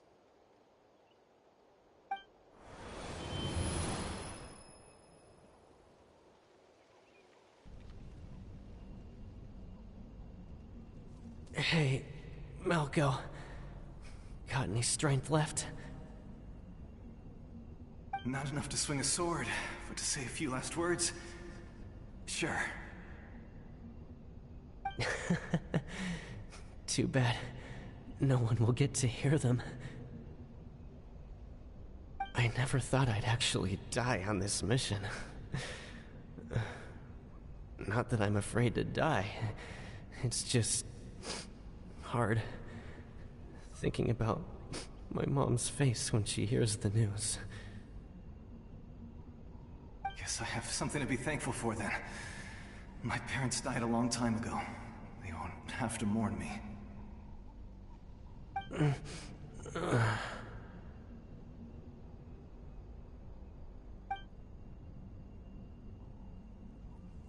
Pisak! Always had to beat me at everything, didn't you? Right to the end, you were never one for goodbyes. Maybe you're right. Maybe no one will get to hear our last words. But just in case... Vichama, I'm so glad you didn't come with us. Don't be sad. Just keep on living. For the both of us.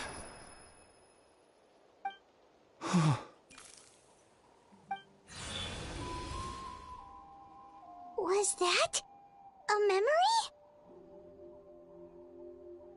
Seems like we were able to salvage something after all.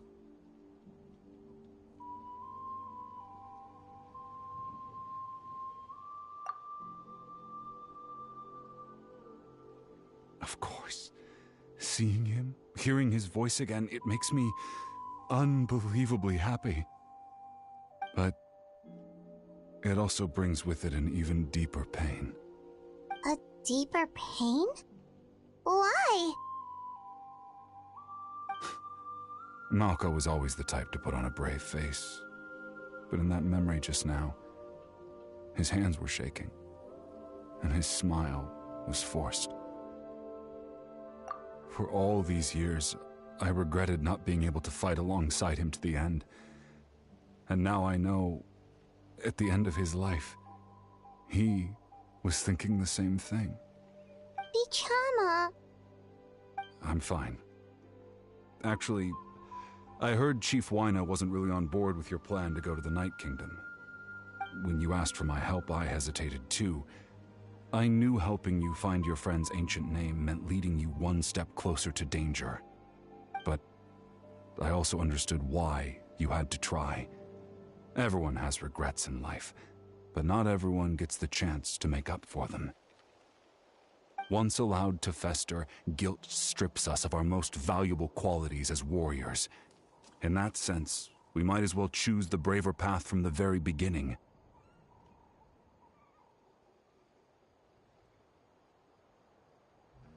If I could do it all over again, I would have followed Malco to the front lines no matter what. Even with an injured leg, there were still things I could have done. That way, even if the outcome stayed the same, I still would have fought alongside him to the end. There are critical junctures in life, and if you don't seize the chance to act, there's no going back. That's something I had to learn in hindsight. But you're still at the crossroads of your journey, so... I hope you can walk away without regrets.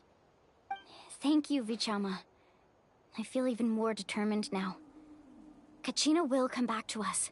I'll make sure of it. I promised I would find her, and I intend to keep that promise. That's good to hear. Strange. My body, it's... Once abyssal corrosion enters the body, a portion will fuse itself to your internal organs. Even though the Traveler possesses powers of purification, The corrosion can never be fully eradicated. Thanks to her, though, you were only briefly exposed. Slowing your breathing and controlling your emotions should help you keep the symptoms in check.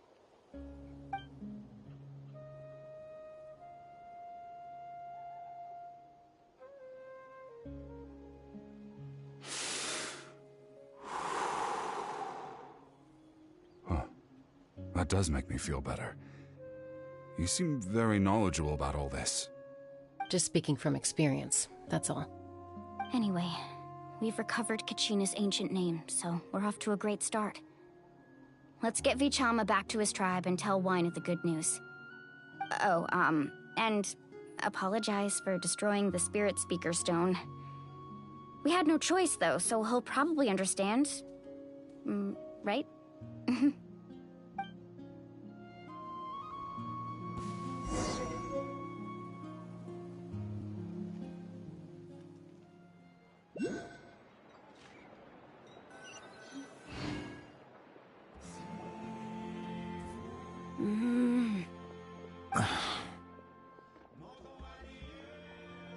Koichi, are you really gonna just stand there like that?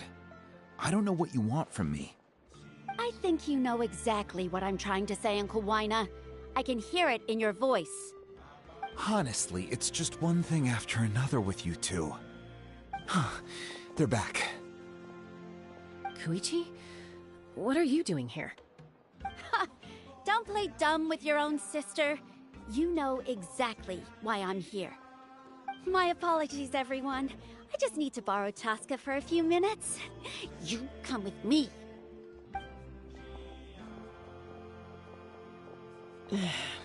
I'll be just a moment. Who is that? Koichi, Chaska's younger sister. Although the two aren't actually related by blood, it's kind of a long story. It's not really my story to tell, but I guess it's not a secret. You see, Chaska was actually raised by cuckoo sores. She was afflicted with a rare disease when she was a child, and abandoned in the wild as a result. The Abyss found her out there, all on her own, and tried to devour her. But in the end, all that did was trigger her will to live. That strength of will pushed her to survive. But it also planted a seed of conflict within her. Eventually, she was adopted by the cuckoo source. Wherever they went, she followed, getting into fights right and left. For some reason, Paimon can totally imagine that. Well, when Chaska finally returned to human society, it was Koichi's parents who adopted her. At the time, Chaska still had a habit of getting into fights, so Koichi was always taking her around, apologizing to everyone. Ah, I remember those days. One of those fights was definitely with me. But, you know, kids. You're fighting one minute and your friend's the next. Eventually, she found a way to rein in that desire to fight. And now she's who people call to resolve conflicts. She's known as the Peacemaker. It sounds like she still argues with Koichi, though. Don't siblings usually stop fighting when they get older? That's partly my fault. Koichi asked me to stop Chaska from doing anything dangerous, but you probably know by now, once Chaska makes up her mind, there's no changing it. Oh, I get it. No wonder you tried to talk us out of going to the Night Kingdom. Chaska even said that wasn't like you. I'm all for your adventure. You need to take risks when you're young, because by the time you're my age, you couldn't attempt something like that even if you wanted to. Better try now than live with regrets later. That's what I say. Still, I can understand where Koichi's coming from. In the end, nobody wants to sit back and let a loved one put their life on the line.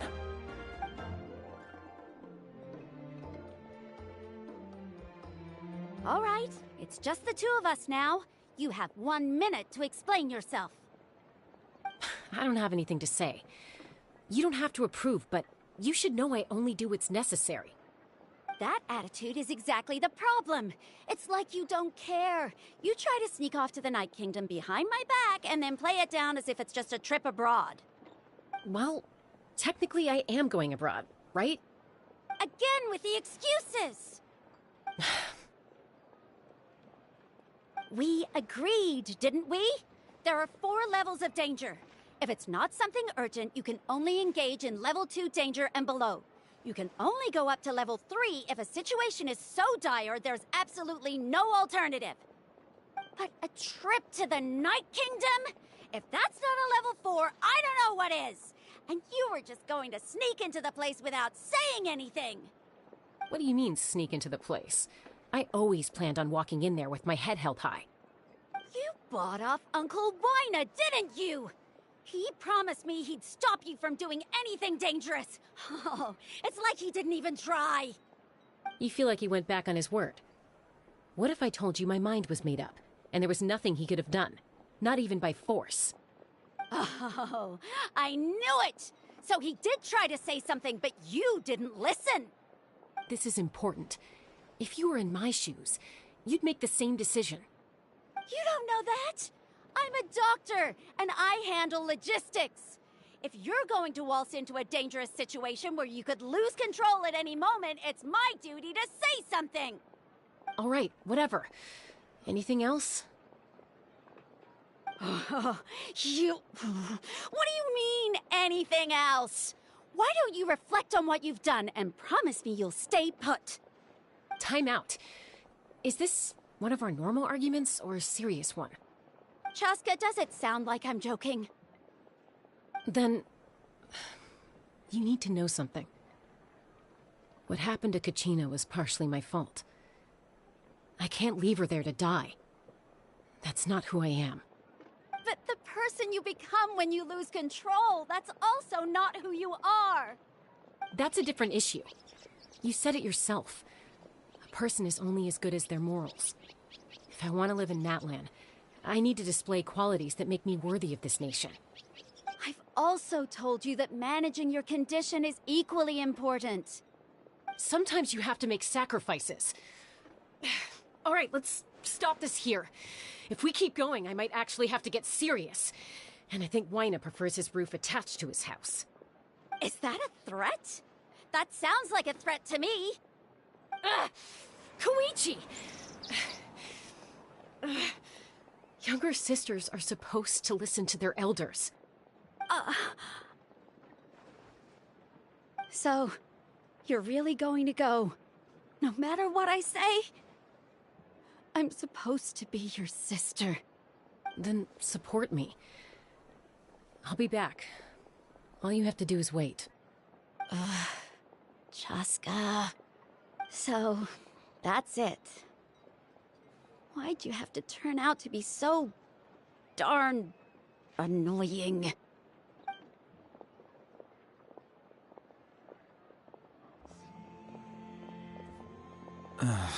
You two are something else. Something you wanted to say? I know you aren't related by blood, but you two sure are similar. Really? You know, I said that very thing to Koichi not too long ago, and she reacted the exact same way, down to the very tone of voice. It's not my place to get involved, but I will say this. Try to spend a little more time with your sister. You're tough kids. That doesn't mean you have to go it alone. Thank you. Anytime. All right. If you're done with the Spirit Speaker Stone, you might as well hand it over. According to Kinich, it's an important ceremonial artifact, so it'd be safer to keep it with me. About that... If only Tonegif Bard was here, he could have repaired it just like the Holy Liar. It might be in a few more pieces than you remember. Huh?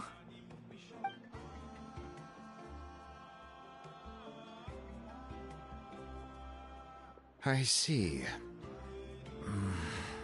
Sounds like it was an urgent situation. If someone's life was on the line, then you had no choice.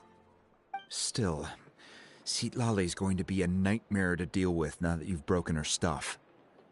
I'll explain everything to her later. Stay safe out there in the Night Kingdom, okay? I'll wait here for your safe return.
saying in the tribe?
I haven't heard anything as of yet.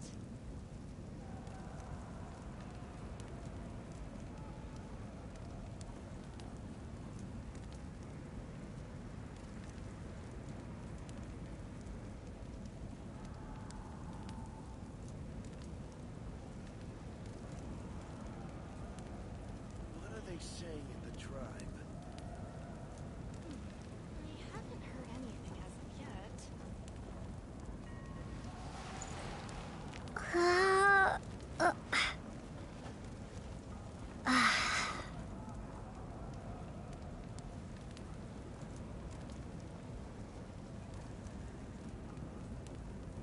What are they saying in the tribe?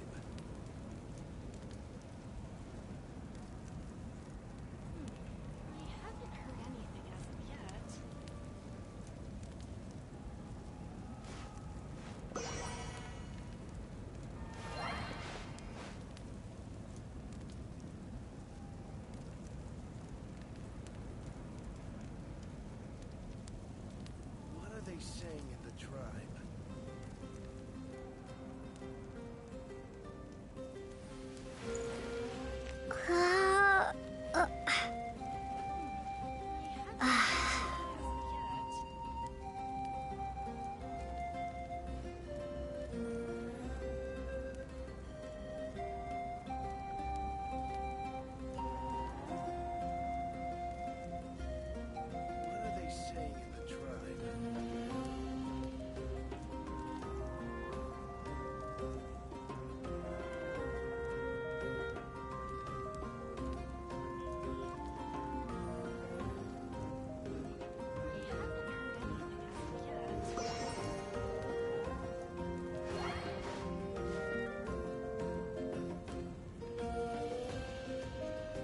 What are they saying in the tribe?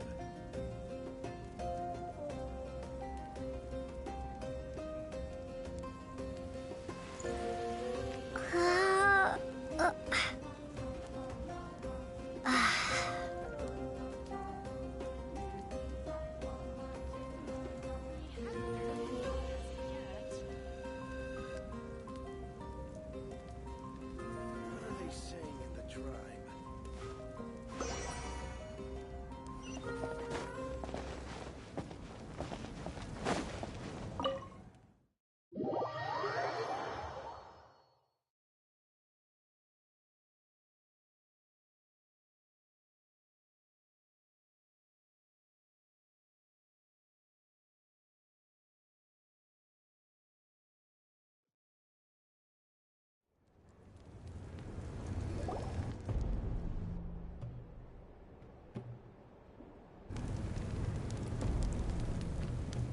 We're back! We found Kachina's ancient name, too! Well, it's fairly complicated. Let me give you the condensed version.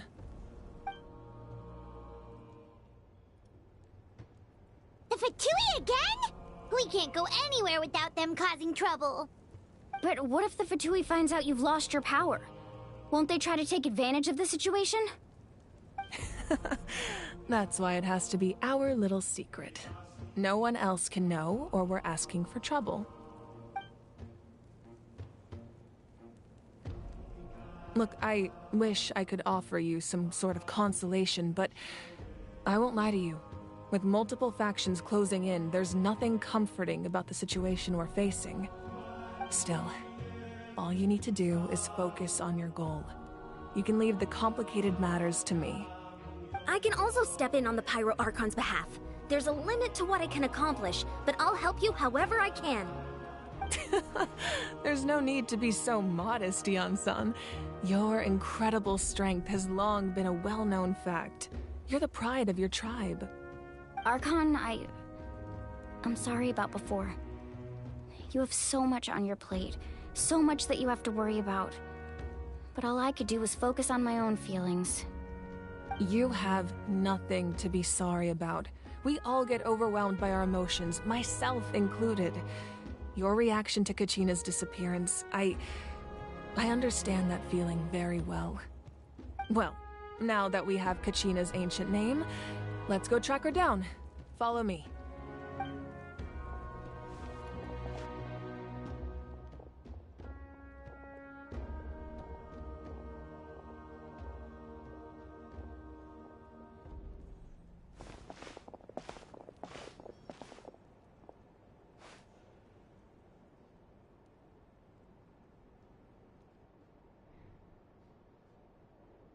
What is this place?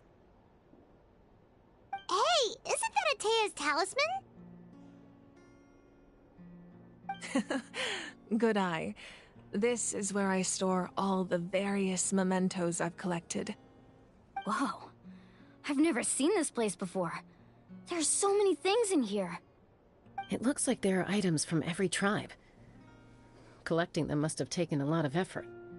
I suppose you could think of it as a hobby of sorts. In Natlan, everyone grows up listening to the stories of heroes. And physical items do a far better job of preserving those stories than our own memory. Now, I still have some preparations to make for the ceremony, so feel free to take a look around in the meantime. If you're curious about an item, I'm more than willing to tell you about its origins. All right, we'll have a look.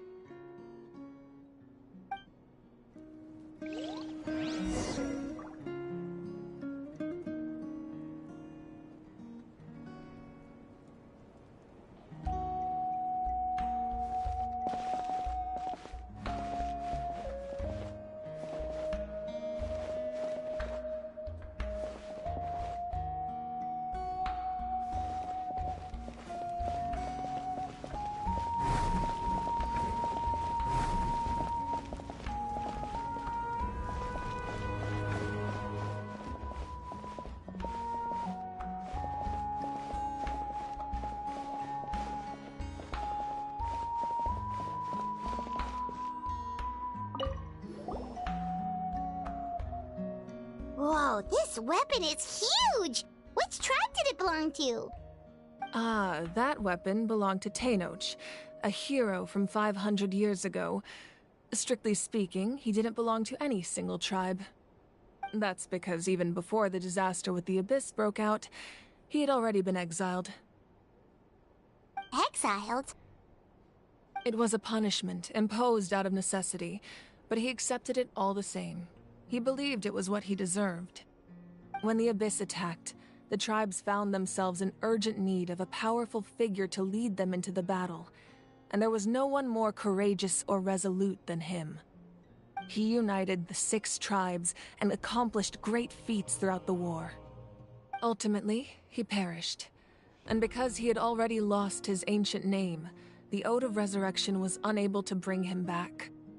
And so, he was laid to rest, alongside the countless warriors and civilians who lost their lives, buried in the soil of his native land.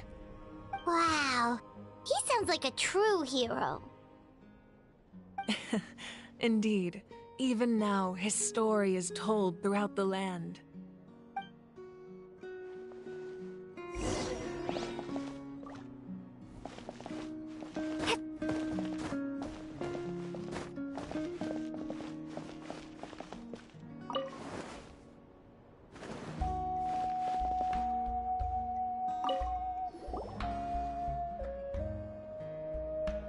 The powder still needs some time to settle, so let's wait a little longer. Well, what do you think of my collection? Do you feel like you have a better understanding of Natlan's culture now? Yeah! If each item represents a different story, seems like Natlan's really been through a lot. Does every item hold a special memory, just like Atea's talisman? That's right. The items in my collection actually serve a similar purpose to the ancient names passed down among the tribes. They demonstrate the true shape of time. The shape of time?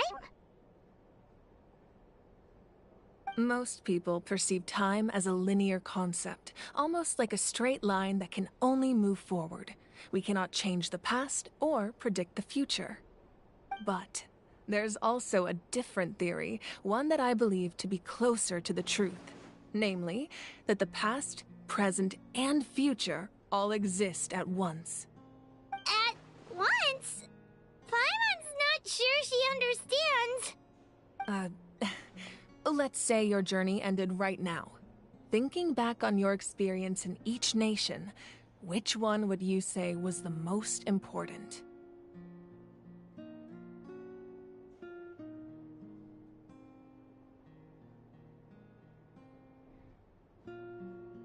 Exactly. Even at the end of your journey, the things you experienced along the way don't cease to exist.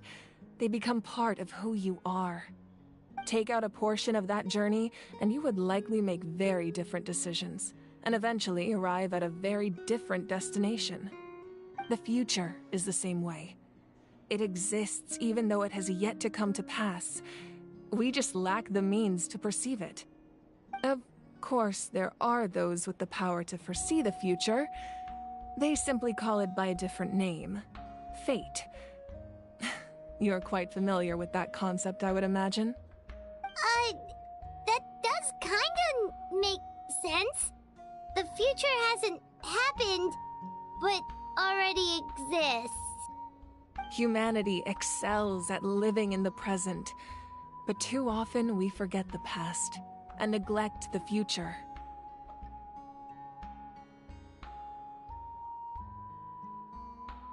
While the pilgrimage and the Night Warden Wars lead us to a better future. Only by uniting the people of Natlan across countless eras can we fight back against an enemy as formidable as the Abyss.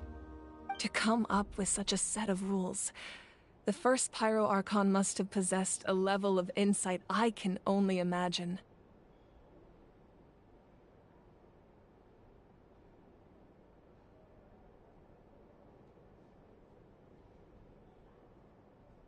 That's correct.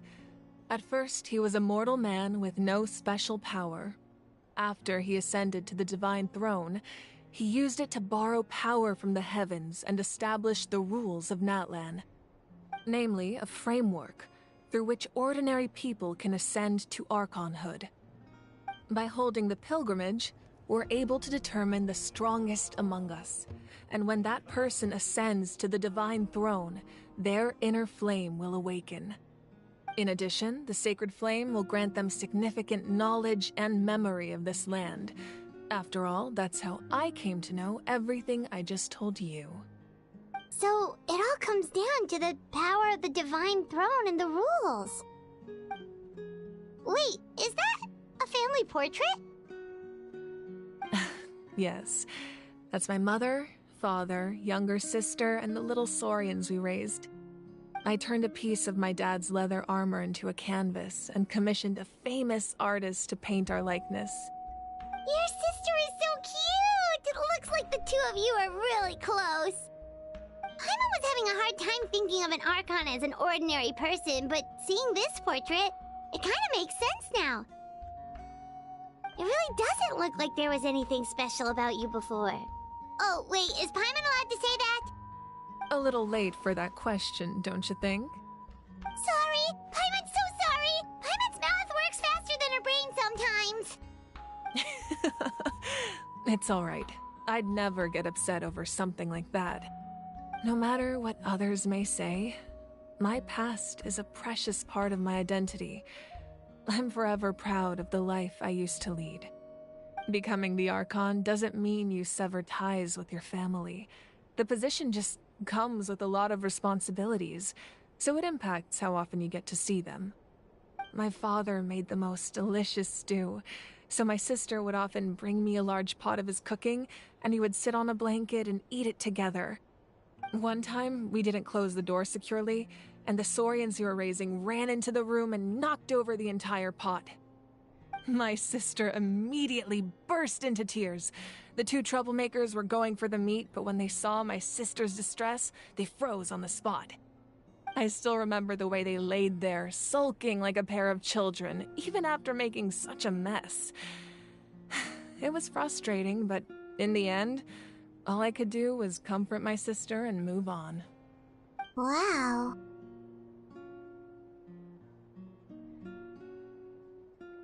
Isn't that what being a family is all about?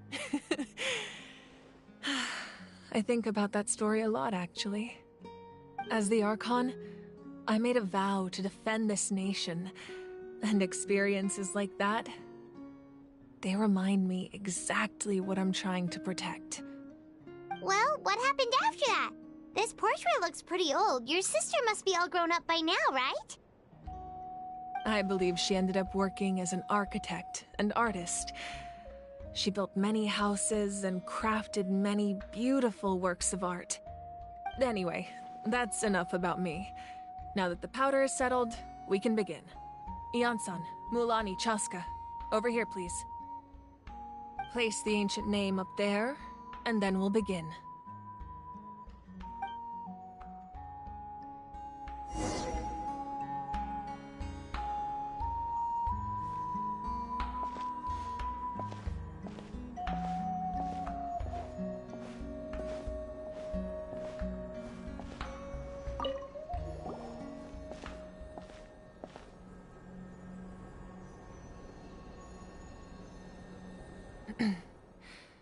Surely as the echoes of life resound through heaven and earth, so too shall our stories remain eternal.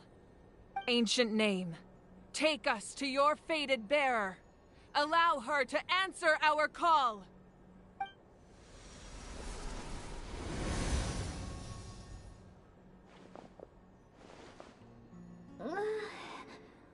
Am I hallucinating again? Kachina! Are you okay? Huh? I'm not seeing things, am I? Is the Abyss playing tricks on me again? It's okay, Kachina. It's just us. We're trying to find a way to bring you back. Everyone, you have to listen to me.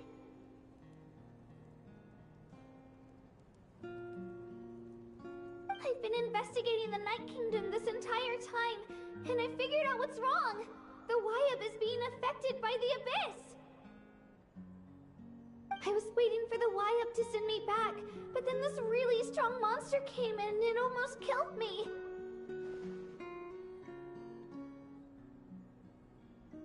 The Wyab saved me, even though its power is weakening, so I've been hiding from the monsters while trying to find a way to help. The Night Kingdom has become a huge mess, though. I keep hearing these awful sounds and seeing really horrible things. Don't listen to those sounds, Kachina. The Abyss is trying to strip you of your sanity. All you need to do is stay safe and wait for us. We'll be there shortly. It's okay. I feel so much better now that I've had the chance to talk to you guys. You don't need to worry about me. I've never been strong or special at all, really. So I don't blame anyone for forgetting about me or leaving me behind. Just knowing you care is more than enough. I'll find a way back. You don't have to put yourselves in danger to come rescue me. You're always like this, Kachina. Now's not the time to act tough. We're coming for you, and that's final. I don't know what lies the Abyss has been feeding you, but I'll tell you something right now. Nobody here sees you as a burden. You're a victor of the Night Warden Wars, a hero of Natlan. All you need to do is wait for us to rescue you, and you'll get all the applause and recognition you deserve.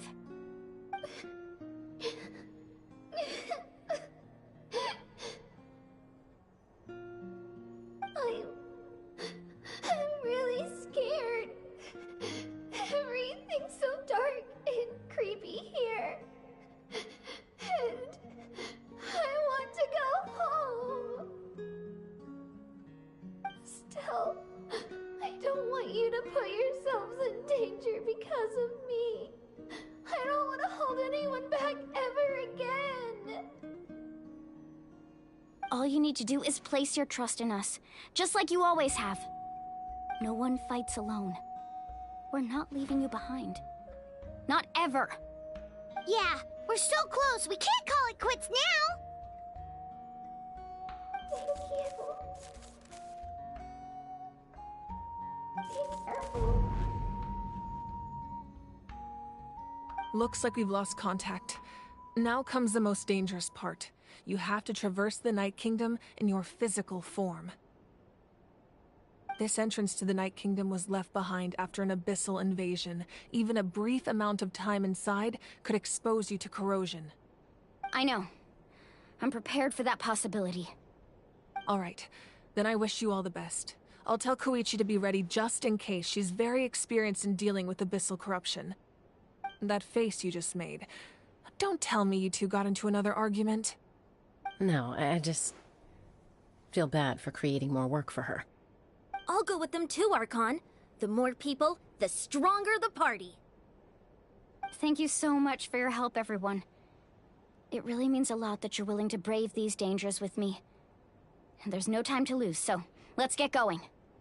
Now that I've lost my power, I won't be able to provide much practical support. But I can still keep an eye on the situation from here.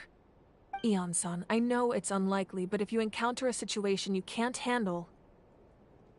That won't happen. I hope not.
So we're underneath Natlan right now?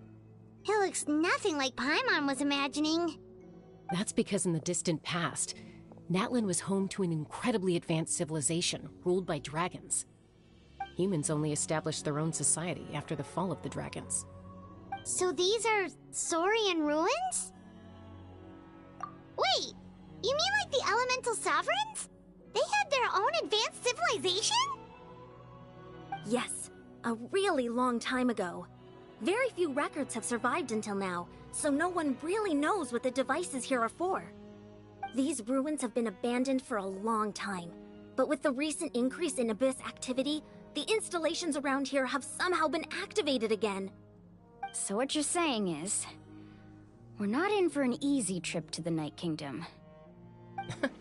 No. It's going to be obstacle after obstacle from here on out. Why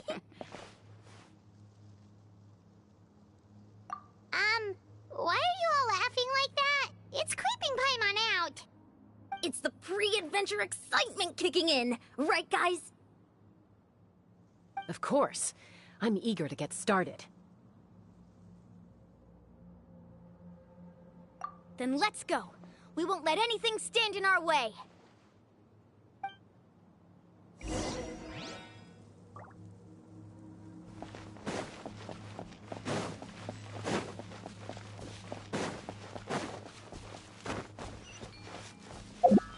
Seems like the road ends here.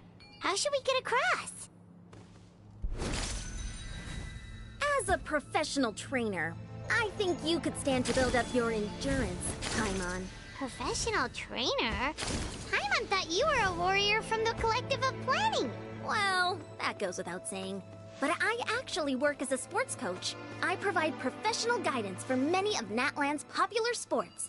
And I don't just mean physical training. I design nutrition plans as well. Those guys look familiar. We've fought them before. Let's go. Show no mercy.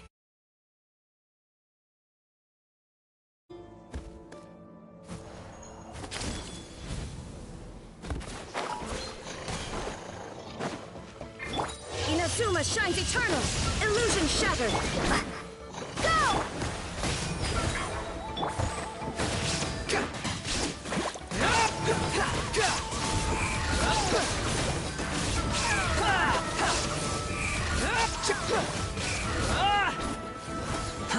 Cry louder! Shine down!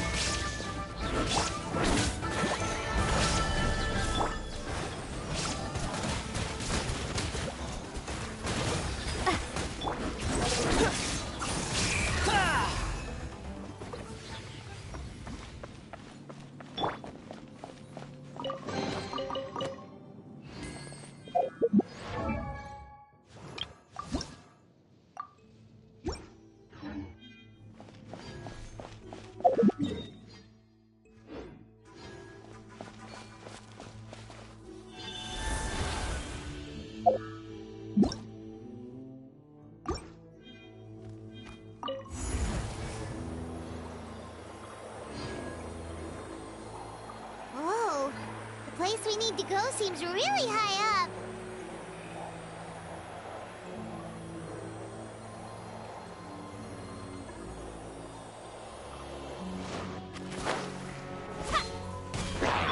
There is no escape!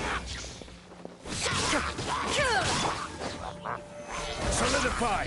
I will have order!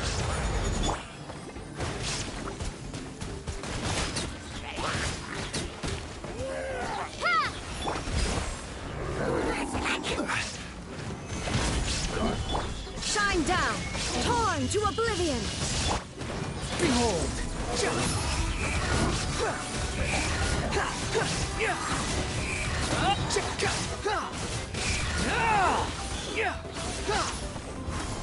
Unsightly insects!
no escape!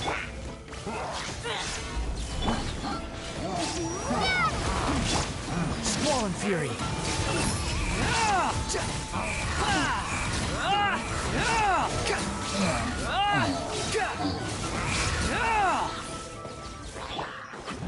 Order guide you. Stabilize. Illusion shattered! Now you shall perish! Wretched vermin!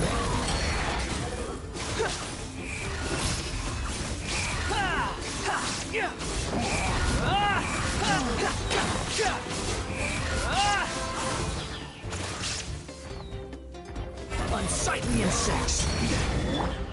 There is no escape!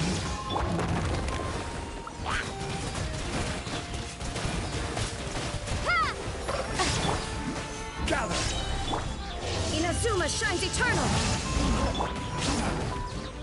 Bombs away! Behold!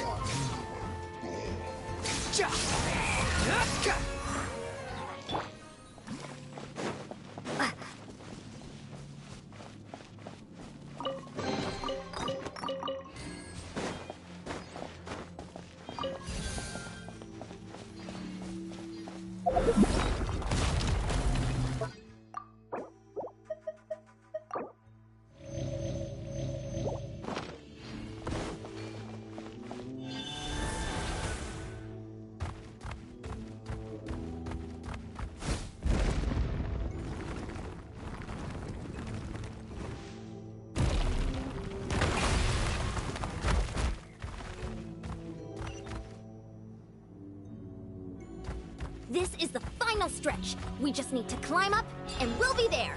Nothing to it. Easy for you to say.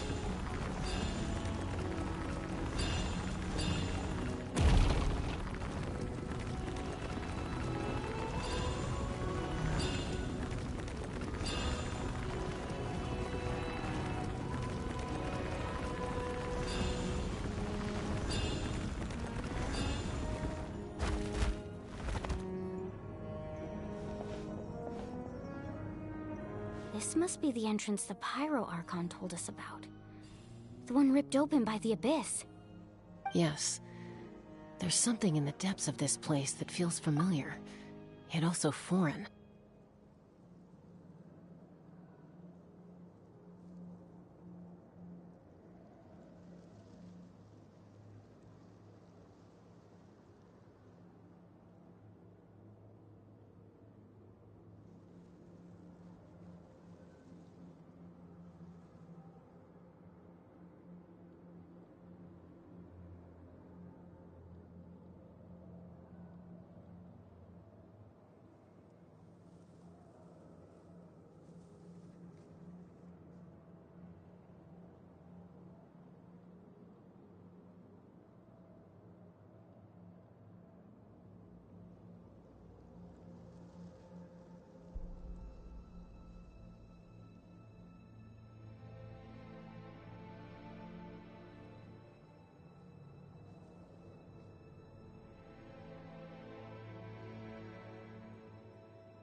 We actually have to go in there? Okay, Paimon just needs to psych herself up.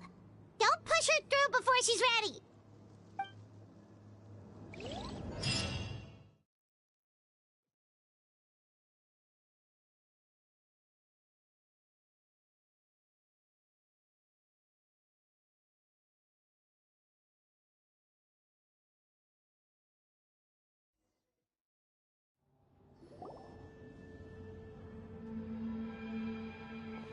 Hey! You don't have to drag Paimon! You're pulling too hard!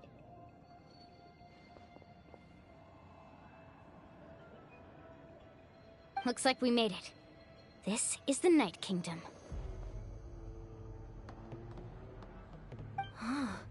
It looks so different from what I imagined in the stories. That overflow of energy is probably what trapped Kachina here in the first place. From this point forward, everything we know about the real world no longer applies. Anything can happen here.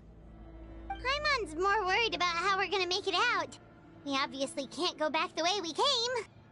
Do you see that patch of light on the ground? It's shining down from that fissure in the sky. Oh yeah, right in front of us. So that's coming from up there? Oh, it's so high up. Did we really fall that far down? Just like I said, our real-world knowledge doesn't apply here. We fell all this way, yet came out completely unscathed. If this was the real world, we'd have to climb our way back up to the entrance.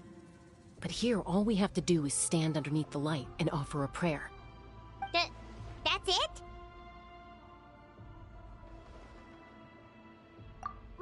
Right. We still got a job to do.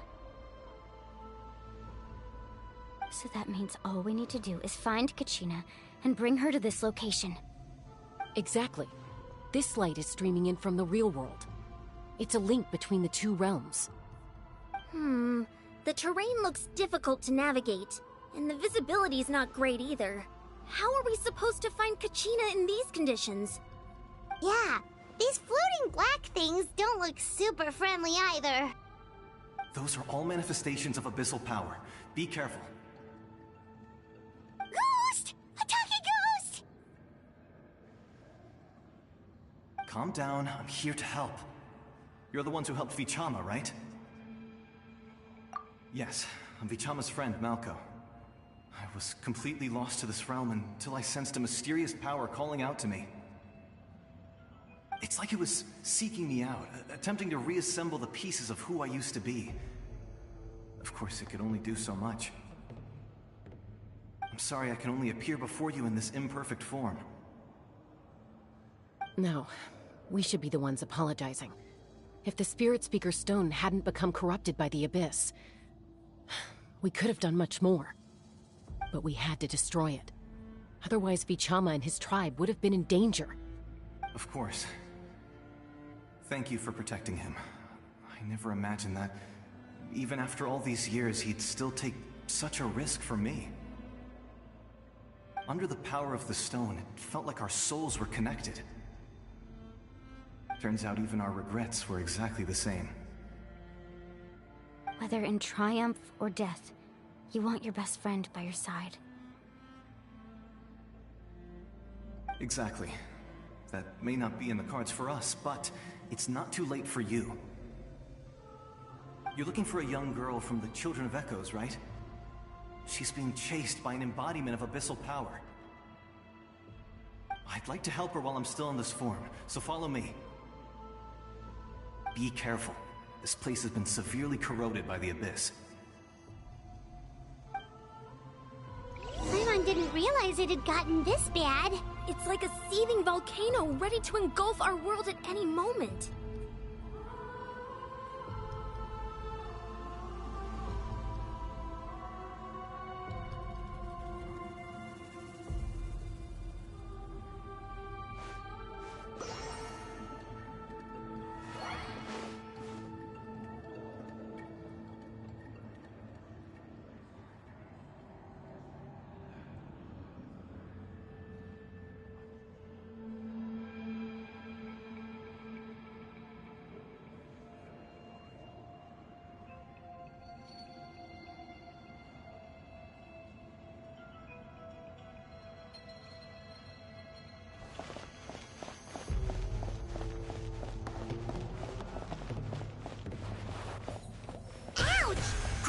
here. You can't go wandering. Stick close to me. My power will be able to ward off attacks for the time being.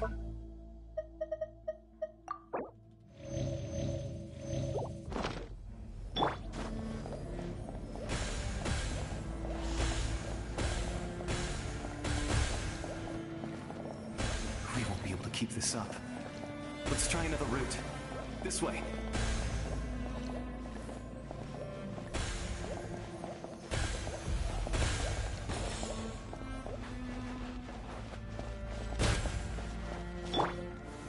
Gather!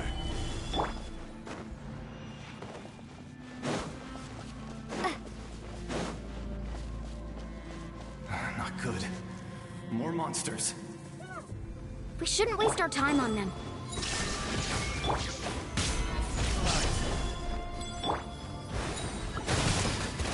Water jet! Squall Fury!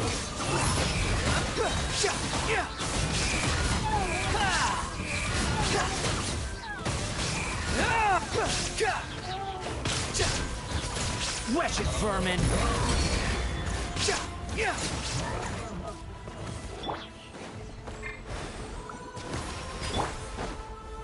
Gather!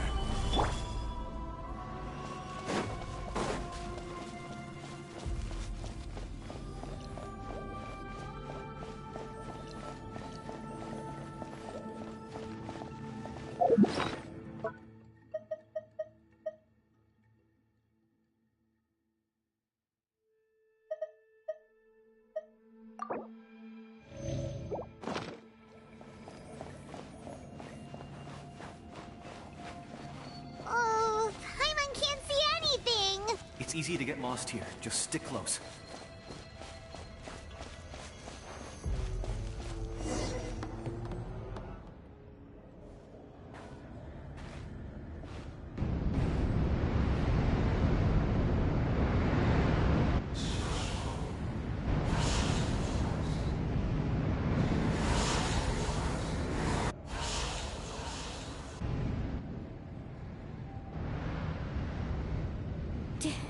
Did you hear that? What? Never mind. It was probably just my imagination.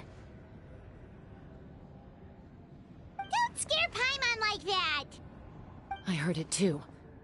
It was a voice from the abyss. What did it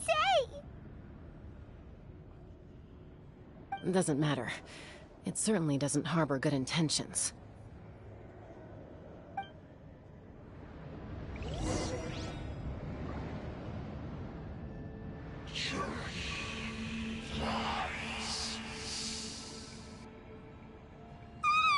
Paimon just heard it too!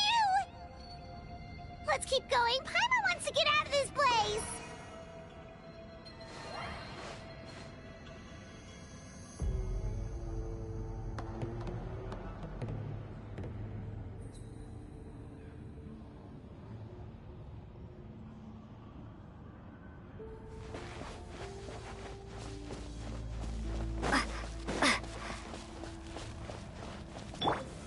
Solidify!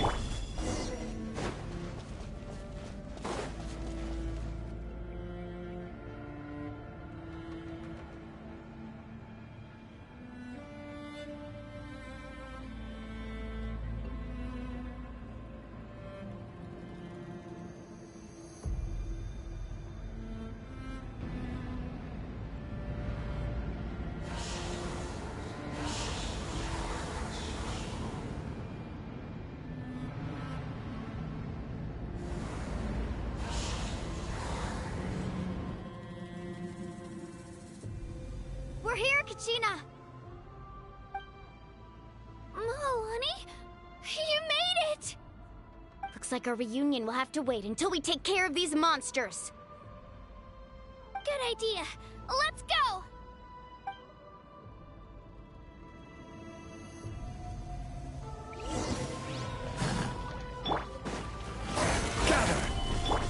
Shine down! Go! Behold!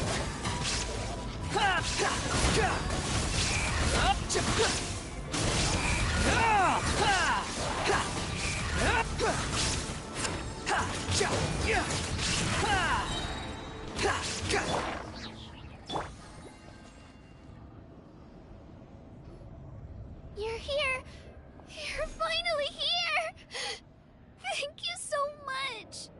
That monster can appear from anywhere. It almost caught me a bunch of times.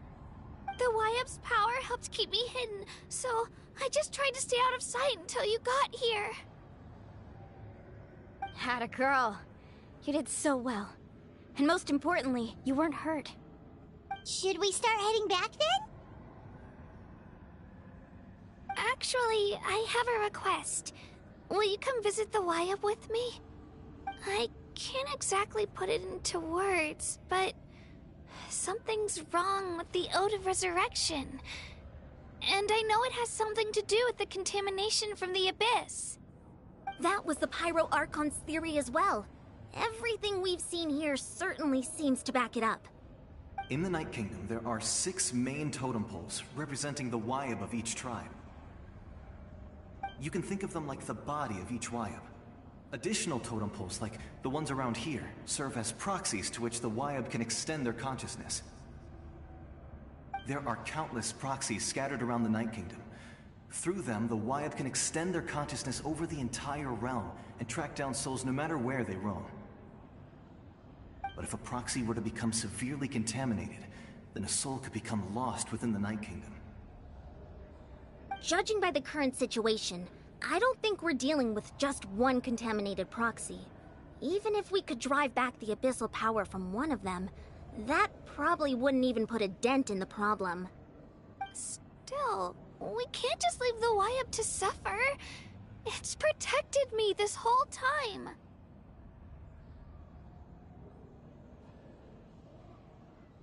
I agree. We might even manage to draw out the monster that's been hunting Kachina. Getting rid of the monster might slow down the deterioration of the Night Kingdom.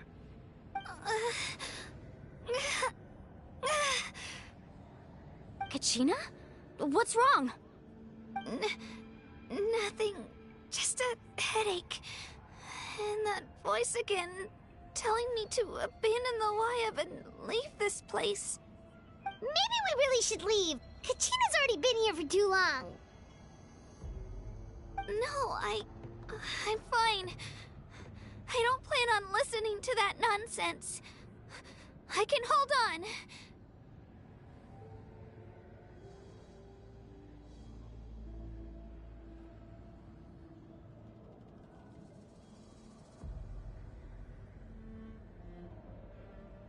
Just up ahead. I'll lead the way. Besides, I can still fight, so please, help me out a little longer. Listen to me, Kachina. We'll come with you, but that's because we want to help the Wyap, not because we have something to prove. You don't have anything to prove either. It's okay if you reach your limit. We'll be there for you. All right. The sooner we get this done, the better. We've already come all this way, so we might as well try to get to the bottom of this. Let's go. This way. I'll stay here and try to stall the Abyss monster. All by yourself? That's too dangerous! It's all right. I may not be as strong as that monster, but I'm definitely more familiar with the area. Besides, I don't have much time left. If you're anything like my friend, I'm sure you're not particularly fond of goodbyes. So go. Achieve your goal, and return to the world where you belong. Thank you for everything. You're a true hero. Thank you. No one fights alone.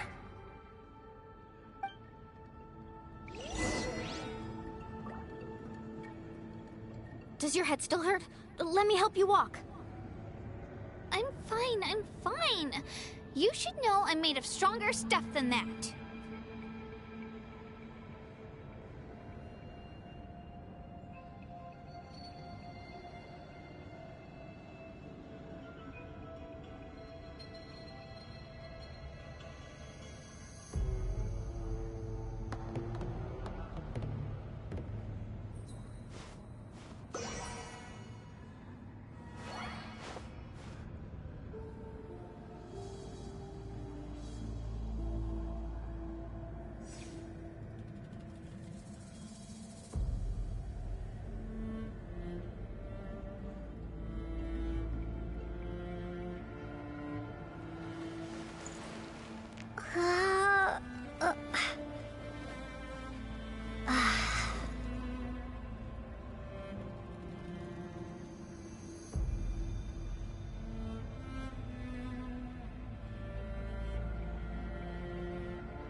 Wyabb?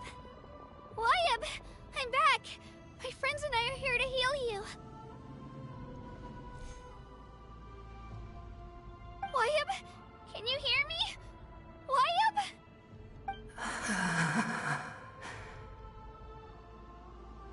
So we were right. The contamination is already too severe. It's preventing the Wyabb from answering our calls. Alright, get ready everyone! Time to purge the abyssal energy from this place! Careful. We've got company. Already? You really think that puny soul could slow me down? Courage in the face of futility is pure folly. He tried to get in my way, so I disposed of him. You killed Malco? He would have dispersed with or without me. Rather than worrying about him, I would urge you to focus on yourself. You may have defeated others of my kind in the past, but underestimate me now, and it will be to your peril. No, the power of the Abyss is intoxicating. The destruction it seeks captivates like a masterful work of art. I strive only for the opportunity to see it up close. I thought this naive little girl was an exception, but it turns out humanity is full of lambs willing to offer themselves up to the slaughter. That is the tragedy of your short lives.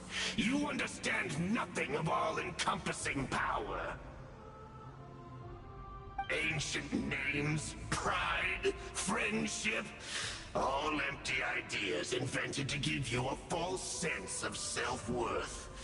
They possess no power at all. The Pyro Archon created those grandiose ideals out of pure selfishness. Anything to avoid sharing power. Anything to avoid handing over the primordial gift to ordinary people like you. Don't believe me? Then ask yourself, why is the Pyro Archon strong beyond measure, while you, Kachina, remain so pathetically weak?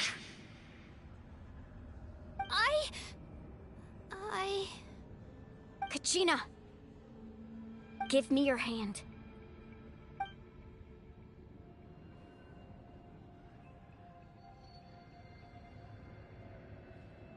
Feel that? I'm right here next to you. Thanks, Moalani. You're right. I have nothing to fear.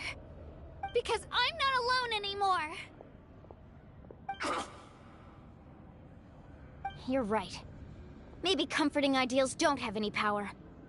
But you also couldn't be more wrong. You've never had to work for your own strength, so you will never understand the true source of our power. What? The courage we have to stand before you and not back down? It comes from our friendship. The power lies not in the ideal itself, but in our commitment to upholding that ideal, and in our decision to stand together and fight! Well said! Let's go, Kachina. It shouldn't take more than 2 of us to handle an enemy like this. Sorry in advance, but you deserve what's coming to you! There aren't many in Natlan who can beat us when we're together. It's time he got a taste of that kind of power.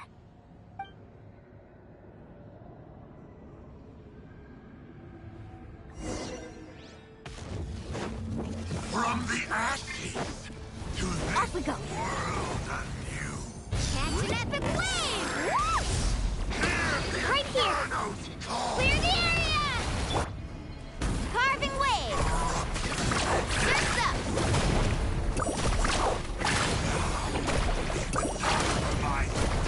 Coming!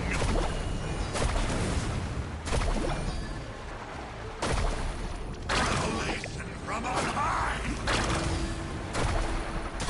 A glimpse of the future!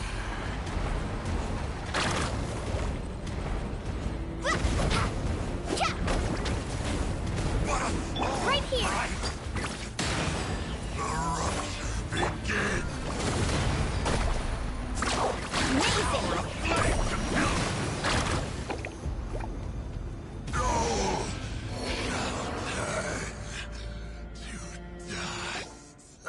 We won! We actually won! That's what he gets for underestimating you two. Fantastic work, Kachina!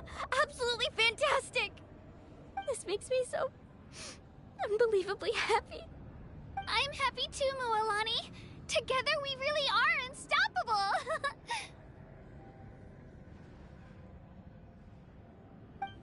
Huh? What's happening?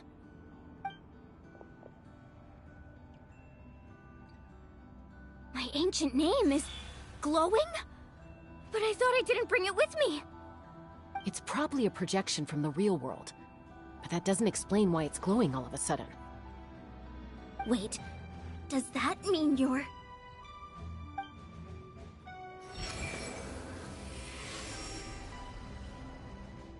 That was a bold move, diving headfirst into the fire to save your friend, especially in a place so overrun with abyssal corruption. Still, seeing you pull it off was really something. Everything you said was exactly right. As isolated individuals, we stand no chance against the power of the Abyss. It took years' worth of scars and lots of unnecessary suffering for me to understand that for myself. The Pyro Archon's plan will unite us as one. Everyone has a part to play. Only then will we have the power to defeat the strongest of foes. Who are you? Tupac, a warrior from the people of the Springs. I fought against the Abyss during the invasion 500 years ago. I've heard that name before. You were the giant who saved all of Natlan. Since you were able to awaken my words from your ancient name, that means you have fully embodied the aspirations of the Wayab. Under the name Umoja, you shall unite the tribes and save Natlan from its impending doom. Me? As long as blood still runs through your veins, even the tiniest spark of steel against stone can ignite a flame. Its blaze will become one with our vision for Natlan. Even amid everlasting darkness, our bonds remain eternal.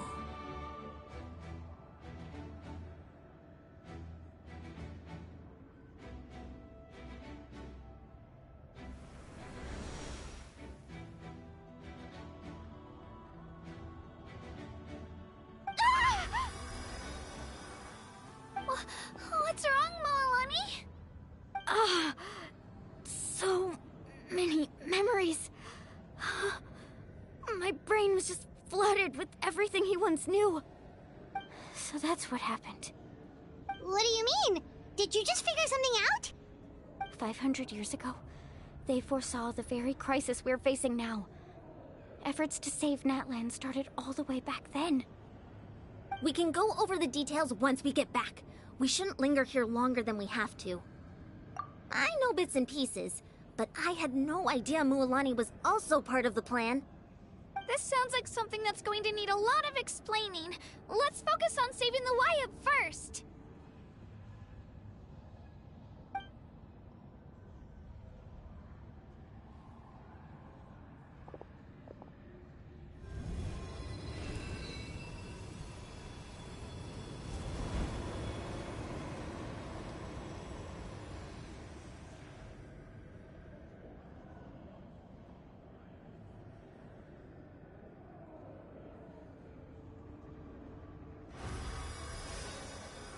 Okay, that should be enough. Wyatt? Wyatt? Can you hear me?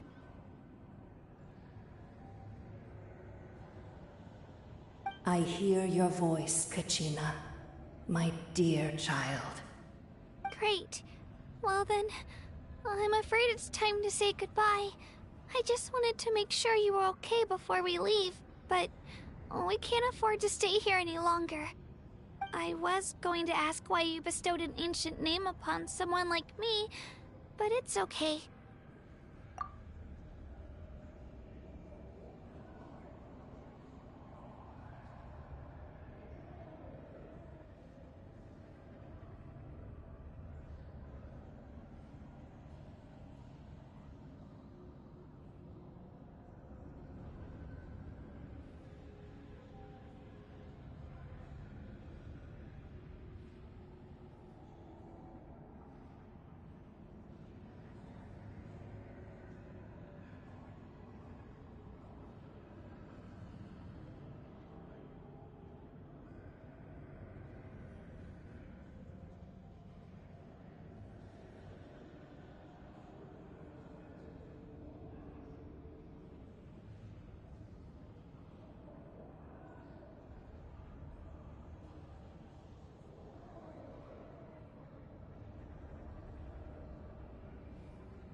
keep searching within myself for the answer.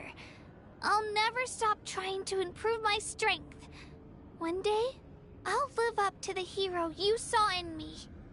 You are already an outstanding child in my eyes, Kachina. No matter what happens. Huh? You are all my most beloved children. It has always been my honor to protect and nurture you. Your ancient name is just that. A name. Much like your parents chose to name you Kachina, I also gave you a name, but it need not define you. Focus on who you want to be. You are already worthy of your name.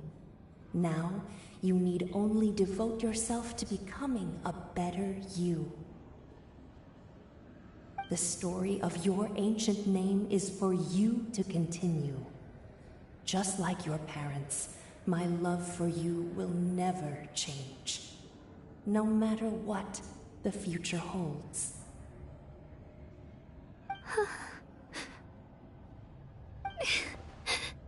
Thank you, Wyatt. It gladdens me to see the Pyro Archon's plan move another step towards completion. But it is time for you to leave this place. The situation here is getting worse. Go now, my children. Save Natlan on behalf of all you hold dear. I know we've never met before, Wyatt, but I just wanted to say thank you for encouraging Kachina. It was exactly what she needed to hear. Whoa! What's going on? An earthquake? We're out of time. It's the power of the Abyss. Quick, we need to run!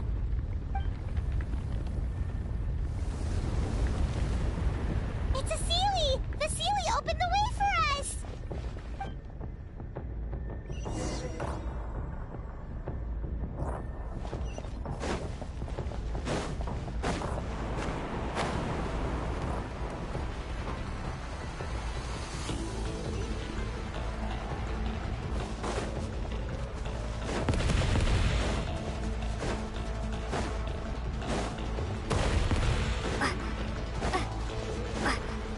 The opening in the sky! It's closing!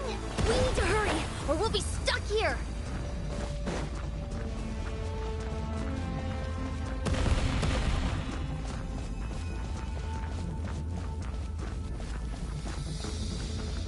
Watch out for the falling rocks! Quick, through the middle!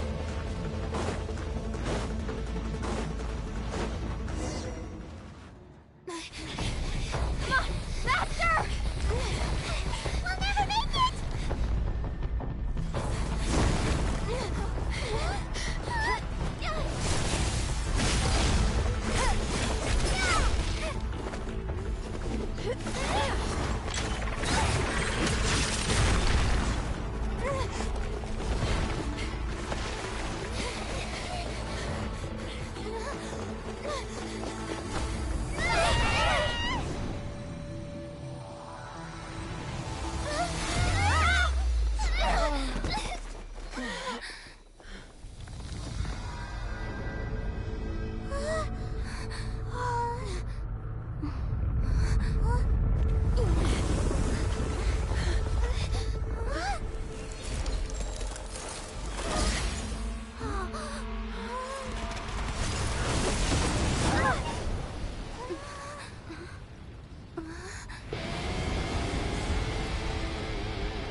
You've done well.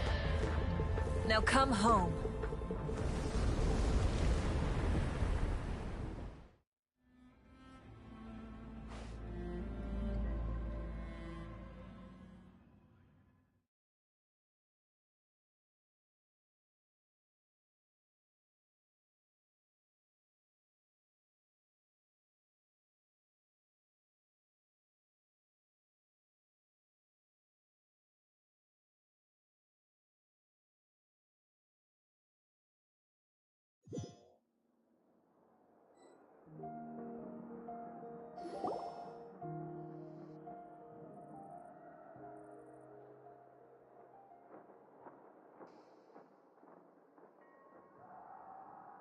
The Pyro Archon saved us. But she's not here. Yeah, didn't she say she used it all up? She's still in the speaker's chamber. What we saw in the Night Kingdom was just her consciousness. So you're saying her consciousness did all that? Every great display of power comes at a price.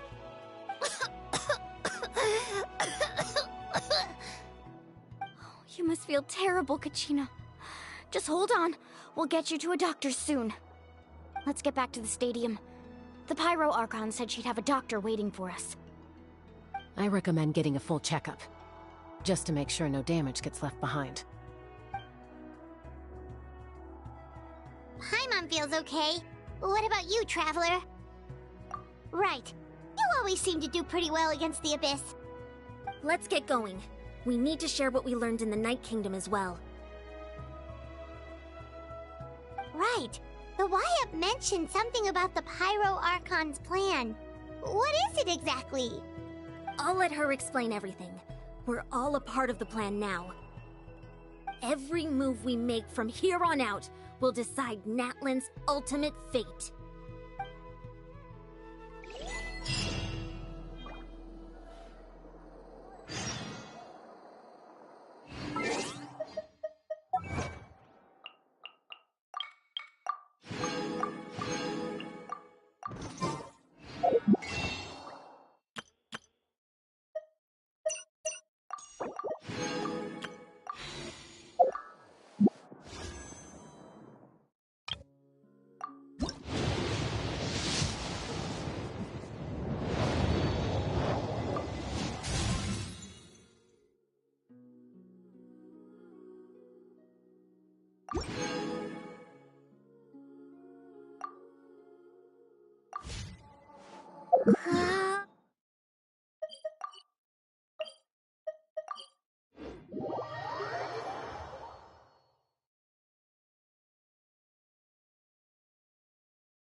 Huh. There's a lot less stuff here than before. It's good to see you all here in one piece. I know you must have a lot of questions, but let Koichi check you over first. It's best not to let any lingering effects of the Abyss go untreated.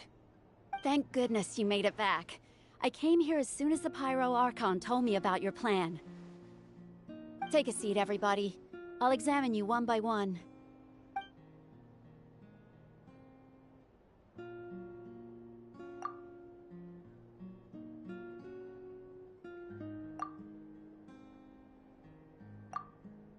All right, that should do it for now. But just to be safe, I'll perform another checkup in a couple of days.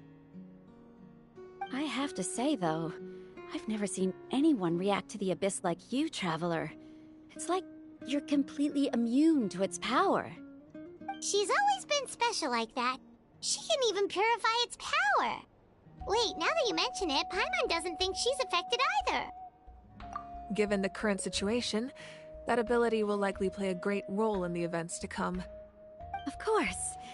I still have patients to see, so I'll head out. Thank you, Koichi. All right. We might not see eye to eye, but we both had good intentions. Just give it time. I'm sure we'll figure things out between us one day. Yeah.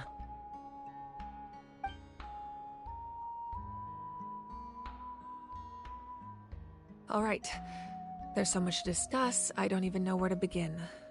You've seen it for yourselves now. The devastation in the Night Kingdom.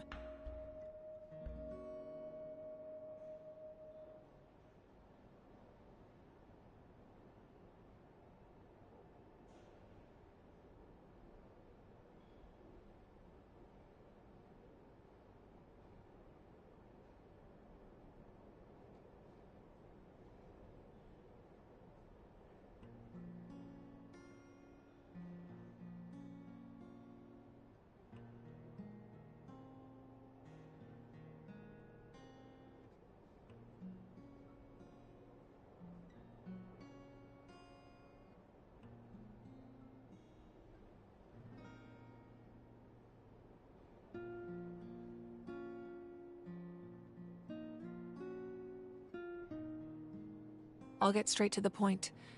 Natlan is on the verge of destruction. It's very possible our nation has less than a year before total devastation. Huh?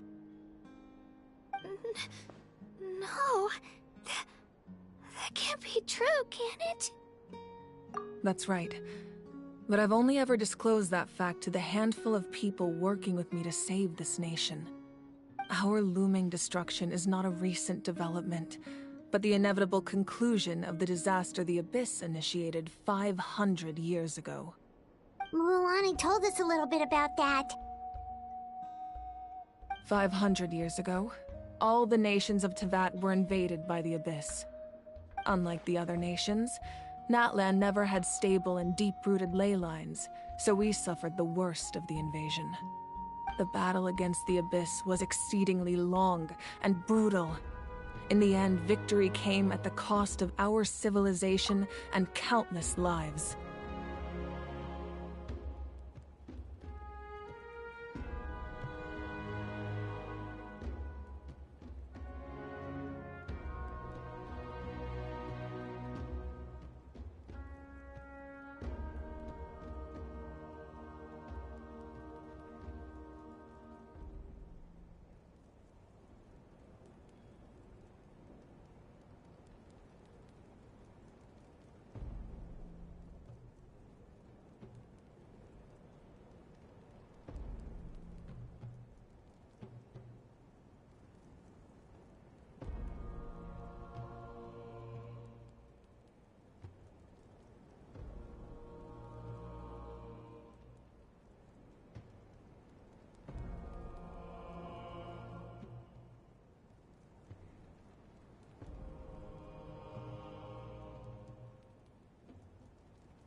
Even then, it took centuries of solving the disasters caused by the Abyss to finally achieve the peace we know today.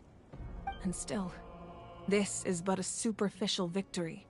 The forces of the Abyss have merely been driven back underground. Their threat to Natlan remains as real as ever. I'd never have guessed. The problems plaguing the Night Kingdom are all the more complicated because that realm is essentially functioning as Natlan's ley lines. Immediately after the war, our calculations estimated that we would have a maximum of 500 years before the Night Kingdom was completely lost to the Abyss.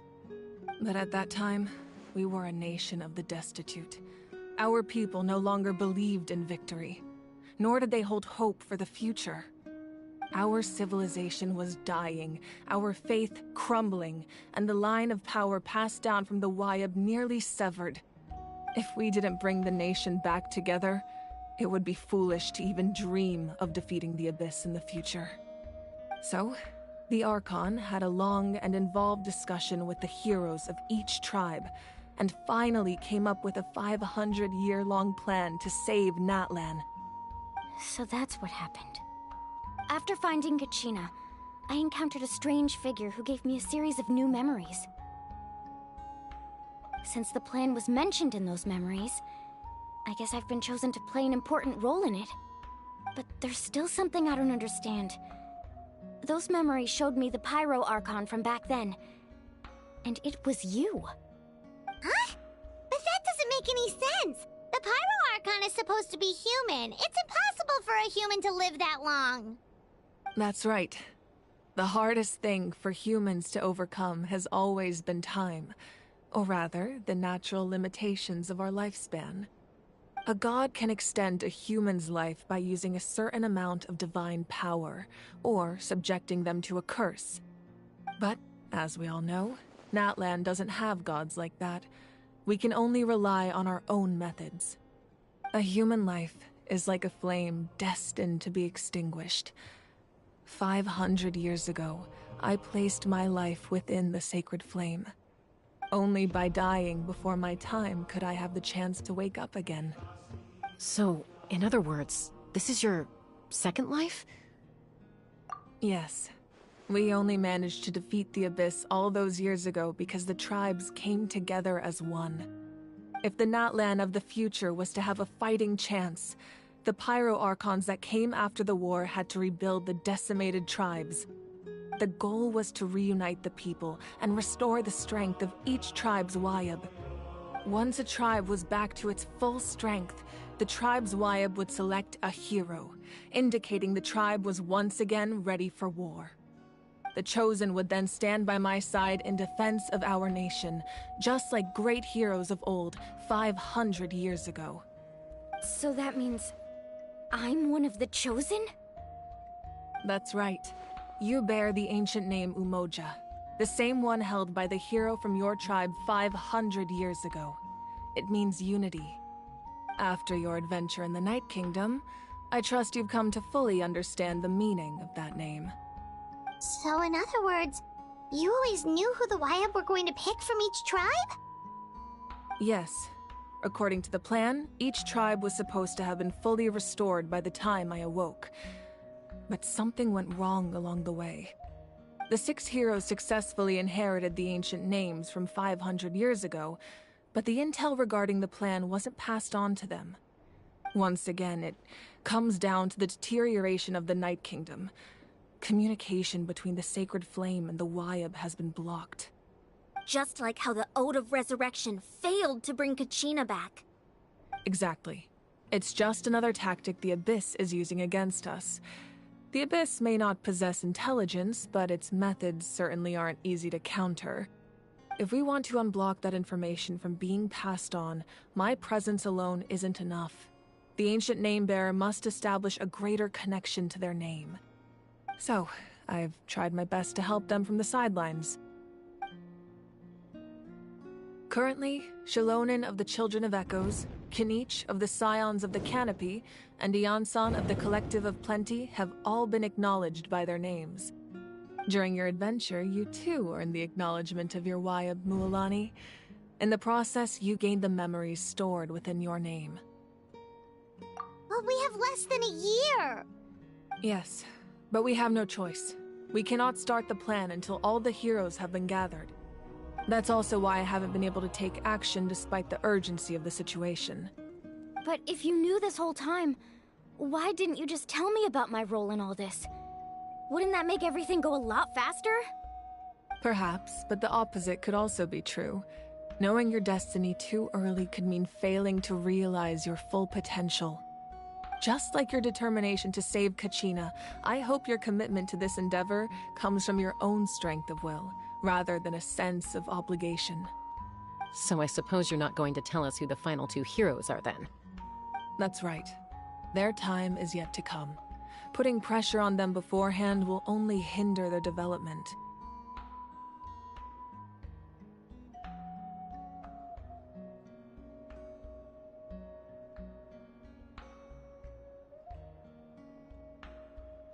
I can only trust in the judgment of the Wyab. I have never believed I could solve this crisis alone. In fact, it was precisely because I chose to trust and rely on others that we managed to get this far. Natlan's salvation lies not in its Archon or any singular individual, but in us all.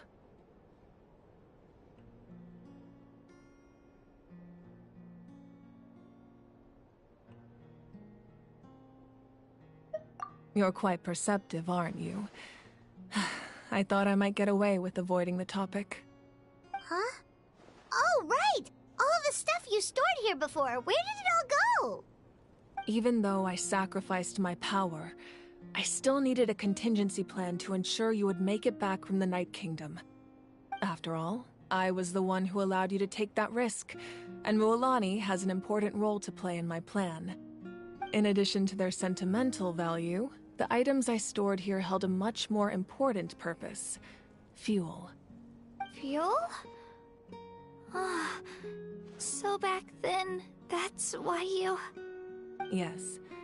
The stories embodied by those items are certainly important, but there's an even more significant trait they all share. Every item belonged to a hero of Natlan. Over time, they became imbued with a certain amount of contending fire from being carried in battle.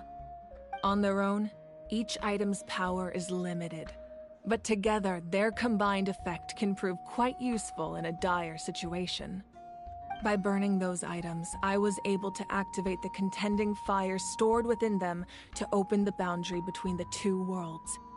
It was a rather crude approach, so all their power was depleted in an instant, as you can see. But weren't they all precious treasures? What about their stories? That's exactly why I dragged you all here. No matter what, I never wanted the Pyro Archon to have to use that power.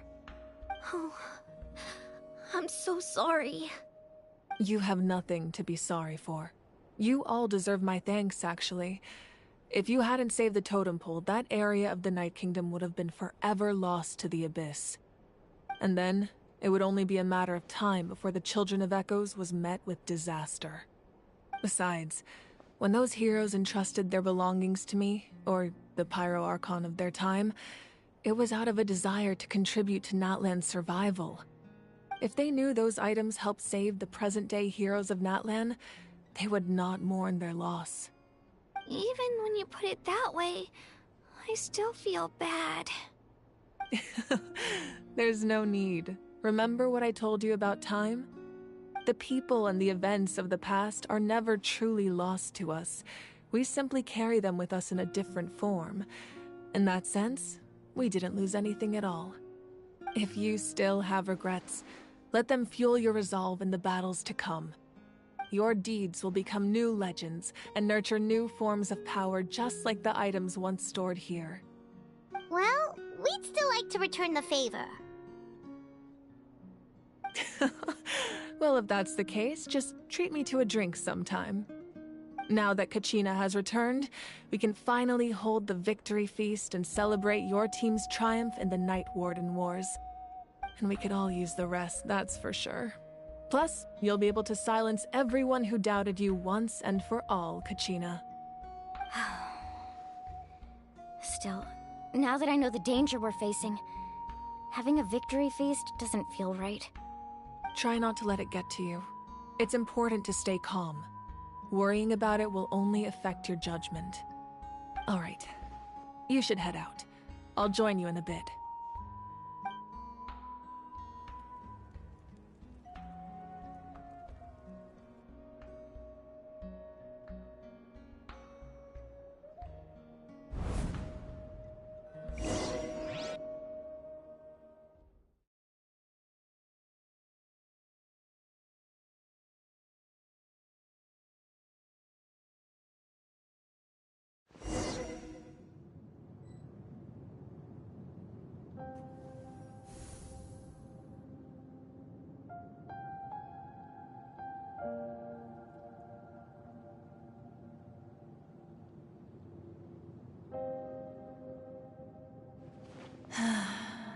When I was young, I used to sit by the hot springs and listen to the stories of warriors from all over Natlan. They attract people from all walks of life. Friends come easy here, no matter what tribe you're from. The people of the springs have never claimed the hot springs as their own private property. They are there to bring all hot spring buddies together. It's been really nice, seeing the children of my tribe get older. It's helped me gradually understand the true value of the springs. I've witnessed their energy, their determination, their absolute passion for life. Even when they cause trouble, I never managed to hold on to my anger for long. It's unbelievable how quickly they worm their way back into my good graces. I'm certain Mualani will become a great warrior when she grows up. She possesses infinite potential. I can see it. One day, when I'm no longer in fighting form, I'll come here and tell stories to all the children, just like those warriors did for me. So, you better get busy, Pyro Archon, or I'll end up running out of stories.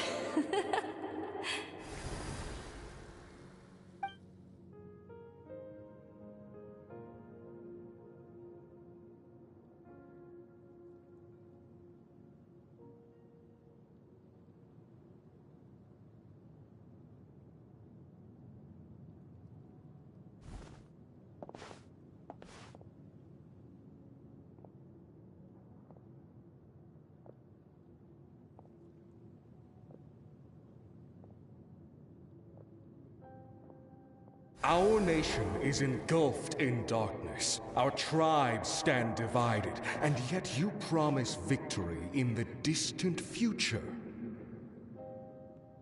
The Abyss is a cunning enemy, one that I faced in battle many times. Were that not the case, I would never understand exercising this degree of caution. My rage will never know absolution. And my power will no longer aid you in victory. But you came to me because you knew you could convince me with just a single sentence. I understand your choice. The heroes of today will forge the path ahead with blood and fire. Just remember to earn us the victory we are owed. Otherwise, rest assured, I'll find a way to collect the debt. For Natlan.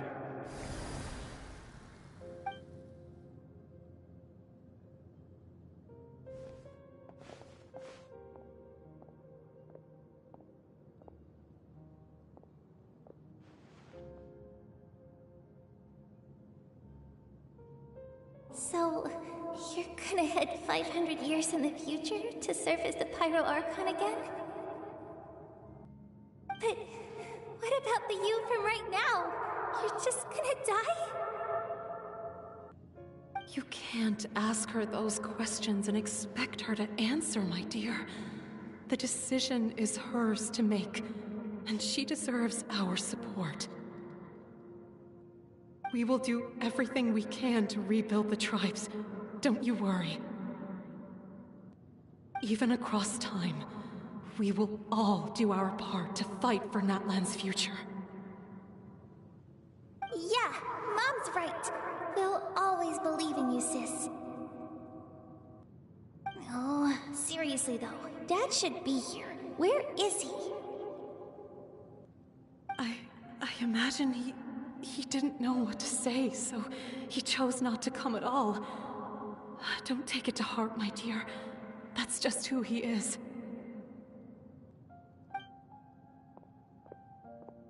Just remember, no matter what happens in the future, we will always love you.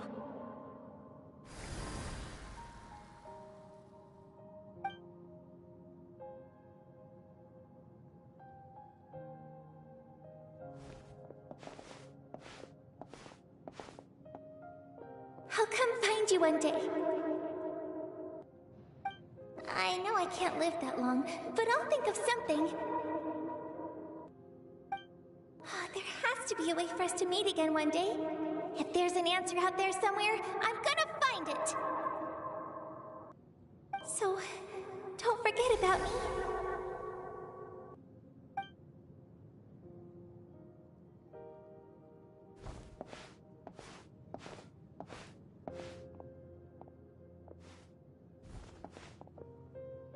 If that's your decision, then you have my full support, Archon. May our children live to see such a lovely son. For Natlan! No one fights alone.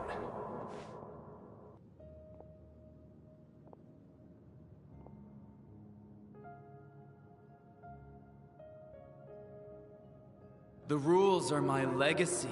They shall grant us the strength to overcome the next tragedy. War forged the 6 tribes, taught us how to fight, instilled in us what it means to love. Who will be the one to bring this to an end?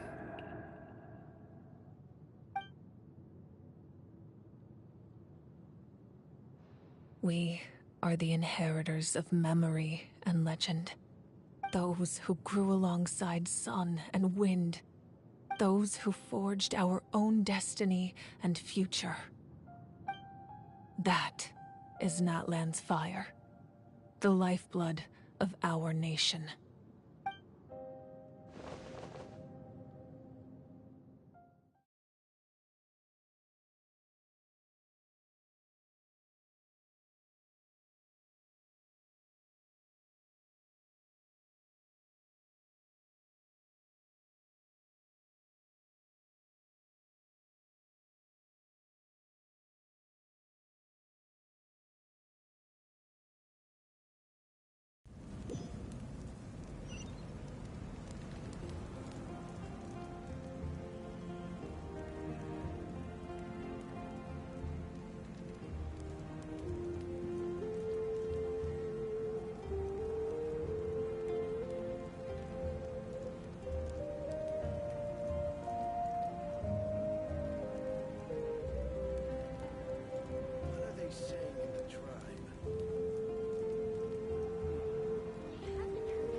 You here for the victory feast too? Oh, no. I knew Chaska would be here, so I just came to deliver some medicine. I was about to leave, actually. It's not that I don't want to celebrate Kachina and the others. I'm so glad she made it back. It's just... well, I'll make things awkward if I'm around my sister right now. Ah, well, you two had a fight, so Paimon can understand. She didn't cause any trouble during your trip, right?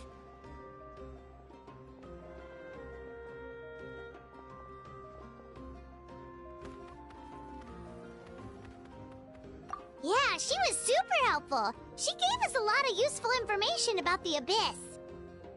That's good. That's all I needed to know. Is there a reason you asked?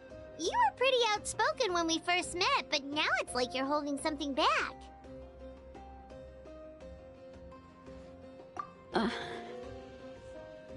Maybe it seemed unreasonable, picking that fight with her before you left, but I did it for a reason. Her impulse to fight is extremely strong. Her mental strength helps her rein it in, but she still loses control sometimes. I had no idea what you might face in the Night Kingdom, so I didn't want to take any chances. So what you're saying is...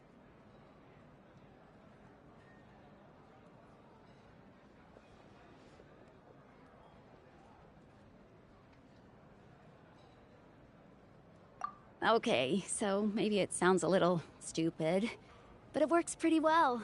It helps her keep her cool for a little while, at least. Anyway, I'm just glad you were able to make it back safe and sound. That's all I wanted. But do you really have to go that far? Can't you just talk it out? No way. Chaska never opens up about her own pain, especially to her family. She can't learn about this, or it'll be even harder to help her.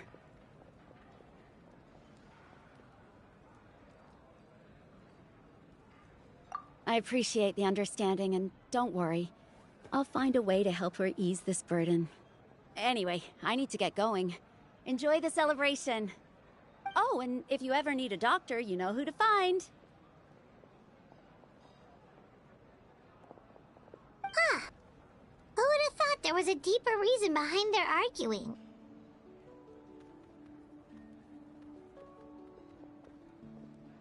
In the end, it's all the Abyss's fault. Paimon's had enough of them.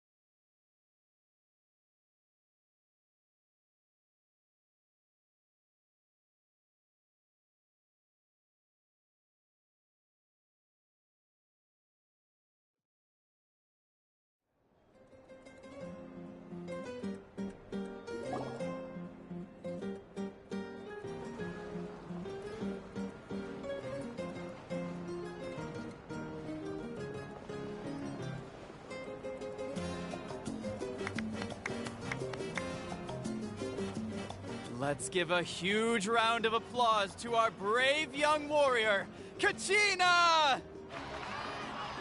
Woohoo! Well done, Kachina. Thank you, everyone. I'm so glad I finally made it. I always knew you could do it. With so much potential at your age, you have a great future ahead of you. You're one to talk. Don't think I didn't know you were the first person to abandon your team. I'll be dealing with you when we get back. I had no choice. My friend invited me. I couldn't just say no. Oh, really? So you weren't just trying to get ahead in the first round? I wasn't, I swear. I just happened to find that bearer injured in the wild, so I stopped to bandage his wounds.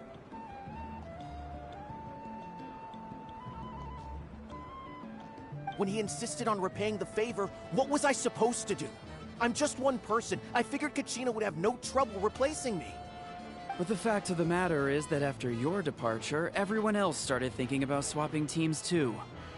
I'm really sorry, Kachina. It was wrong of us to abandon you like that. It's amazing that you still made it all the way through to the Night Warden Wars. That's the highest honor. So, what about you guys? Did you make it far? Our team captain drank too much the night before the competition and turned up late to the stadium on the day. We got disqualified.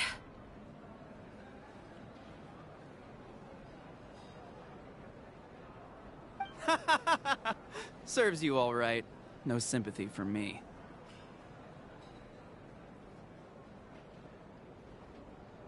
Alright. There's no need to be like that, Uncle Pakal. Dear friends, I'd like to say a few words. Firstly, I'm grateful to my friends and our great Archon for helping to bring me back.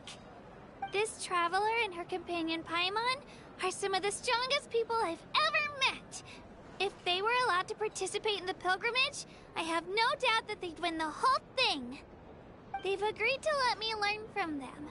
With their help, I believe I can become even stronger still.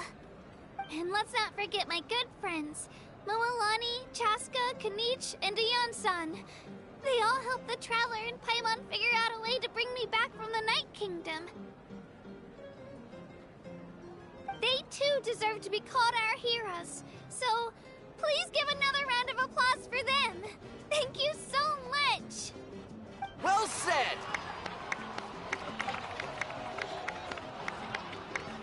I'll drink to that.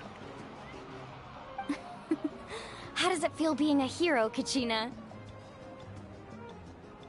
To be honest, it's a bit overwhelming. It all just feels so surreal. Well, you better get used to it! Next up, undefeated champion! Hey, please don't make fun of me.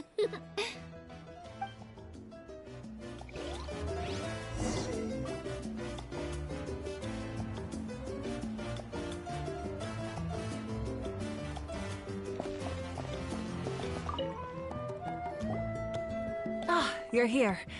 Have some fruit juice. I got it specially for you two. How did you know? That's Paimon's favorite! You look like you've still got questions. Ask away.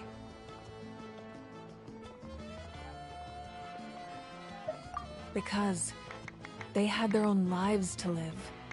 The thought of telling them, abandon your families and everyone you love, and come with me to the end of time, for in 500 years Natlan will be destroyed, it seemed too cruel. You could just as easily point out that everything in this world would come to an end eventually. But life is short, and beyond a point, it just doesn't seem real. Imagine if I said, let's leave right now, and go save the sun because it'll flame out in a few million years. It would sound quite ridiculous.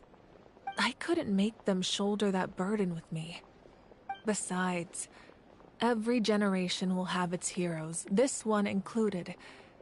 The plan could still work without them. Or, of course, without me.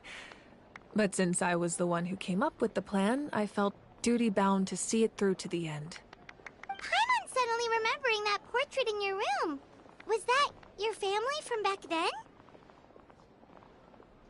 Yes, it was. So when you asked me who my sister grew up to be, the truth is that very little information survives.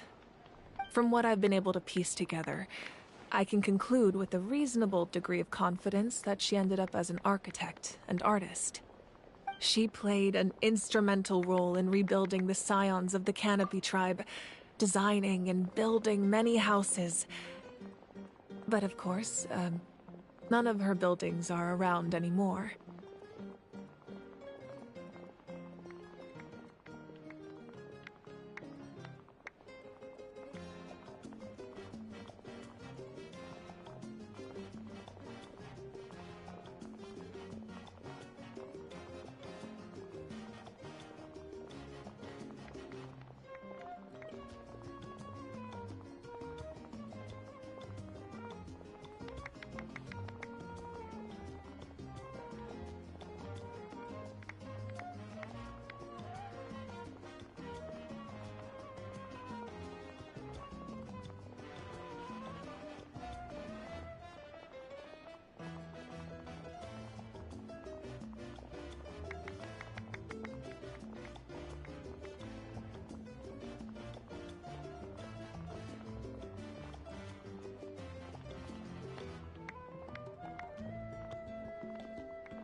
Still, it was an impressive achievement, and I'm very proud of her. You feel loss keenly. It seems to stir up feelings of regret in you. But this is something I have long since come to terms with.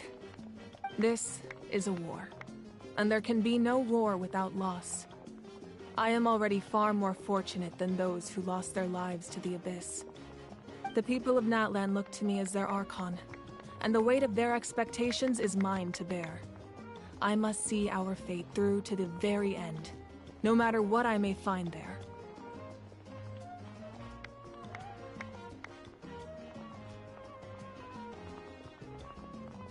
Yeah, doesn't that mean the way everything ends has already been written, including your plan? I suppose, but so what? Don't forget, time takes many forms. The past, present, and future coexist, and all are equally important. Even if the future ends in destruction, there's still no reason to give up on the here and now. And it's precisely because we humans cannot know our fate that we will never give up on our struggle. This is a pivotal moment. We are still 2 heroes short. Well, 3 to be precise. There's one further hero who I'm hoping to get on my side, whatever it takes.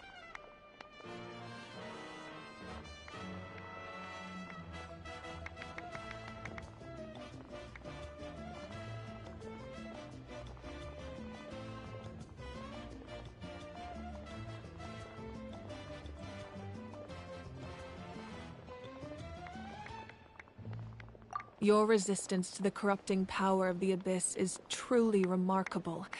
It would easily make you an all-important figure in the upcoming battle. If you agree to join us, you will not only gain my full support in your journey, but I will also forge a brand new ancient name for you.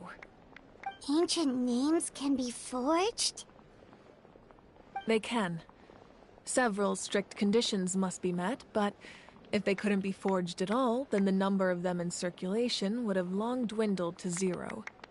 Possessing an ancient name would mean that your adventures in Natlan are recorded in full. Your stories would be remembered by our people for all the years to come.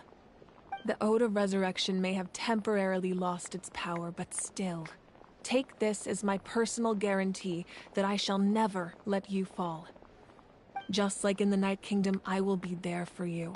That is a promise I will fulfill at all costs. This nation always honors its heroes.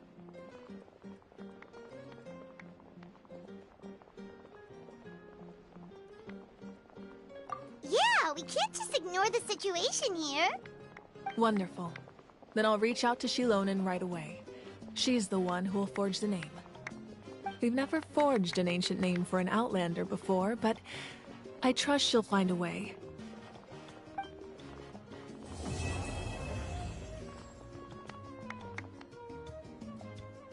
My lord, we've received word that the Pyro Archon has lost much of her power.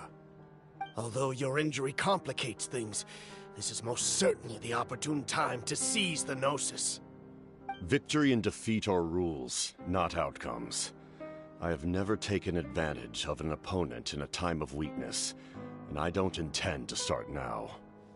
As for you, I must confess, I did not expect that little trick of yours to save the day. No matter how dense the fog, as long as the sun remains, we cannot turn day into night. She could have dispelled it. She simply chose not to. You don't have much time, and you're injured on top of that. What do you plan to do next? I'm beginning to see just how useful you may turn out to be. You heard something from here, didn't you?